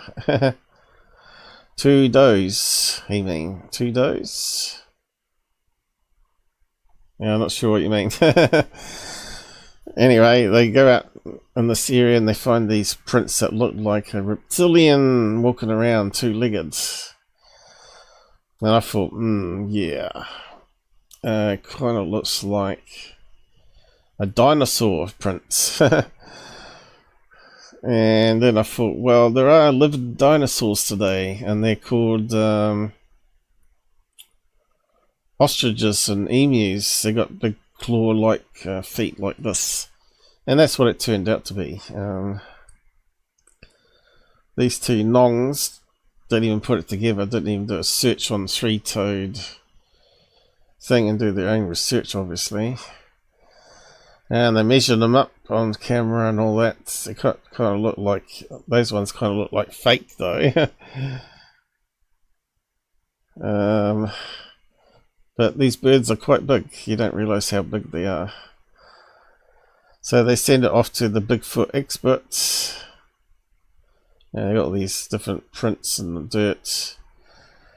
And that's where they found it there.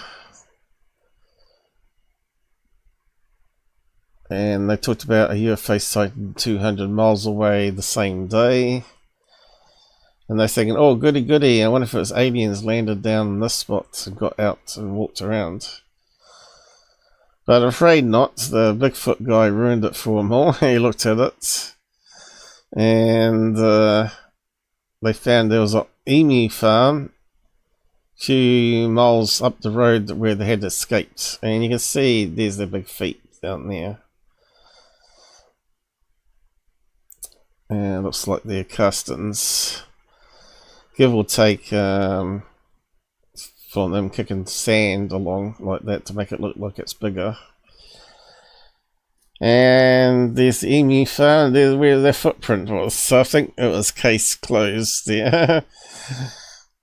Eventually they captured the birds again, I think. And the next story was another quick story where he goes back to 1979, I think it is. Go camping in the woods with his mates on an island, I think it might have been. Can't remember exactly where. I don't think I put the comment of the location in. And now he's older. And he saw these lights. They're out there with the boys going to a some sort of cabin they found, and they're hanging around it, and they saw the light in the sky following them around. This thing here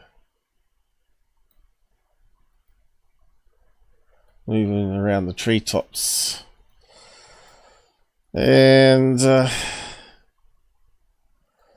obviously there's not much they could do because they didn't take any photographs. He said the story is compelling, that he actually did see something but didn't know what it was and couldn't say whether it was aliens or black ops. So that story was pretty much a waste of time, but it was an interesting story though. So you can see the look on his face. I think you're compelling, you look honest type of person. And the next one is a stupid one. 3 black teenagers from the same family. And she's saying that she's seen UFOs all her life, blah blah blah.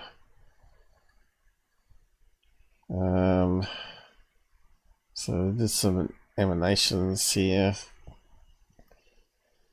That's her brother. And that's his sister.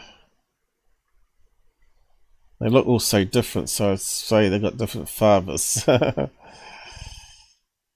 got different types of noses, haven't they?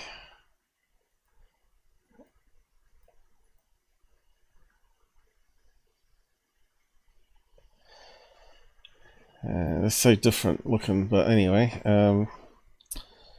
They filmed this, and everybody here on the side chat will know what that is. They filmed that on the video, and as soon as I saw that, I thought, Starlink. That one's a no-brainer. Just had to look up the data online just to prove it. Or use your phone apps, right? Anyway, they found others also reported the same thing on the MUFON database, and from different angles. and they look so disappointed because they're talking about seeing alien craft all their lives, and they thought that was alien craft following them, and they were disappointed. And here's side by side, one from a research website which looks like a better camera, and their one. Now this next one, this guy looks like he's from Prison Break. That was a pretty good TV show. He looks like that guy that put his pockets out of his trousers. I can't remember what they called him now. And his pet slave or his boyfriend would hang on to the socket out of his trousers. I'm not sure if you ever saw Prison Break, but it was actually not a bad series. But yeah, he just looks just like him, eh? Freaky. And his name is Hess. Hess. Is that German? Jürgen Hess. Sounds German, but it could be one of the countries around the outside of it. Sweden, is it? What's around Germany? They have similar names. But anyway, so he tells his story. First of all, they show a clip of his video of a flashing UFO. In fact, I think I snapped a few things off the video. So this is what he was filming, something moving that looks like it's going upwards. 2 in the morning, what's that one?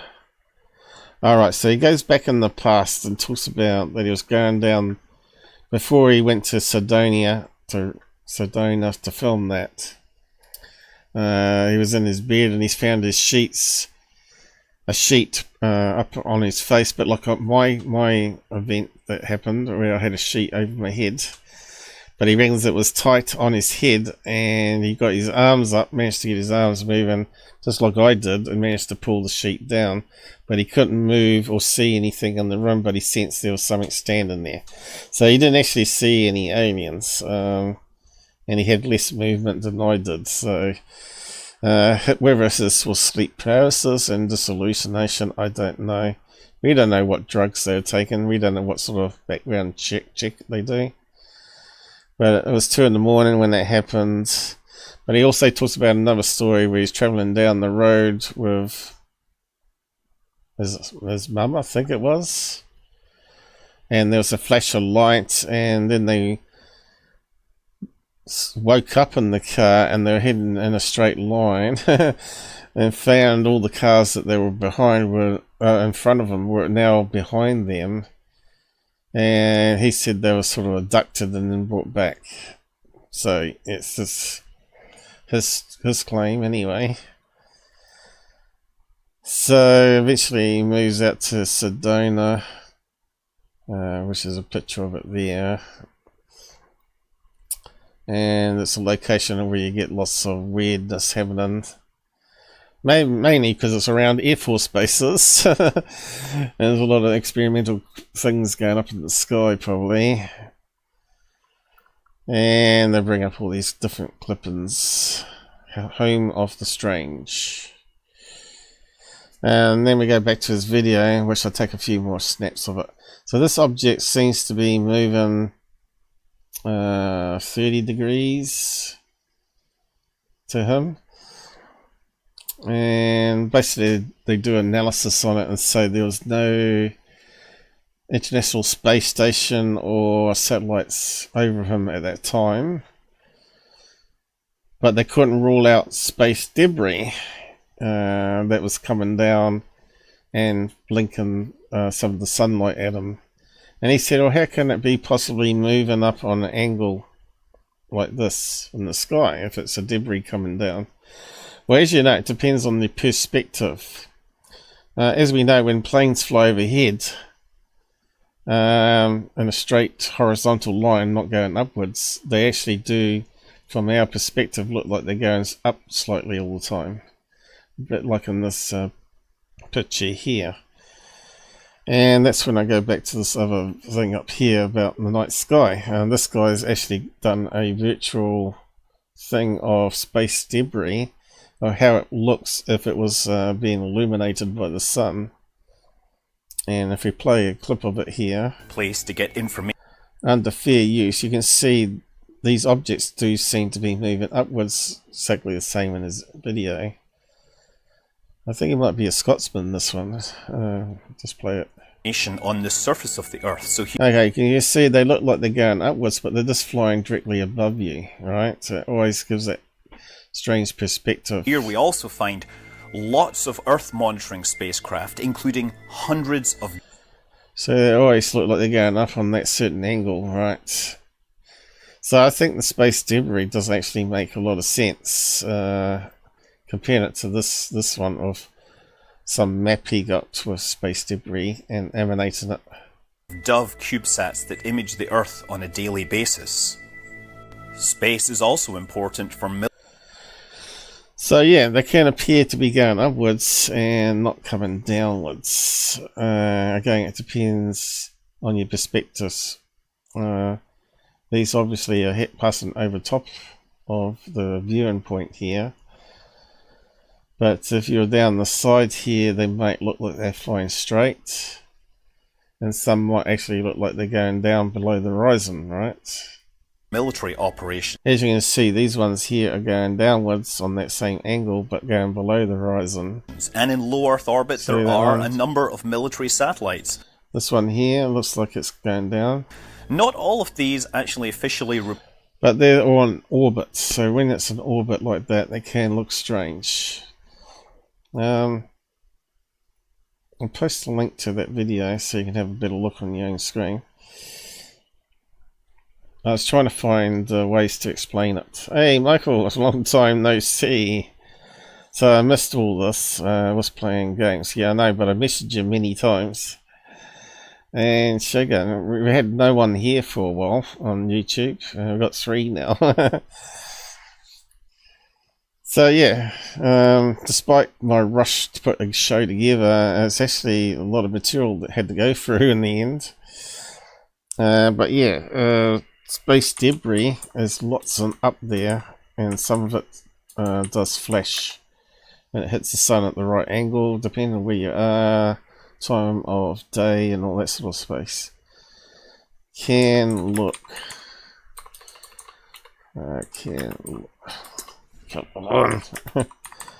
Can look like going up on 30 degrees, which is exactly the same in his video. But they didn't explain it to him, and if they did, they cut it out on the show because it wasn't explained to him why things could look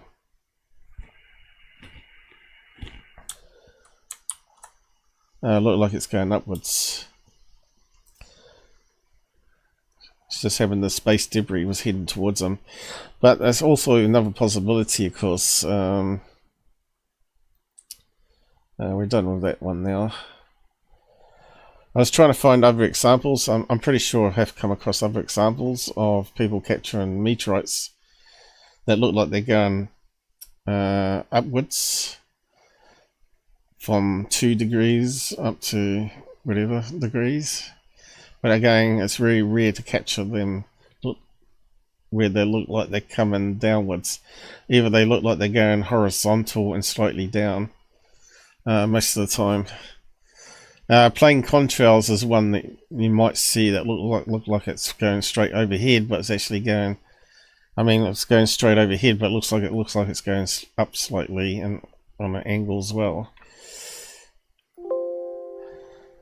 So, since I didn't explain it on the show, I thought I had to explain it. So, if you're going to watch the show, it's best to watch the show and the full videos. I just got stills here. You can see it looks like it's spinning because you can see it fades and eventually it disappears in a short space. But there looks like there's a load of clouds here, look. So that means it's above the clouds. And you can see it's flared up here.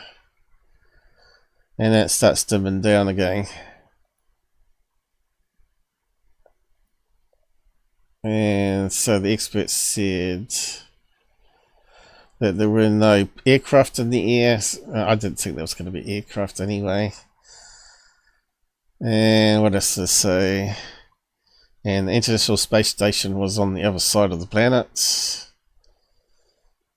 And he's quite happy that they say that his was a genuine UFO in the end, but he's questioning, but it was going upwards. And it sort of gets cut there, whether they explain it or not. But they talk about space debris and all of it flying around the Earth like this. And some of it glows and some of it burns up. So what we think is meteorites might be just eventually all the space junk coming down. And that's the whole show in 4 episodes. So I guess they got another 2 to come. They normally do 6 on a pilot season, isn't it? So go and check out all of those on the full show. And I think they did a reasonable job, you know. Lot better than Proof is out there. Accuracy. But done on the wee bit too cheap side. They should have had more of the investigation side shown, how they figured out the stuff.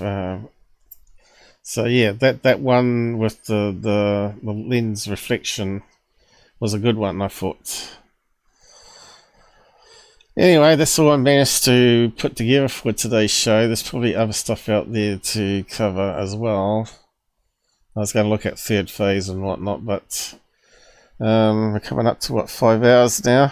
4.5 hours. I don't think I've got the energy to do any more.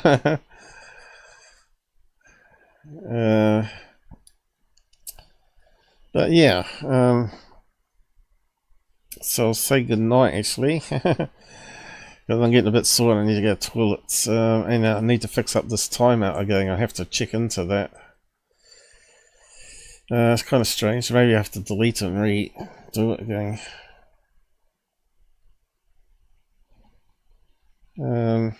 So what did I miss? Any comments? Not many big chatters here today, unfortunately.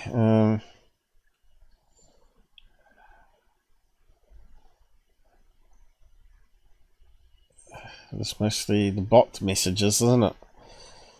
Michael, Shogun there. And then the bot message again. Seems to be taking over. The bots are rising.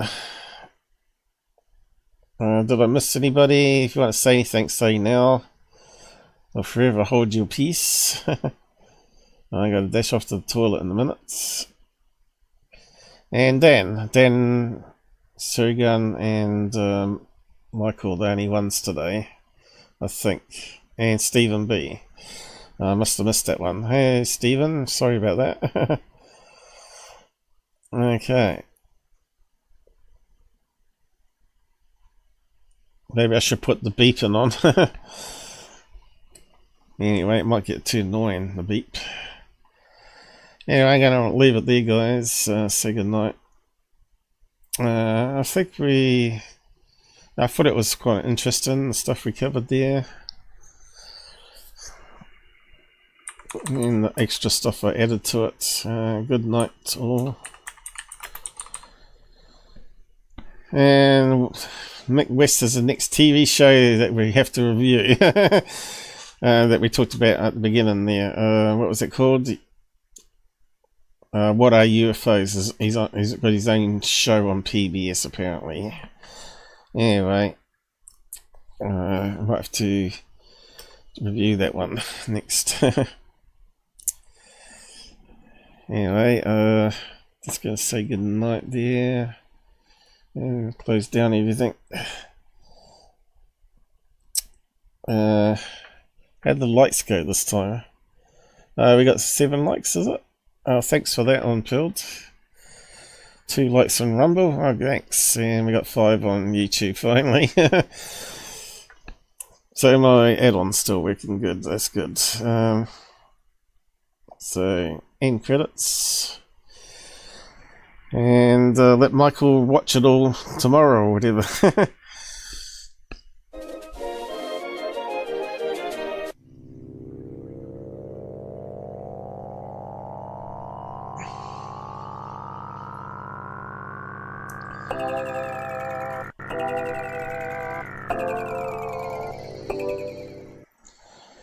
I don't think I'll wait for the credits too much, because I've got to go.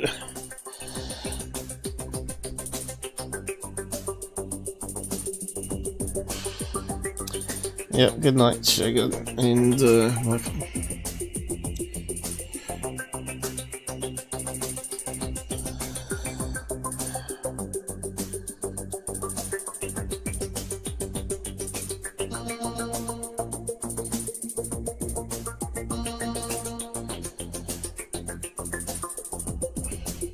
I have to figure out why X wasn't working either. It's a few niggles to go through.